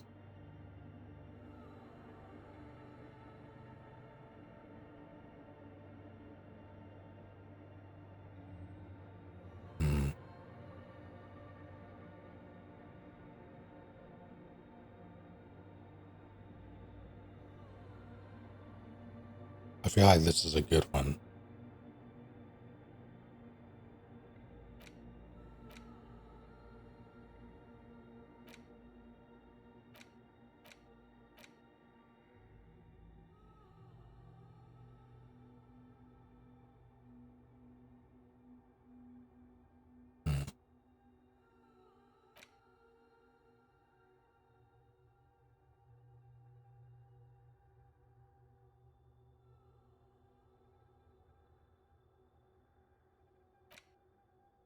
Do I want to do Wasteland of Reality or Jamrock Shuffle?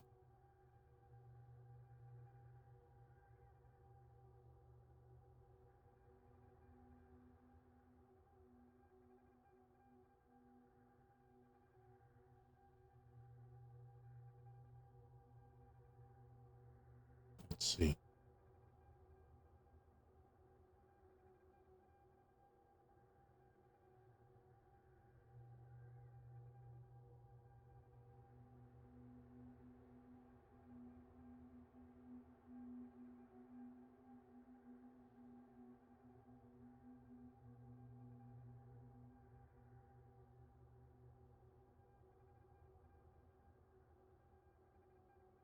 Choose my fate. There's a poll open. Choose democracy.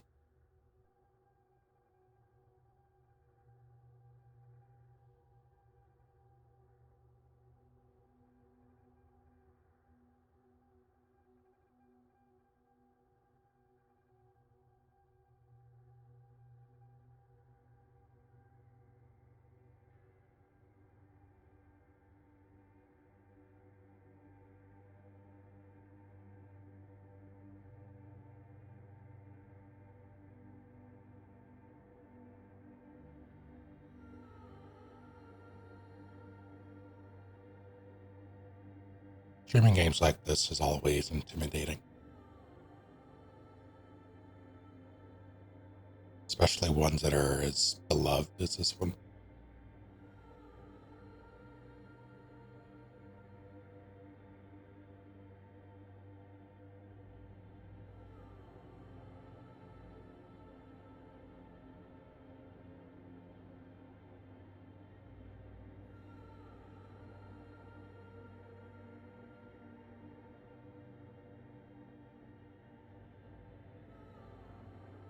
Never know if I'm making the right call.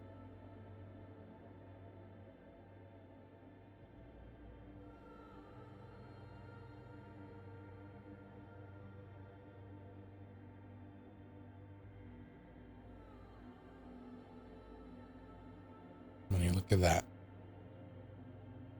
Oh.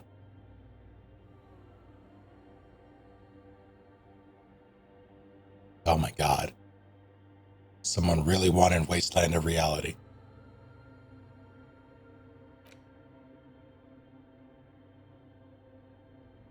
Insomnia, eh?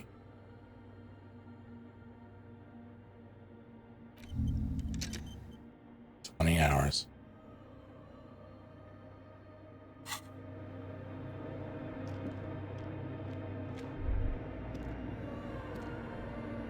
I have the password now. The machine's keyboard is still ill. The speaker comes to life. Good afternoon. Votre accident sounds good. Please repeat the password. Afterlife, death. Good. I have unlocked the filament. After ending the call, please press print to access the filament. Votre accident. Is there anything else I can do for you today? Goodbye, votre accident. The machine's keyboard is still illuminated, revealing fluorescent play and print buttons. The printer prints out a long text document with dated paragraphs. It looks a bit like someone's journal. The first entry, made on the 4th of February, 51, by an unknown author, is short and concise. Arrived at the church. The door was boarded up, so I used the crowbar to get inside. Looks like the place has been deserted. Nothing out of the ordinary, but I'll ask around. Need to figure out how to get the electricity in. The lieutenant leans closer, scouring the printout over your shoulder. Just as you finish reading, he looks up, muttering under his breath. 4th of February. That's over a month ago. Whoever set up those machines has been here for quite a while. 6th of February, 51. Had a little chat with the local fishermen. Said I shouldn't go near that place, that the church was spooky and ridden with narcotics. It's a little spooky, all right. Still haven't figured out the electricity. See? Even one of the spookers themselves says it's unnerving. 7th of February, 51. Finally got the electricity in. Next on the agenda, a new antenna. I'm thinking ESCA series, something advanced. Oh, she need an antenna. Why would anyone need any of this equipment here? He steps on a wire running on the ground, inspecting it with his boot. 8th of February, 51. Bought the antenna, had some problems setting it up. Called Simo for help. Heard the others are back to making art. Drinking somewhere out of town. Sulislav started a rock band again. Lexi has been seen asking money from strangers. But at least the artists have their act together. They're qualified labor. They can get work anywhere. Graphic design, ads. The programmers are doing fine too. I mean, they're programmers. The writers, though, they're fucked. I just have to find out what caused that data loss and be done with it. Still don't understand how it managed to wipe out the backup, when the backup wasn't even connected to the front. I know. Everyone thinks it's impossible. They say I must be lying. I'm here to set it right. Seems like something to do with radio computers. Unfortunately, I don't know enough about them to understand what the author is saying. Something about the backup data getting destroyed, and how everyone thought it was the author's fault. Let's just keep reading. 12th of February, 51. Brought some food from the grocery store. Apparently, there's a strike going on in the harbor. Definitely not happy to see the Martinez people again. Everything's now set up in the church. Going to start working tomorrow, 8 a.m. The strike. We are nearing the date of the murder. Keep reading. I'm interested now. I want to know what's that radio anomaly that sent this person here in the first place. 25th of February, 51. I've been sending data up to Lintel for a while now, trying to recreate the data loss, but nothing. Didn't even feel like logging in, the disappointment. But I did discover a curious audio-spatial anomaly at the back of the church. I've named it the Swallow. It swallows sound. Need to get some mics. Is she talking about? The lieutenant looks to his right, toward the silence. 28th of February, 51. Yes, the first recordings confirm that the Swallow is real, and I'm not just losing my mind. It's a pillar of silence, with a diameter of approximately 3 meters. Seems like the higher I go, the less I record. This might be a coincidence, or it could be connected to the data loss that led me here. The pillar of silence. She is talking about the silence. Is she suggesting it's more than just an architectural quirk? What could it be?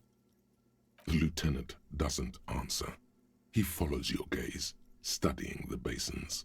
The water shines in them. No ripples. March 51. Some kind of young disco men have appeared next to the church. I've been trying to record the silence to find the epicenter, but now it turns out I've also been capturing the future of dance music, one neo-disco song over and over again. Fortunately, The song is so monotonous, I was able to devise an algorithm to factor it out. The other day, one of the disco men came in. Before I could even say hello, she got scared and left. Good. I don't want anyone distracting me from my work. Must be describing itself. A girl on the ice? Sounds like her, yes. March 51. I got a call from the repeater station. Someone has tried to access the radio computer in our old office in Martinez. Can't do anything about it. The storekeeper still doesn't want to let me inside the building. Thinks I'm part of some kind of curse. How Martinez of her. That's me. I was the one who broke into that radio computer. The storekeeper must be placed on. I knew it wasn't a good idea to meddle with that machine. No. It was a great idea. You're learning things. This is how you learn things about machines. I'm going right back there. March 51. A new 2-meter aux cable. Noodles. Crackers. Ping energy drinks. Water. Toothpaste. Gum. Also some canned air. Can someone do me a favor? Can someone look up when the first energy drink was invented? Like the market. Your reading is interrupted by the sound of the church door opening. A strange woman makes straight for the radio computer. Suna, eh?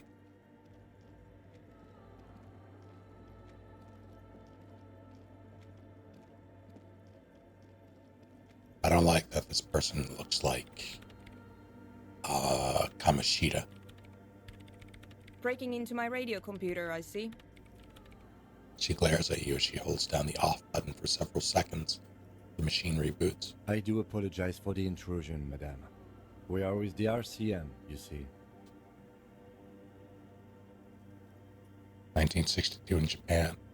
Kaisho Pharmaceuticals, thank you.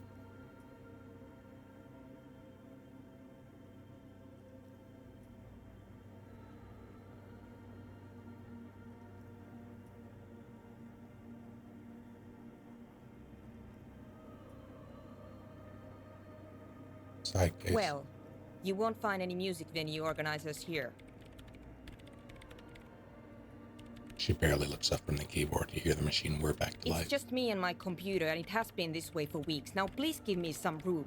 I need 2 seconds to see that you haven't destroyed anything. We should talk to her after she has rebooted the machine.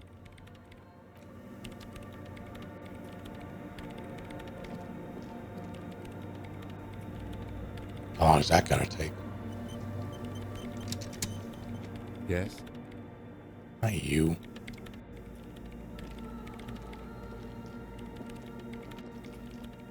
What is it?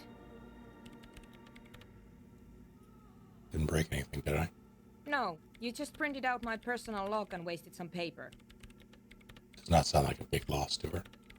You the lead programmer of We're All Untethered by any chance? Or, no. Not anymore. That project is dead. She doesn't seem surprised to be recognized. Rather sad. Something passes over her face before she straightens her back. Sorry, but who are you? What are you doing here? I am Soona Luukkanen-Kilde, the former lead programmer of Fortress Accident and RSA radios. I have over 16 years of programming experience, and I'm proficient in both Vox and Orbis languages. If you're not here to hire me, I don't really know how I can help you. What are you doing in an abandoned church? You really like those questions, don't you? There's a hint of amusement in her tired eyes. Police officer, it's my job to ask questions. I'm conducting scientific research here. You can't throw me out. Research. I'm looking for the location of a 2mm hole in the world. What? She's looking for a disruption in the radio waves. That's what her personal log said. The lieutenant raises his brows, but doesn't say anything. It's all connected to the data loss in your journal? Yes, that's what led me here. But I suspect it might be something a bit more complicated than that. A hole in the world? What does that mean exactly? Exactly. What does it mean? Up to now, it has been impossible to say what it is because it's impossible to measure nothing. What do you think it is? What qualities does nothing have? How do you measure something that does not exist? She's suddenly absorbed in the conversation, waiting for your answer. That's a little above your pay grade at the moment.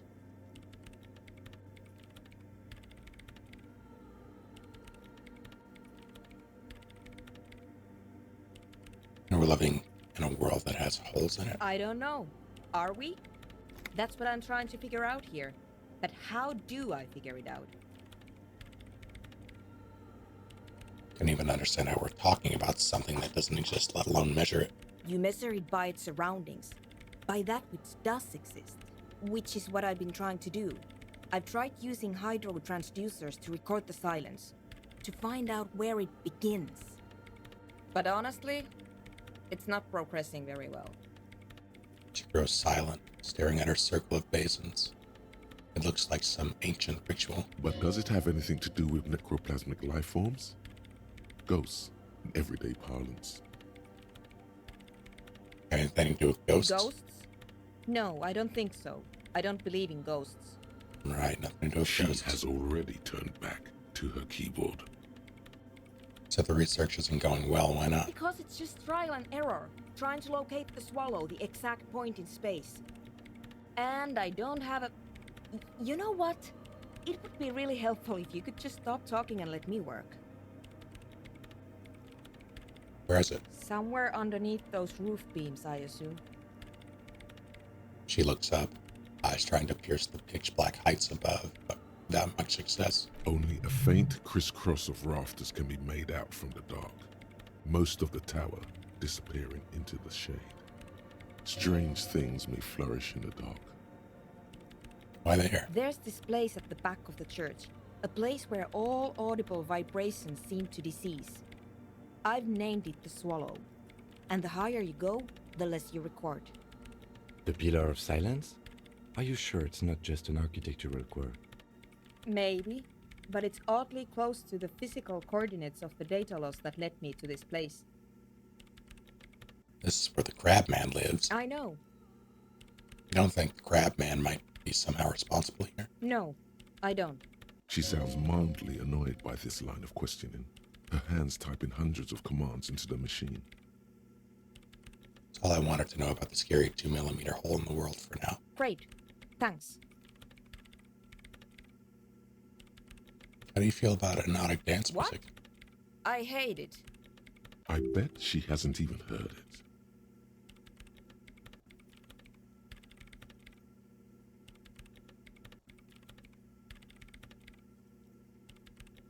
Have you even listened to it? Like, actually listen? Yeah.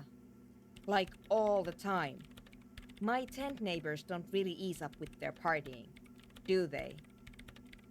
She pulls a face that looks absolutely scathing. I just got an achievement for that. Maybe I'd have to be Art on cop. drugs to get it, but to a sober mind it just sounds like uninspired rug whipping.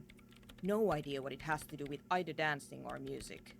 Right. But how do you feel about a club for hypnotic dance music? This is about those speed freaks in the tent, isn't it? I've got some news for you. It's not a nightclub they want to build here. What do they want to build then? Take a guess, why don't you?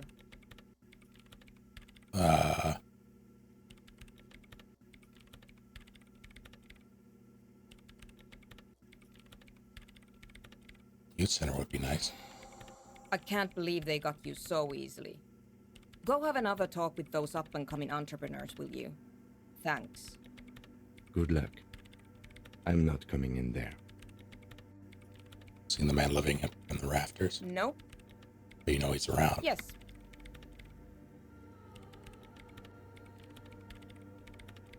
He's seen you. And? It's probably not a big deal then. No.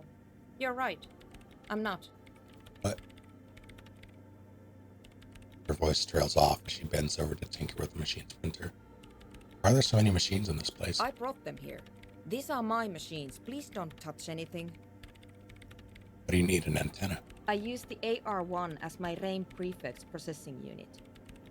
It's a radio computer, right? Mm-hmm. An antenna is it's a processing Yes. unit. You really don't know anything about radio computers, do you? She stopped working now. Not really. All right. Well, all radio computers perform operations up on air. So in order to gain more processing power, you need to invest in a good antenna. The AR1's a good antenna. I guess it is. So far I've been quite satisfied with it. Martinez is an unstable region with bad coverage, and the operation has been surprisingly stable. But it's not the cheapest one on the market, so I wouldn't recommend it for your regular red tape operations. Fraser 1000 is a foolproof line for civilians. Anyway, you should do some research before you decide to buy anything. Ask around, compare the prices. There are many milieus dedicated to that sort of thing. She liked telling me this. It calmed her nerves. Of those bowls of water over there. They are connected to my RAIN prefect. Whatever you do, just please don't move them, okay? Thanks. What are you doing with it? I'm working. The machine seems almost alien with its pulsing core. The light casting her face in a strange shadow. On what? Could you just shh for a moment? Or get to the point. I really need to focus on something. It's not just rudeness. It really is hard to concentrate on whatever she needs to do, and you're not helping. Great. You work in peace. No. I need to get back. Run out of time.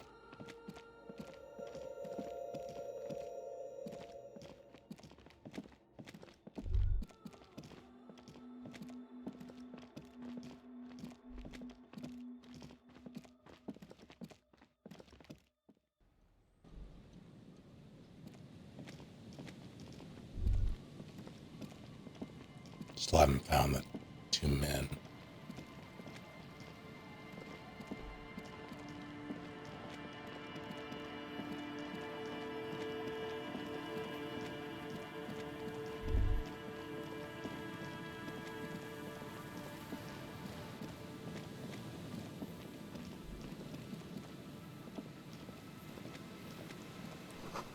What's the gears used to turn the whole machine? The chain trails off into the ocean to who knows where. This barrel has been recently discarded. It still smells of fuel oil. An old door, worn by elements, guards the depot. The wind has blown a sand dune in front of it. The door hasn't been opened in a long while. You see a handle. What is this thing? It's military. A service depot of some sort. Used to service what? Probably something that is no longer there. Lieutenant looks at the hunching concrete toad in front of him. Alright.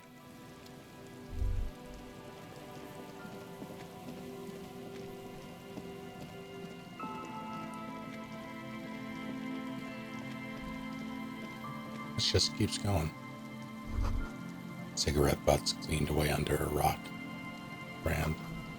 Take a mental note. Jumutiri seems important somehow. Someone's made a campfire here a long time ago.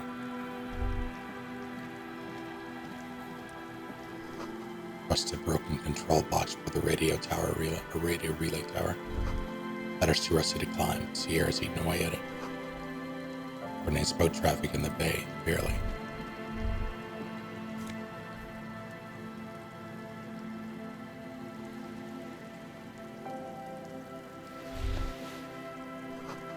Tiny inlets there, off in the far distance where the posts trail toward.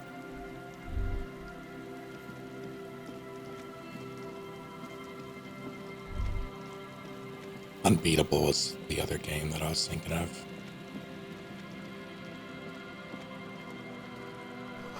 The boardwalk rises to meet your south, casts a long shadow over you.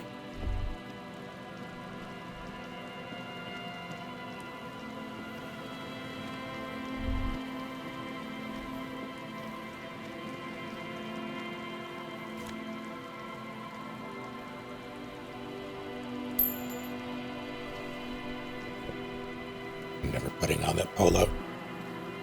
Polo shirts are the devil.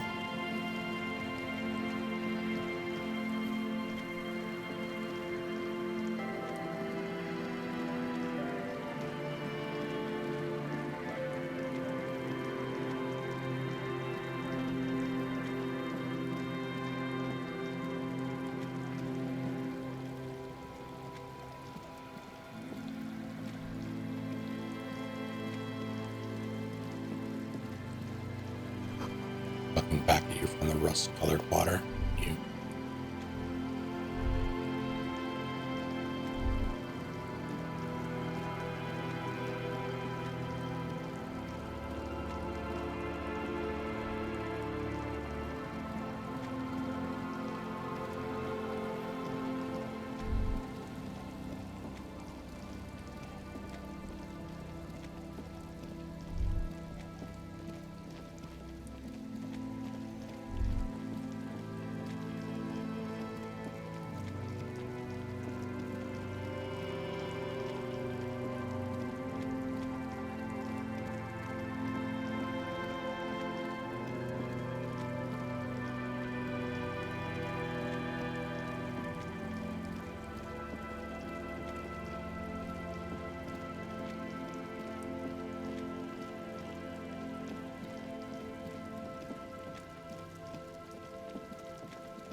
plastic wrapped macaroni stamped with humanitarian aid.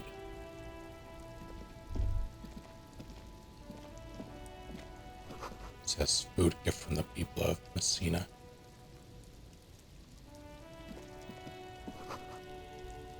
Everything is good. Anyway, tuna fish not for resale. Speakers from the people of Samara.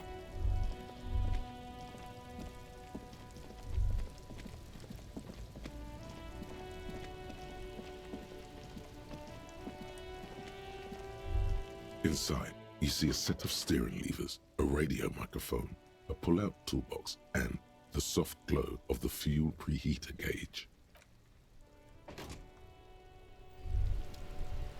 Droplets of rain fall on the white on blue police livery of the motor carriage. Wasn't I supposed to do something important? Something murder-related? There's always something important. Doesn't mean you can't take a moment to admire this piece of machinery. Even at a standstill, the unibody Caprice Canema looks sleek and dynamic. The cabin is tilted frontward to give it a more aggressive, hunched look. Someone has waxed it recently.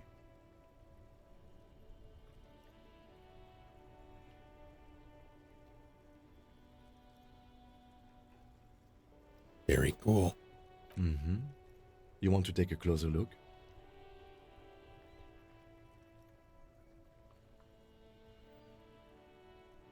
There's a pack in there. 130. I reckon that's a 7-liter V12 there. 7-liter V12? 7.2. Supercharged. The lieutenant is trying to suppress a smug smile, unsuccessfully. Saying these words brings him immense joy. That machine? Yes. An extraordinary machine. It's nice and all, but why so modest? Put some zing into it. Flare it up. Slam it down. Helium headlights would improve the range and quality of the visual field a lot. It's a bit girly right now. Fit it with some proper off-road components.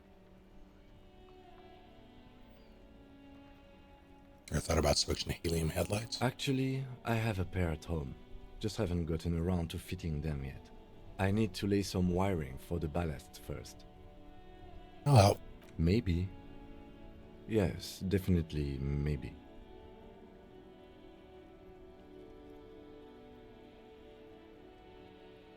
So now that made the infernal whining sound that woke me. You mean the coil noise? Coil noise? When variable current passes through wires that make up the coils on the electrical system on this machine, It causes vibration in the wires and the cores of the coils. When the frequency of the current in the coils falls within the audible range, the resulting vibration creates the whiny sound you mentioned. How do you know all that? I have pretty much maintained my vehicles by myself ever since one was assigned to me. You inevitably pick up some knowledge on the way. There's pride in there. A trained driver knows his ride. Inside, you see a set of steering levers, a radio microphone, a pull-out toolbox, and the soft glow of the fuel preheater gauge. This is Precinct 57. How may I assist you? Jamrock Public Hold Library. on, officer.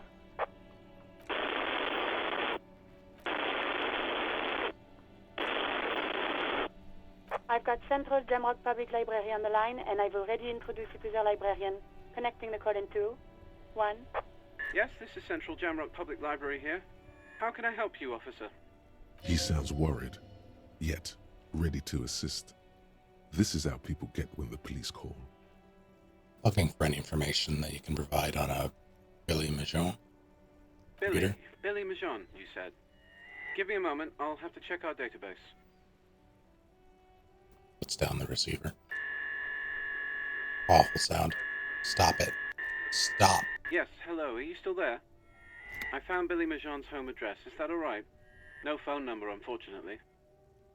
Yeah, that's fine. Here we go, sir.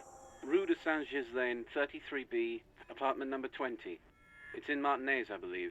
Cape Side Apartments, it says. That's all. That's where the smoker on the balcony lives, isn't it? Oh no.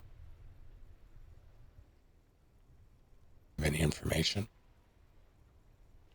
It says here that they returned their last book just a few days ago, but I wasn't at work that day. Do you know someone who was? Marie? Marie? Do you remember a reader named Billy Majon? They returned a Tybalt book the other day. Hear someone answer from afar. Yes, it was my colleague Marie. She said that it was Billy's husband who returned the book. He also asked for this new sci-fi release, Lowe's Radio City 87, but we don't have it yet.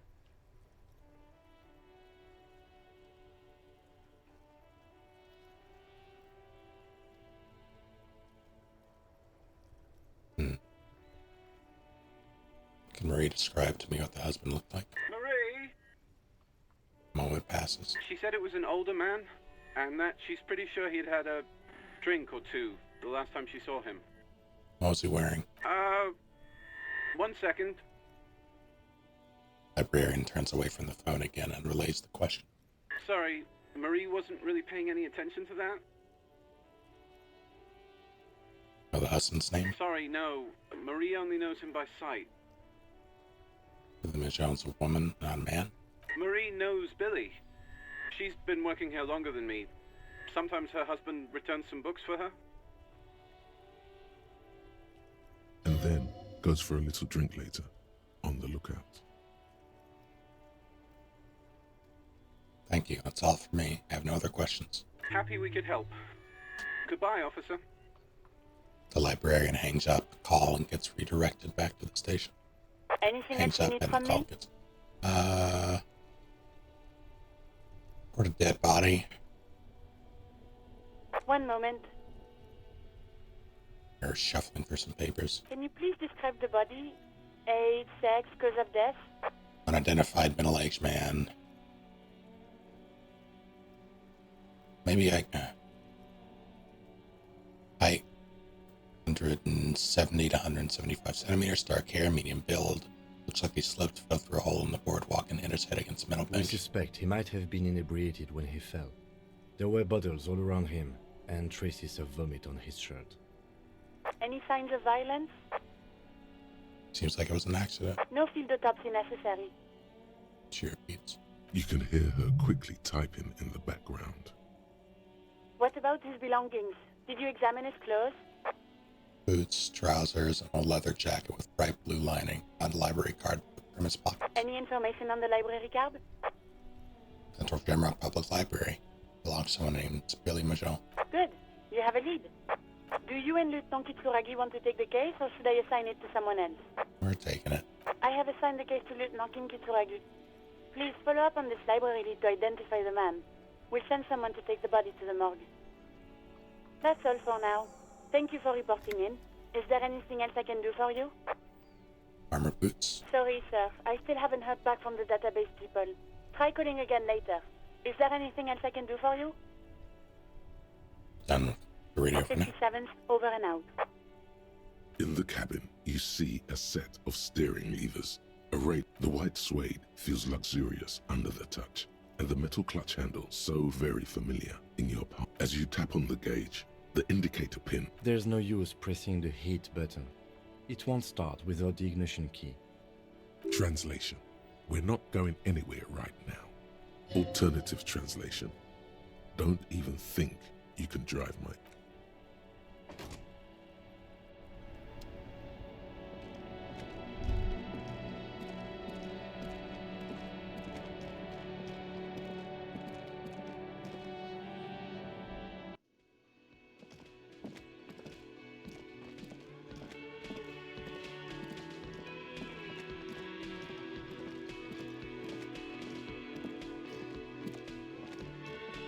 Yes? What is it? I have a blue uniform and mine is black. What does this mean? It means I'm a patrol officer, sir. Alright. Can I help you?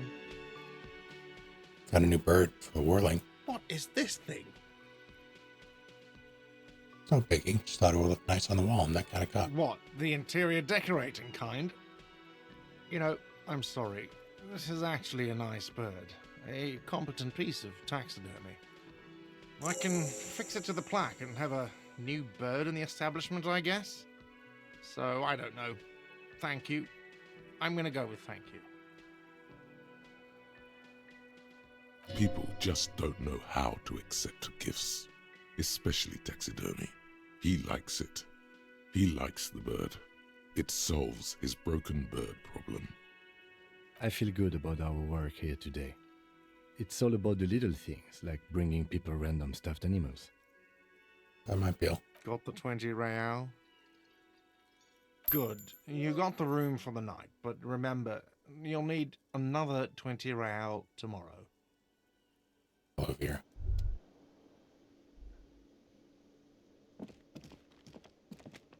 How goes? Shit.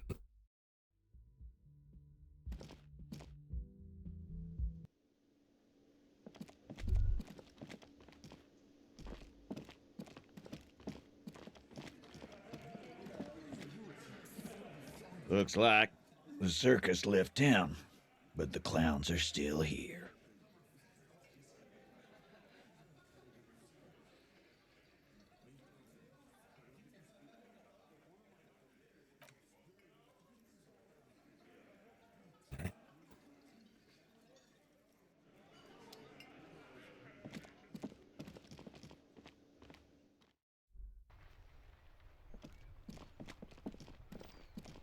Get this over with. She's gone.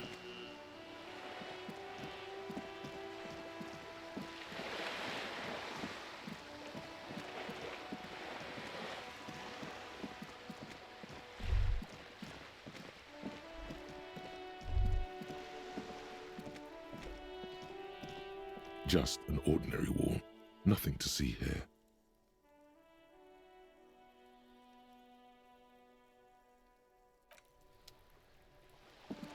Spare him this time.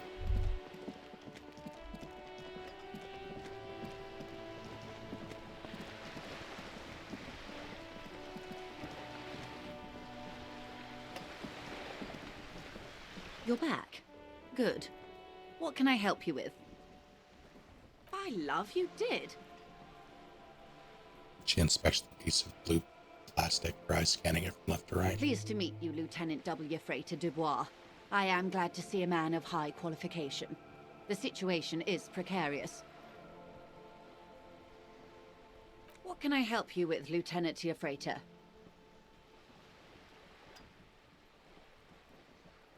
How about you share your information on the lynching, now that you've seen his badge? The goalposts have moved, Lieutenant. In the absence of the badge, I have informed my employer there will be a probe. I cannot rescind that promise. To my knowledge, the drivers are still at the roundabout. I will tell you everything I know when you've finished with them. My plan is to share information. The only way to do that now is by telling my employers you've kept your end, which I hope you will, because let me tell you, we are in dire waters. The sooner the probe is finished, the sooner I can share crucial information with you. Now, is there anything I can do for you in the meanwhile? Tea, perhaps?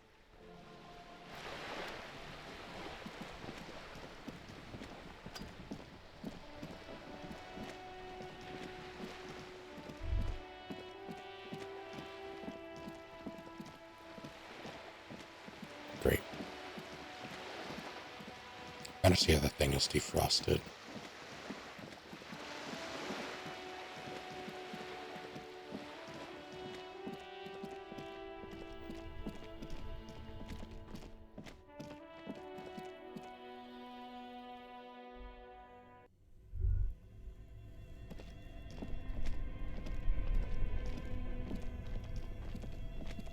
This orange machine is dead still.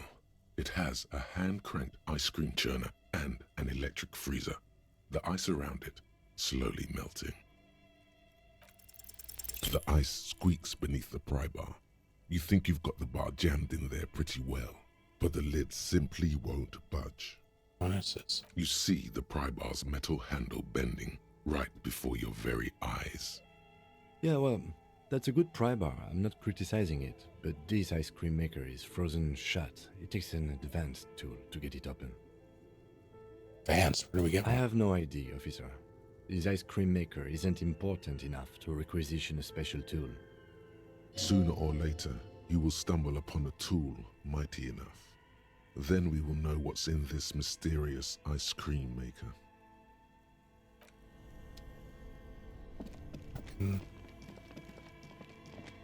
Fine.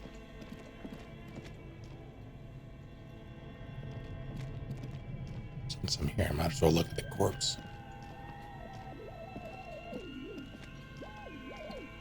The bear's eyes are still glowing red.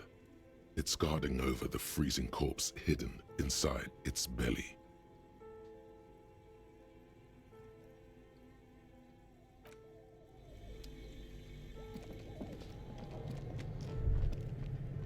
What? One howls from the cold chute in the ceiling. Cold chute above, even. I wanted to do this.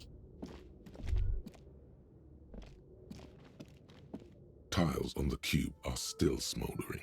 Cast like a smooth draw, the filament slide, the speaker comes to life. Good afternoon. Fortress exit. Please repeat. Is this the product? Good. Please repeat. Good. I've unlocked the production schedule. After ending the call, please press print to access the filament. Really? She just used the same password? Maybe those radio computer guys aren't that paranoid after all.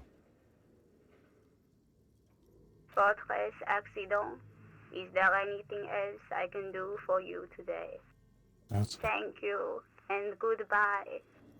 Tiles on the cube are still smoldering. With a quiet determination, the printer starts printing, a piece of paper unfolding like a handheld fan. A black crisscross of letters covers its surface. It's a project report written by the lead producer, Andrew Andy Schott, about Whirl Untethered, a radio game developed by Studio Fortress Accident. The first few pages give an overview of the capital and workforce, while the rest of it seems to be a production schedule.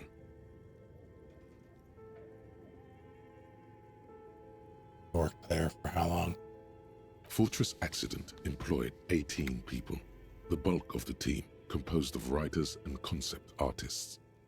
There were also radio programmers, sound engineers, a CEO, 2 marketing experts, and a single overburdened producer who developed a habit of popping Pyrrolidon in the basement to to escape his obligations. The production schedule depicts their glorious descent into bankruptcy. It was impossible not to fail.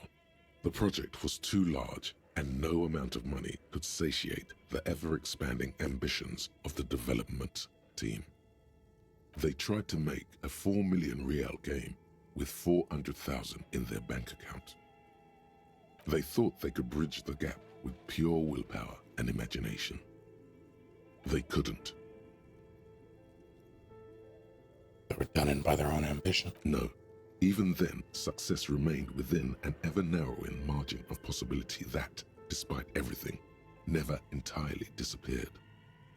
That is, until they discovered the Valley of the Heads. What? At the 11th hour, the lead designer, Jimsk-born Sulisław Jalisa, decided that what Wirral Untethered needed was a secret mystical location at the extreme edge of the map. This place was to be the Valley of the Heads, where the heads of all the headless constructs could be found. The player would have been able to choose a head for their headless party member, and each head would have been voiced on air by a professional actor. How many heads were there? So many. The last count, there were approximately 10,000 heads for 10,000 headless men, all of which could be endlessly recombined. How many combinations can you make out of that? Do you really want to know? There seems to be a calculation here, but it may take a while. How bad could it be? Okay.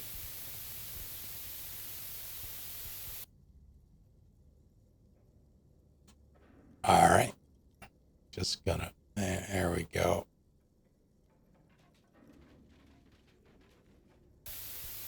Fuck. Just gonna keep going.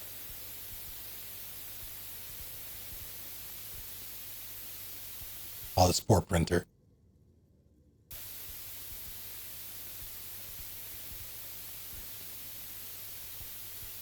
The lieutenant taps his foot impatiently, his arms folded tight against his chest.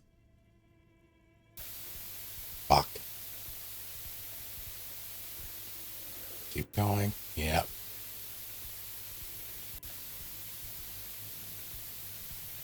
What if you broke the radio computer? What if it's never going to stop? Just let it happen. And that's it. That's it. That's what I said.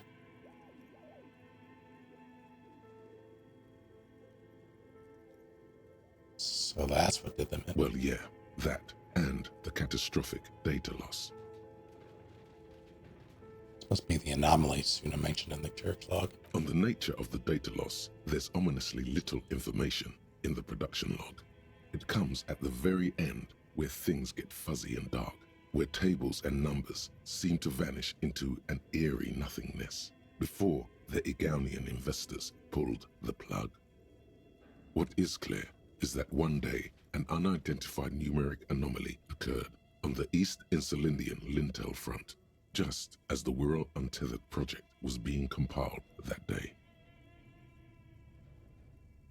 An anomaly caused all the data to get lost in the air. When the project was returned, it was completely blank.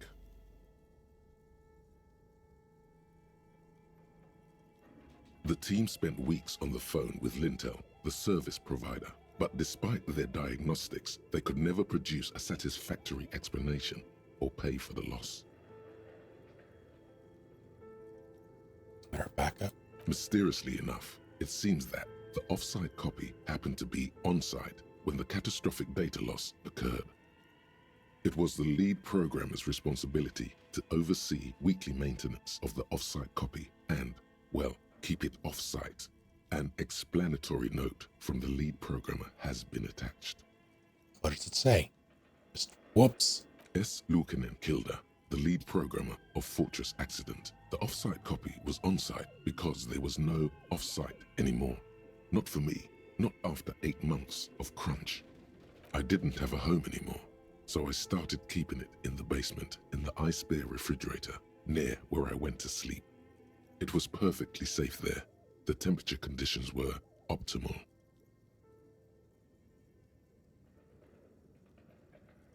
Not very convincing, is it? Her former colleagues would agree with you.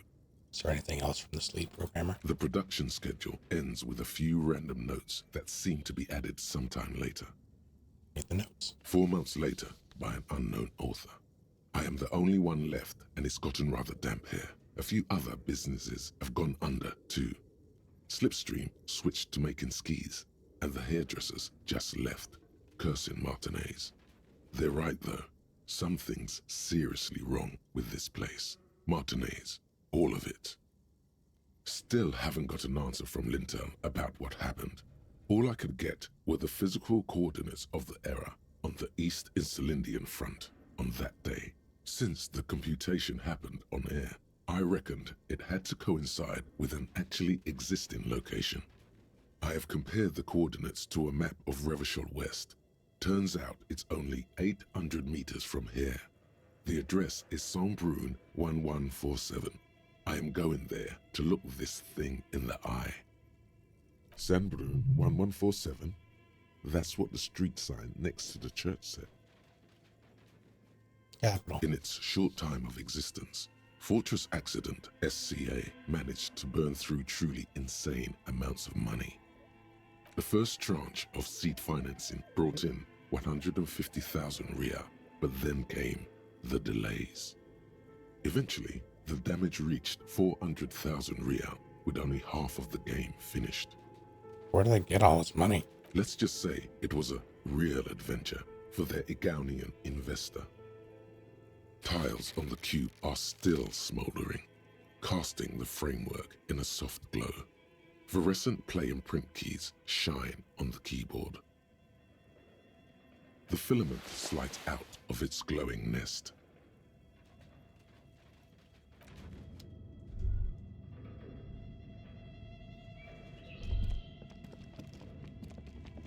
Well, that's worth 50 bucks.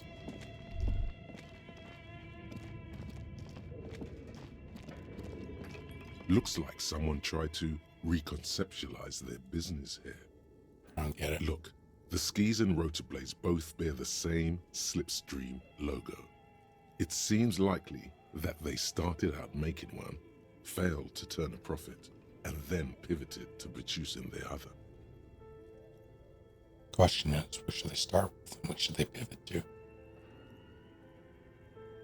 That's a good question.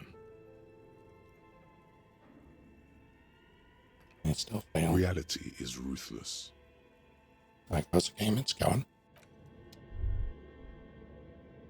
Things are slowly but surely revealing themselves.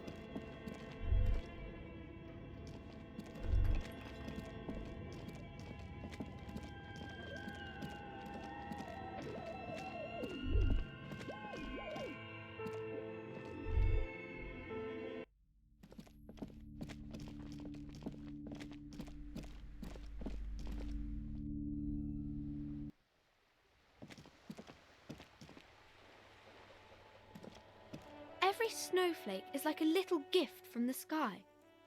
How's crime Crime business? fiction is about murders or burglaries or things like that, and the work of a policeman or a private detective who's trying to solve a crime and catch the criminals. Okay, I get it. And it's kind of like a puzzle too. You can guess who the criminal is or how the good guys are going to catch him. I'm something of a policeman myself. You don't look much like a policeman. She examines you as if to find something policeman-like. What does a cop look like then? Didn't mean to offend, sir. Sorry, sir. It's just that you don't look like Dick Mullen. She points to a book cover on which you see a strapping Vespertine officer.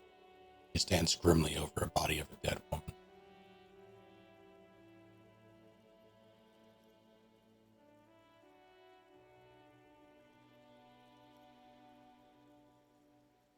It's your mind. Head?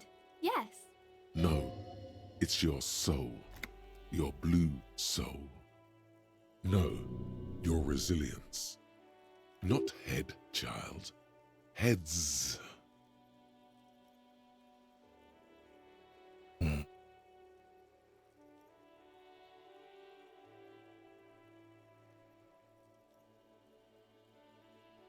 flexibility. Isn't that very dangerous? She examines the picture of Dick Mullen. Policeman live and breathe danger, little girl. Mullen obviously lacks the chameleonic skill. Unlike you, sir. He's just a fictional character. He's no match for you. Goddamn right. Maybe you can show me some real police work, sir. Like in the books. Alright, sure. The girl keeps her hands folded, hidden. Why is that? Why do you keep your hands folded? What do you mean, sir? She looks away. She knows where this is going. You don't need to be worried, I'm here to help. She looks around anxiously. Her hands remain folded in front of her. She doesn't want to show them. The lieutenant stands by, looking at the two of you with little interest. A facade of true professionalism. He is far more intrigued by the situation than his poise reveals. It's okay. She brings out her reddened hands, her nails frayed, nearly chewed down to the flesh. You bite your nails. And you knew this from me keeping my hands folded? Yes. Well, that proves nothing. Anyone could do an easy deduction like that. But I can figure out why. She nods, half provocative, half enthusiastic.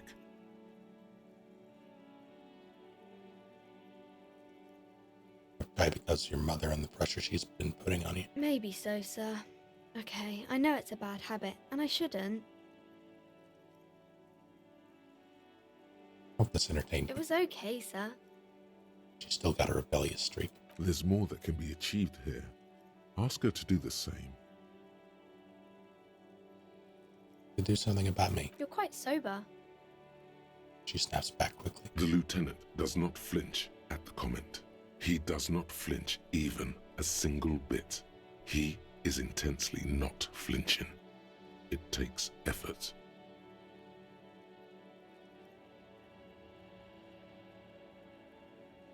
How do you know I'm usually not? Because you usually aren't. Wow. Having a grand time. I sure hope you are, sir. She rubs her red nose. There she stands, swaying on her feet, assaulted by the early spring breeze. She smiles at you. The whole situation suddenly feels familiar, somehow.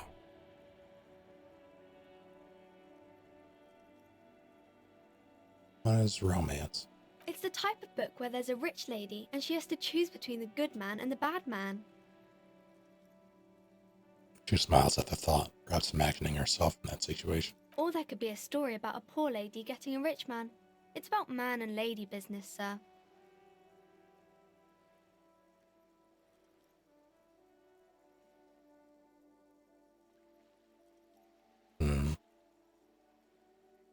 What about when both of the men are bad? These are not very common.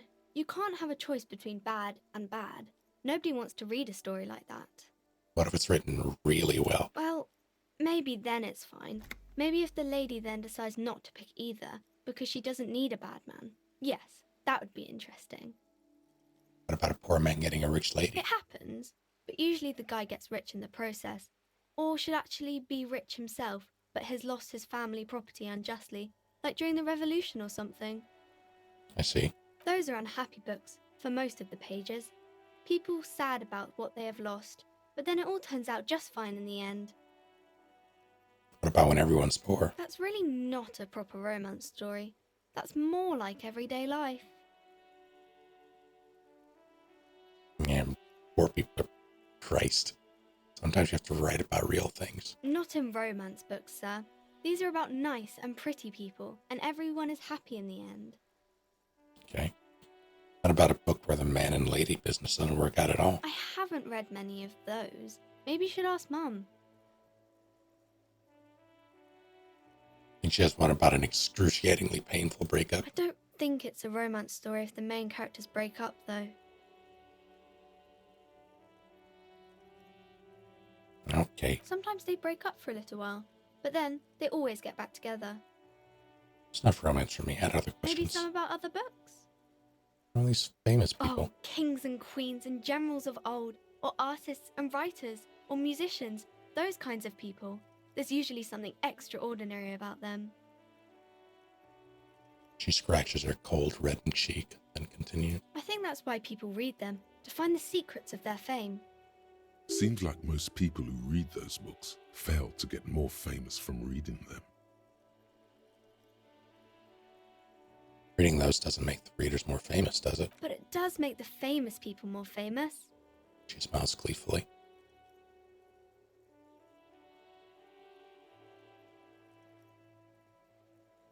Famous people sound like a bunch of dorks. Annette's expression remains ever so helpful, but she doesn't say anything.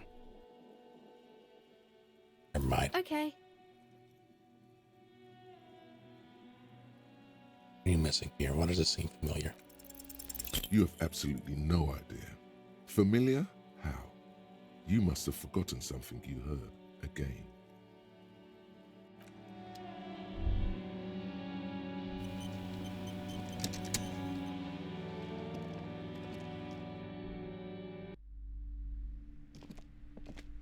Hello again, esteemed officer, and welcome to Crime, Romance, and Biographies of Famous People. Do I do this?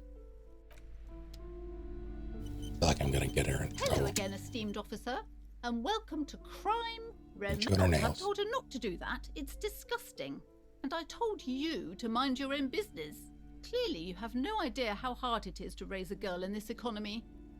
This economy is a mysterious force, like cosmic weather, mysterious and harsh.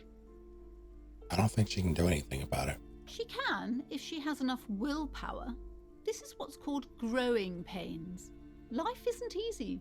Life doesn't give breaks. Come on, ma'am. It's obvious she can't do anything about it. You are placing an unnecessary burden on a young child.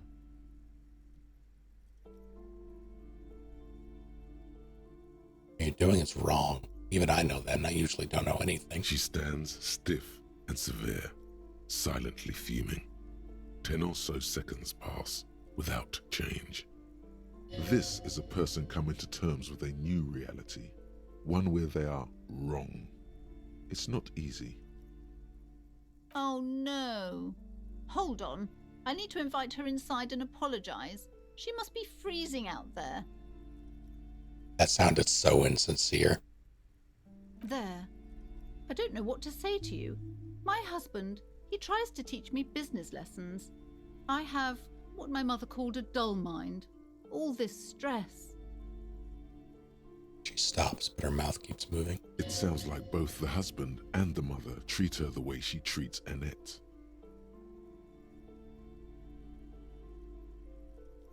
Like Annette to your husband and your mother. Oh, well, my mother was horrible, of course. Absolutely perverse energies around that person. But my husband... She shakes her head. My husband is completely different, of course. Is husband Annette's father? Yes, my husband is a successful entrepreneur east of the river. If only he were more involved in the business we're running up here. No matter. Soon we'll both be off for Grand Couronne. Your husband is also involved in the bookstore. Hold on. It's a proper place to live. One of the most peaceful neighbourhoods east of Jamrock. You may know it for its massive housing projects. Most of the buildings are empty at the moment. It's a great opportunity to get ahead of the crowds. Better times ahead for sure. Your husband's also involved with the bookstore? He made the initial investment. Since then, he's been what you might call a silent partner. Your only child? Yes, I'm afraid so. A real treat she is. It would be nice if she had... No, we couldn't have afforded more children, really. Not in this economy. Why not? We're quite busy people, you know, my husband and I. Quite busy. Children are a lot of work. You don't look like a father, so I don't expect you to understand. I'm sorry. I'm sure you do understand. Told me she doesn't go to school anymore. She's been too busy helping me here. So she studied at home this trimester. This is a temporary solution, of course. They sound snots. I assure you, I, of all people, understand the importance of education. She will be back in school the moment the store takes off. The woman looks aloof, her features much softer. Occasionally she glances at her daughter's silhouette. A few more questions. Okay, but please, only a few questions. You wouldn't want to disturb the spirits. Why didn't you just tell me right away? It's the curse. It's not good to talk about the curse, not in detail. The negativism, it's dangerous. Talking about the void wraiths angers them. Wow. Void raves. You have new words. Oh no. How does this curse manifest The itself? curse is so much worse than you could imagine. It's a disease, eating at the very foundation. A shiver runs through the woman as she looks around the dimly lit store. It's the curse of financial distress, of ruin and bankruptcy. She peers at the curtains again. Didn't that curtain just move?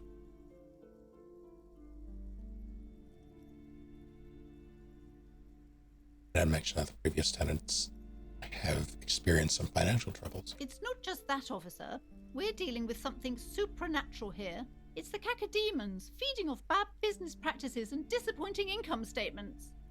There's something wrong with this building, I can tell you. Ever since I arrived, I've sensed an eerie lingering presence, as if I was unwanted here.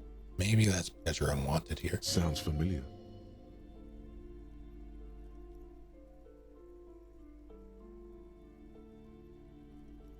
What does it mean? Truly so? Perhaps the dark energies are leeching off you. You shouldn't stay in the store too long. It may be dangerous. Is that all from anyone? Yes, I've contacted numerous parapsychologists and even a pair of Simonese mediators. They provided me with the wards. She nods at the strange cage-like trinket on the curtains. The wards help to keep the doom at bay and protect us against the darkness that lies further in the building. Even though now I fear, it's not enough. Is that pendant part of the wards as well? Oh, this? No, it's a special Himian amulet, blessed by desert pygmy shamans, with a spell of compulsion. It's to compel people to buy books. There are numerous spells cast throughout the store. I had the books anointed with a different inducement spell, for example. It's guaranteed to boost sales 15%. What about the wards on the back door? With Simonese as well? Yes, the Simonese are very crafty, and their wards are extremely powerful. Lesser wards simply won't do here. Never mind. The woman looks aloof, her features much softer. Occasionally she glances at her daughter's silhouette. I think I got her in here much sooner than however long it took me this time around. I forgot that was something you can do. But I remember doing it. Hey. I'm sorry, sir. I can't talk right now. I'm very busy with my homework. I have so much homework now. You just can't win. Yeah. Out of the rain and into the gutter. What are you doing? Math. It's really difficult. Like, really. They say you need it to get rich. Better than standing outside in the cold, I guess. I'd rather be doing math. Oh, I found something while you were away. What is it? I thought this would fit you. Like, thanks for helping out. Not me. The city, Oh I my mean. God. Like a detective does. New hat. Where'd you get it? Just what Dick Mullen would ask. I got it from behind the curtains. I'm not really supposed to go there. Look just like Dick Mullen, except I'm an actual police officer. Yes, I bet it looks good on you. Really serious. Right, I have to get back to my homework now, before Mum notices. Man, this is hard. Because you know each other. She's been talking to you so openly because you've talked before. You know me? We've met before. Yes, I used to stand out there all the time, before Mother told me to focus on my homework. You've been running around all week without your shirt on, sir, apologising to everyone. I don't really understand what you've done wrong. The sorry cop thing is very, very amusing to me. Ever talk to you? Of course, you've stopped by a few times. You certainly look better than the last time I saw you. Thanks, I'm trying. Yeah, I can see. You don't have party eyes anymore. Party eyes. Yes, of course. That makes sense. I'm not surprised children have seen you running around with party eyes on, he thinks. Not at all. Party eyes? You know, like a cat in the dark, all big and wide-eyed. It certainly looks odd on a man. That's because he's happy to see you. The swiveling eyes of a loony drug addict. That is what she meant. You were probably gurning too. Good thing she didn't say party eyes loud. Her mother's nearby. Fuck yeah. You should get some party eyes right now. Snap those sequins on you, boy. Does that mean I've been partaking in narcotics? Oh, baby, that's not what you have to worry about. Worry about the important thing. Why didn't you tell me you knew me to begin I with? didn't know I had to do that. Thanks. I learned something new about something about myself I'm today. glad I could help you, sir. See you around, Annette. Putting on this hat right now. Oh my god, it's awful. Oh my god, it's awful.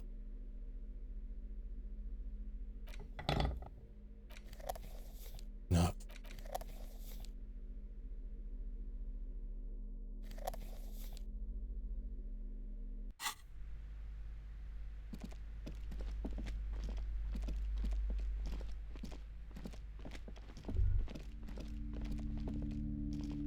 Shelves filled to the brim with crime novels featuring the supposedly stalwart Vesper.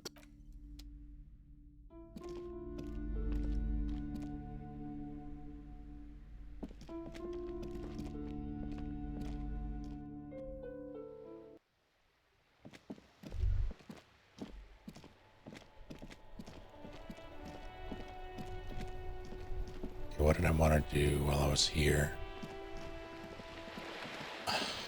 I want to go back to... I'm going to go look for the guy. The guys.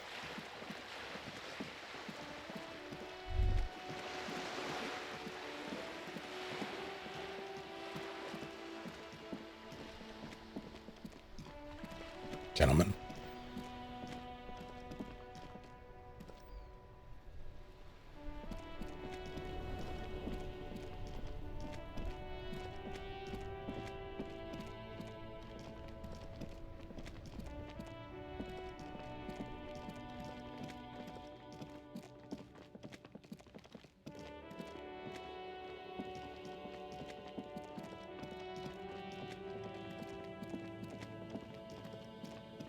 Said it was to the north.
Good, someone got him.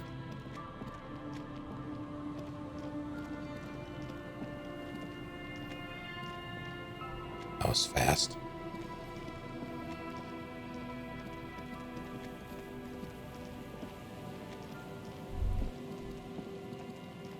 I don't know if I can sell that that computer thing.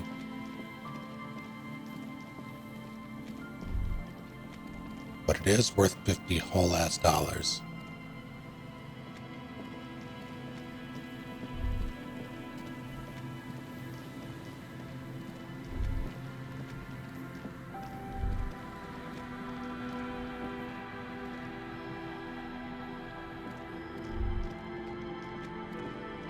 Target acquired.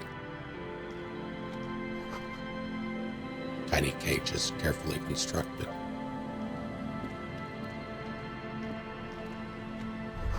These soggy logs smell of ignition fluid.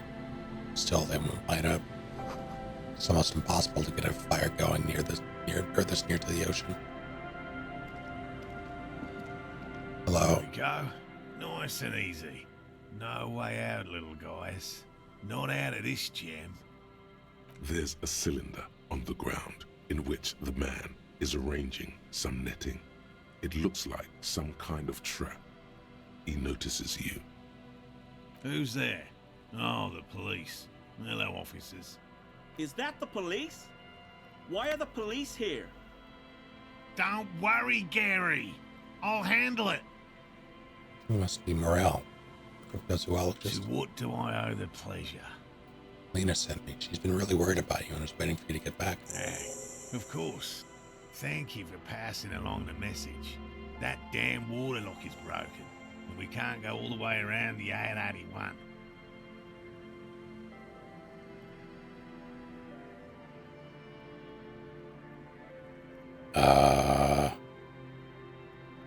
You can go back. You broke the water lock with a motor carriage. There was a billboard in the canal. Not a vehicle. It said Samaran Butter. No, it's all me. I'll hear a delay, and I'm sorry, but you can return now. Did he say we can go back now? Yes, Gary. We can go soon. If you see Lena, tell her I won't be long. Sir, your wife is waiting for you. I just have to do one more round. See if the phasmid has taken the bait. Then we go in. He fastens a bit of netting that has come loose in the wind. For all his passion, this man is diligent and patient. You could learn things from him.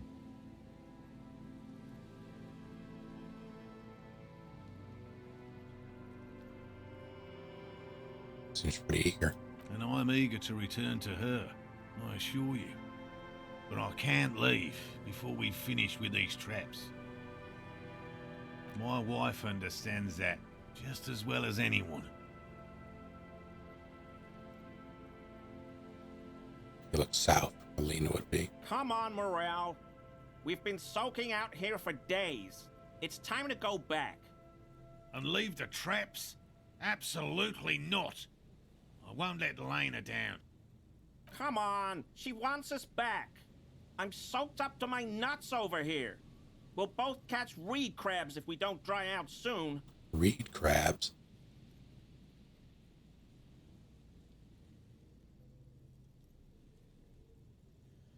Come on, you're doing this for yourself, not her. I'm doing this for science, and so is she.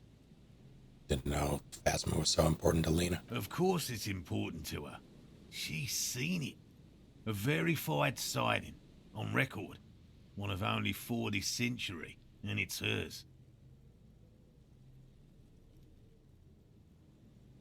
She sighted the Phasma? She didn't tell me that. Yes. That's how we first came to know one another, in fact. But that's her story to tell, not mine. Needless to say, you must ask her about the mysterious phasmid. Obviously. Suffice to say, it's long been our dream to find proof of the Insulindian phasmid together. I can't abandon course now. Maybe we could go back to the whirling, warm up, then come back to check the traps later? No. The traps need to be monitored on a regular schedule. What would we do if the phasmid were to starve while we were sipping tea at the hostel? He's dead set on this. I could go for some trap setting. Tell me more about these traps. Well, they may not look impressive, but Lena designed them quite cleverly, so I'm sure they'll do the trick. You designed them? Yes. He says with some pride. How do they work? Simple. Attracted by the locusts, the phasmid crawls down the funnel and, having eaten its fill, can't get back out. At least, that's the intention. The net isn't a perfect solution, but we didn't want to use anything that might damage the specimen's delicate exoskeleton. Locusts. Locusts. Nearly all known phasmids are herbivores, of course. But we've hypothesized that the Insulindian phasmid might occasionally prey on other insects. Why, though? Inside the traps, a number of locusts crawl and tumble over one another in a tiny, chittering swarm. What will you do if these traps don't work? They'll work, I assure you. The predatory hypothesis, using locusts as bait, accounts for the failure of previous efforts by other teams, which use plants. We have given this some thought. Okay. The traps do seem to be deftly and thoughtfully constructed. It's clear the cryptozoologist's wife knows what she's doing. Yes. What? I'm calling you about this phasmid you're looking. Or tell me. Well, first of all, it's damn difficult to find, which is why we've been knee-deep in the reeds laying traps for it. Makes it so difficult to find. Good question. Being a phasmid of the order Phantasmodea, a ghost insect, it disguises itself as plant matter. In this case, the reeds. Awful lot of reeds around, aren't there? And I suspect it may have also developed other specialised techniques to protect itself from predators, or scientists, in our present case. Sorts of specialized techniques.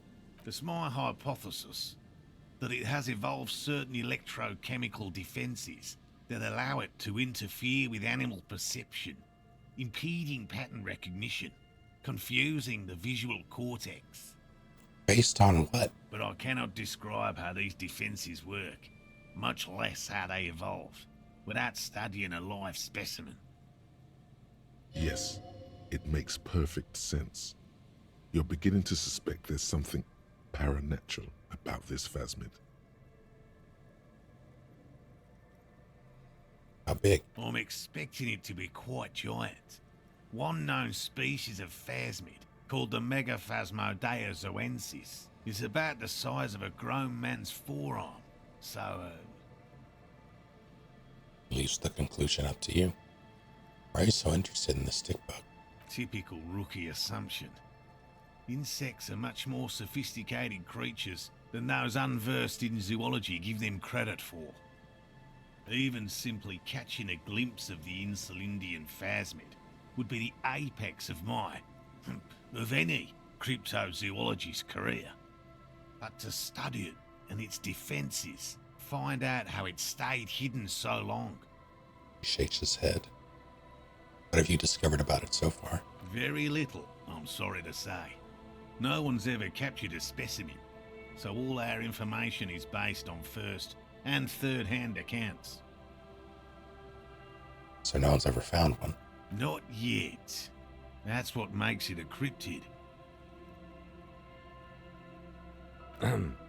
Just out of curiosity, if there's no proof of its existence, how do you know it's real? I know it's real. The cryptozoologist says, brusquely enough that even he seems taken aback by it.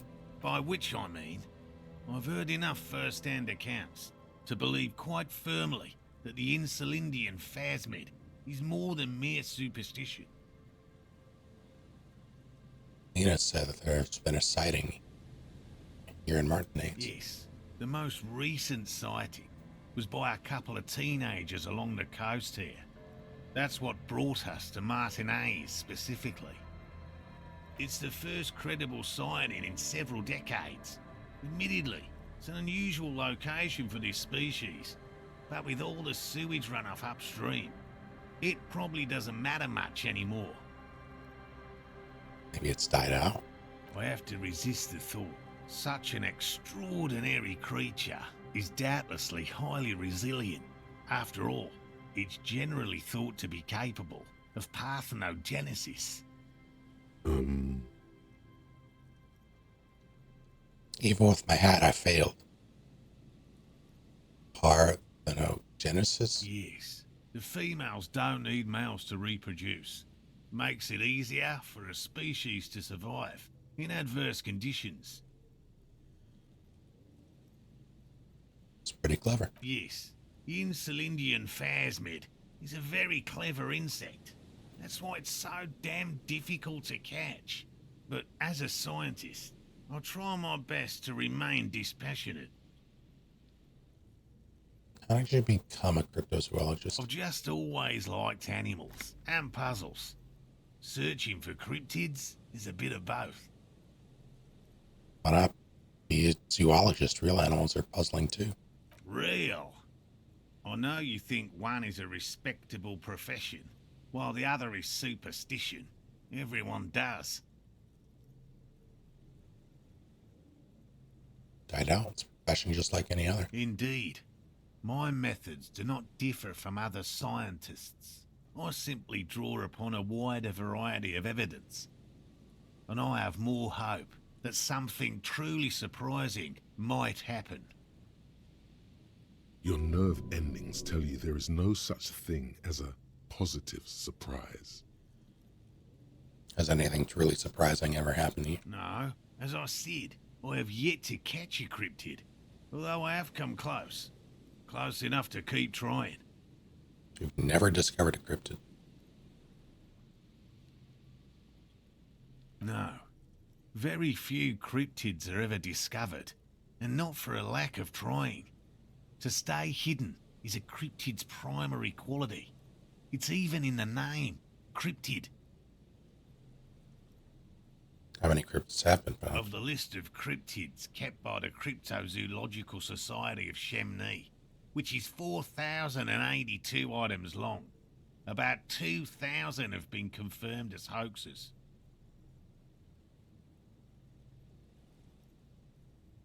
Two are categorized as confirmed discoveries. The rest are in differing stages of discovery, refutation, and data collection. Only 2 have been proven to be real? Yes.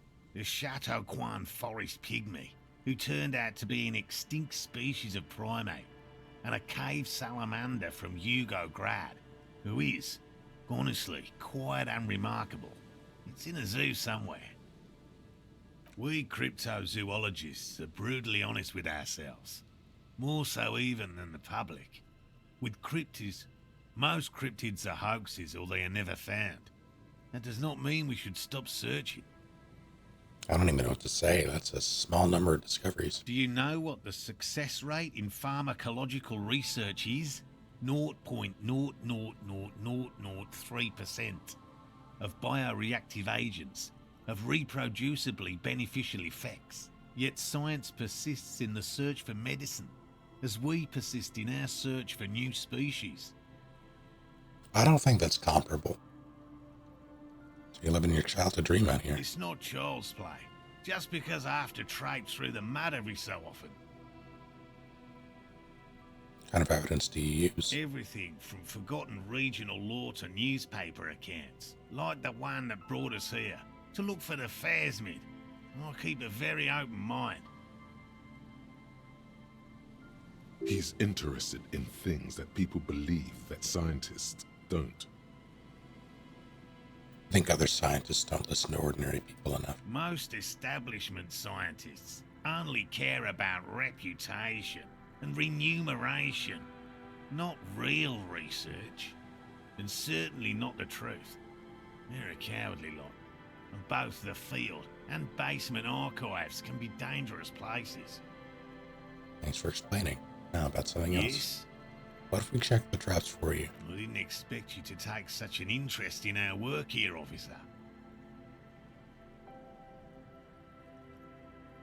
It's very similar. Yes, indeed. Both require a great deal of research, attention to detail, and, above all, persistence. Where are these traps? There are 4 in total. One is to the south, on this little peninsula, by the boathouses there. It's very near. Another we set in Land's End, to the northeast. It's behind a small sand dune there, on your way to the old radio tower, after the church. The third is set near the canal, where you crossed, by a concrete slab. A big thicket of reeds going up the slope, and among them, Gestures to the trap in front of him. You should check at least one of those before returning to this one, since I just said it. This one's more of a technicality, but still, better safe and stupid than sorry. That seems like a lot. Do we really have time for this extracurricular venture? Pursuit of knowledge is its own justification. Is it? He doesn't look too convinced, but the small shrug indicates why not. If you think it's important, you have been right before. What do I do if there's a phasmid in one of the traps? Bring it to me at once. Just make sure the trap is closed tight. He's not comfortable with the possibility that you'll claim the find, but he's lying about this even to himself.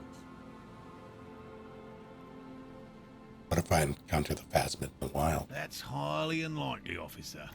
But in the event you do, I'll spray you with a pheromone mixture I developed. What the fuck? It's made of musk and research chemicals. The pheromone should attract the insect to you, or at least prevent it from bolting at the sight of you. It's quite potent. Will last you about a week. Ah, Christ. Wise choice. He douses you with the odd-smelling spray and gives you a satisfied nod. I hope you're not buying this. He dispenses it without letting you touch the canister, so it would be precious like holy water. It is precious. A single dose cost me 50 real to develop. Not that I expect you to understand self-financing one's own research. He looks at the lieutenant with disdain, then puts the spray back in his pocket. Let's get to it, I guess. Which means you two can pack up and go back to the whirling. Whatever he thinks about this detour, it's clear that these men are exhausted and in need of assistance. Finally, someone's talking sense. Thank you for your help. Gary and I will start breaking down camp. If you have any more questions, now's the time to ask. We'll be gone once you get to it. If it's more cryptid-related business you want to discuss, you'll have time for that later too. But what if the information is vital? On the hunt.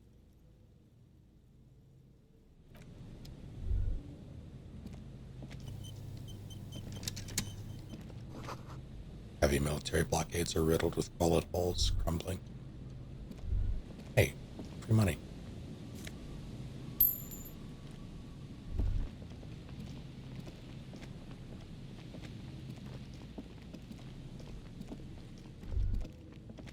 That patch of reeds over there, it's a great place to hide something.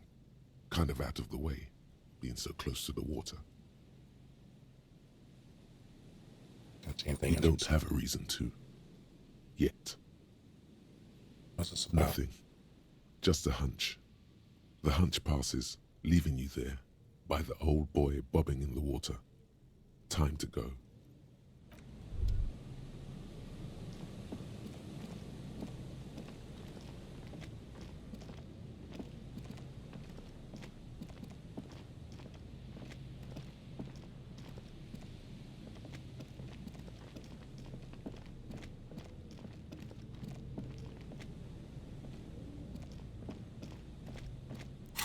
Leveled up again.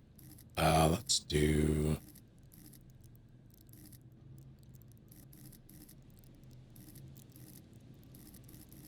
logic, I guess.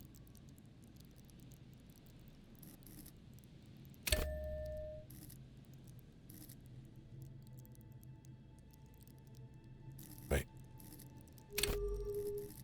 What did I need? I needed...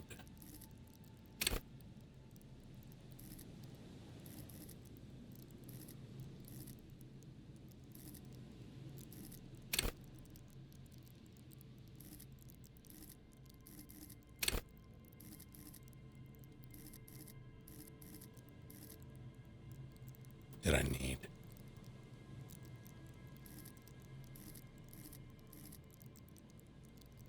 I kind of want to do logic, but I'm also considering one of these two. Probably reaction speed.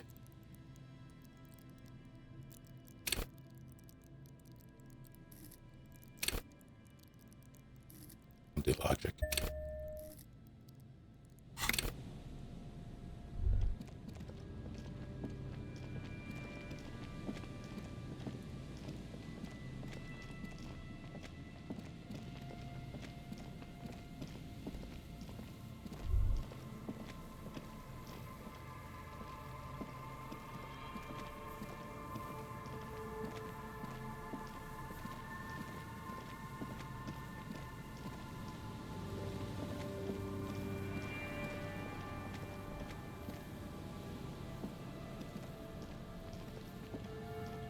see a once bright mural towering above you. The signage has peeled off over the years, but you can still make out Feld Electrical R&D. A slogan used to intertwine with the loops a long time ago. Now, only a shadow of peeled letters remains. It says, "Tomorrow is just a whisper away." Looks like tomorrow never came. Lieutenant raises the collar of his bomber jacket.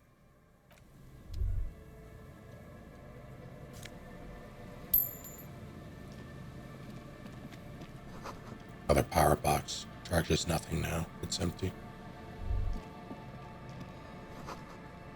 Fence blocks a path. No way on from here.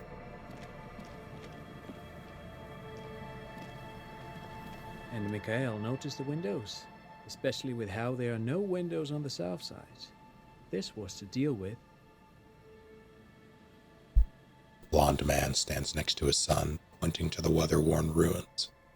He sees you approaching and smiles. You officers, come to investigate the historic subtext of West Martinez? I'm Tran Heilostam. You must be Kim Kitsuragi, right? I was just telling my son about this building. Not a lot of people realize the historic significance here. Very rich in hypertext. Nice to meet you.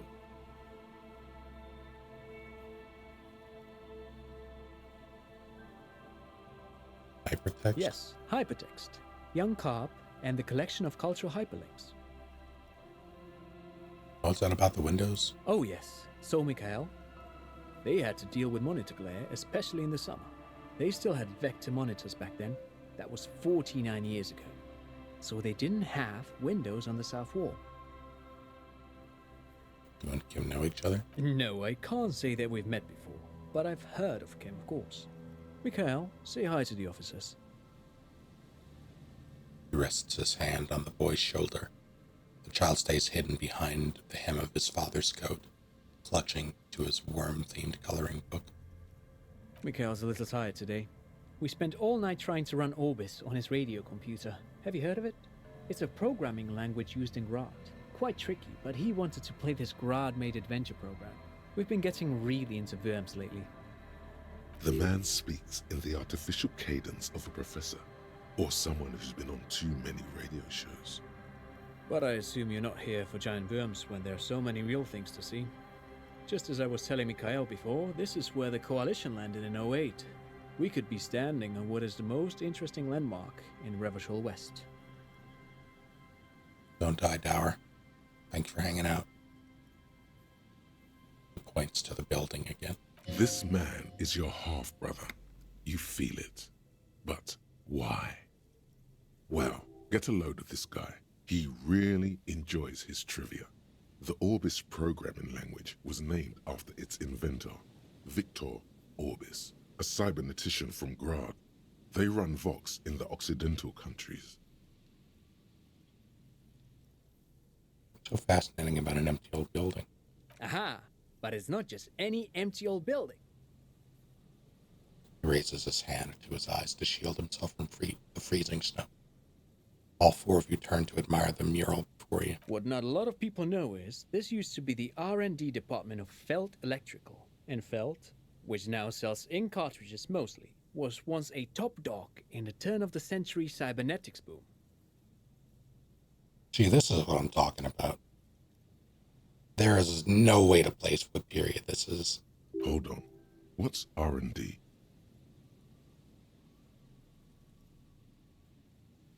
It looks old and weathered, with seagulls picking apart its stone and metal carcass. Bushy undergrowth has taken hold of the collapsed rooftop. Some kind of bird has set up a nest on a broken windowsill. It's an R&D department. Apologies, it's an acronym for research and development. They don't use it anymore. He smiles brightly, laugh lines around his eyes. You're probably more familiar with RTD, Research and Technological Development. Mea culpa. You are not familiar with that one either. This man is a bookhead. I don't think I've ever heard of this Feld Electric. That's not surprising. Only a vestigial ink cartridge and ferrotape manufacturer remains. He adjusts his suit jacket. They started out as a midway electronics outfit in Königstein 2 centuries ago. After an aggressive move to Revachol, Feld became a global player in the emerging personal electronics market of the pre-revolutionary era. Still, Tricentennial was beating them in business machines. But Feld had an ace up their sleeve, or should I say they were developing an ace up their sleeve. I'm mixing my metaphors here. What was the ace? It was here in Martinez, possibly in this very building, that they developed prototypes for a tape computer. Tape computer? Mm-hmm. An elegant folding mechanism of rollers and ferrotape ribbons, portable enough to be a take-it-home solution, revolutionizing business machines, possibly even bring them to the average consumer, which is a feat of engineering even today's giants, Rehm, ICN and ZAM, haven't achieved yet. He grins, admiring the sentence he just produced. Indeed. What? The revolution! The boy wipes his nose on his sleeve. Unfortunately, their moonshot project never made it to the market. Feld's move to Revachol backfired. The revolutionary government liquefied their assets and expropriated those very advanced prototypes, possibly from this very building, or one of the adjacent ruins. He pauses, pointed to the other building, then continues. All of this was built by Feld, even the boardwalk. Wild Pines built Martinez proper as a resort for their middle management. Feld built this side of town for R&D. You're saying that Feld Electrical built this boardwalk? Yes, they even built a pleasure wheel, but that got destroyed in the war. That was my nickname in high school. A pleasure wheel? The lieutenant looks wistfully at the horizon, as if picturing gondolas rising to the sky. Perhaps reminded of a childhood memory. It's clear he would prefer there were a big wheel lighting up the coast. Yes, to lure in their star engineers. This part of Martinez was nothing but reeds before Feld arrived. They had to make the prospect of living here attractive. It was supposed to become a global center for innovation in cybernetics. But history had other plans. What happened to the engineers, the company people? Oh, I'm afraid it didn't end well for the boys. But this story is a bit too dark for little Mikhail here.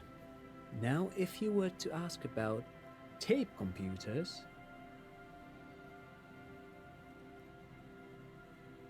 What do the revolutionaries do with those advanced tape computers? They used them for military communications, but also to write and send out press releases, the most notorious example being Le Décret de Mars. What was that? What's the Mars Decree? I mean the radio transmission sent out to news agencies and world governments by the newly created Commune of Revachol on the 7th of March in the year 02.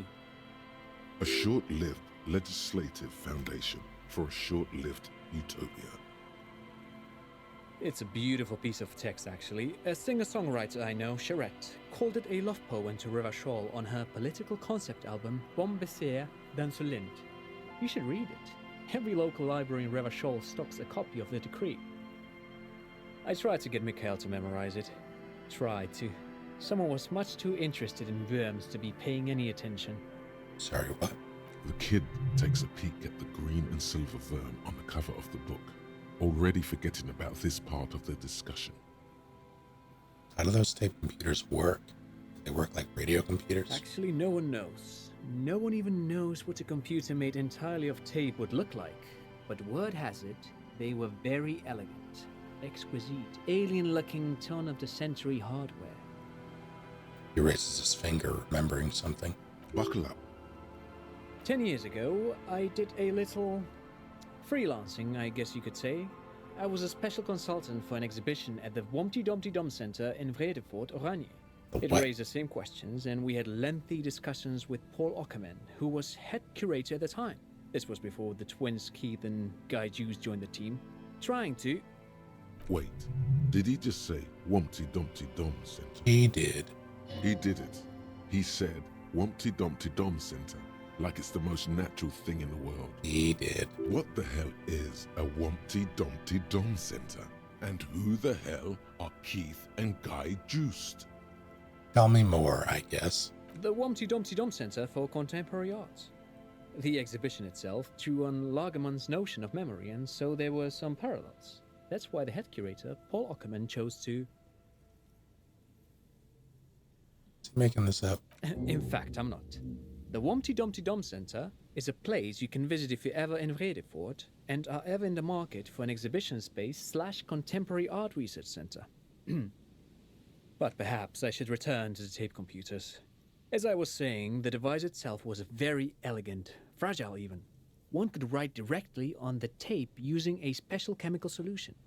The machine would then analyze the handwriting, perform operations, and project output onto a white screen. It was a beautiful, delicate thing. Huh.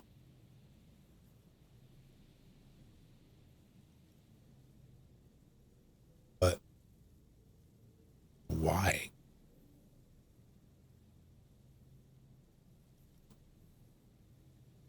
I mean, it's just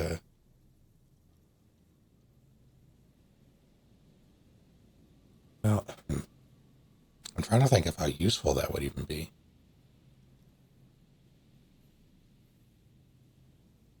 Like in any capacity. I guess I don't really know the context of what all the computers in this age can do. Contemporary art.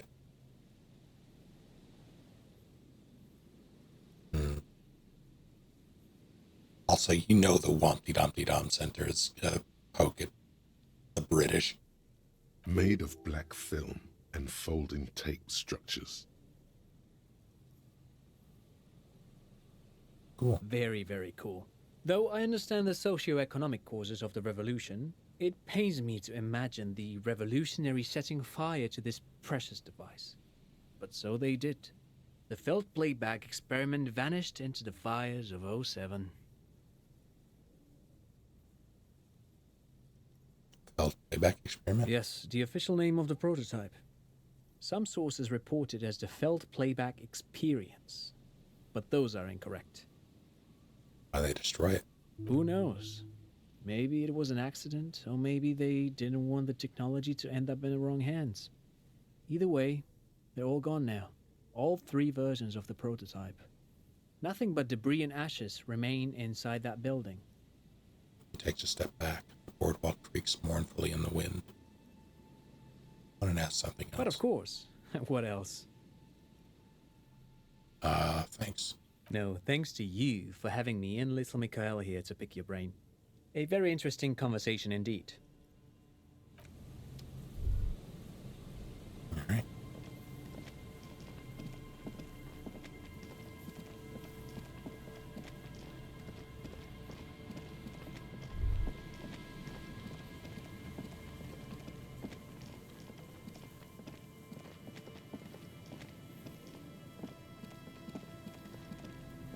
This was just over here. I had no idea.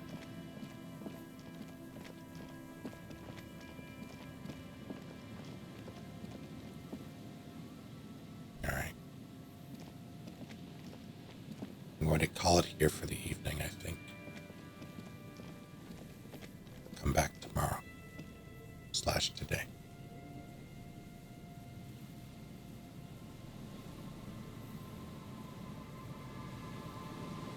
Decent progress.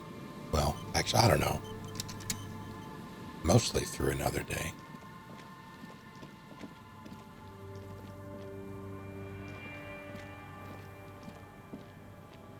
There's a bunch. There's so much. We'll get through. Thank you all for hanging out. What are we calling it? We're calling it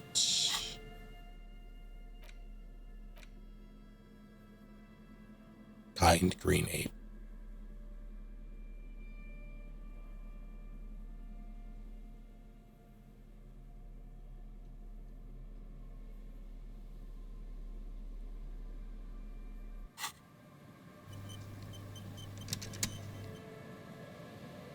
Not Wumpty Dumpty. I mean, that's what Kind Green Ape translates to in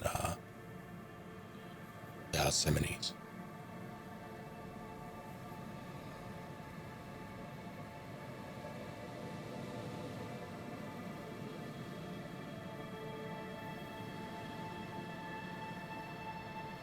Have a good night, you all.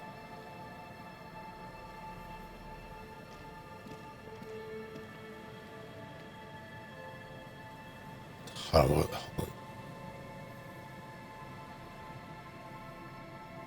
drawing the Disney Channel logo with the flashlight.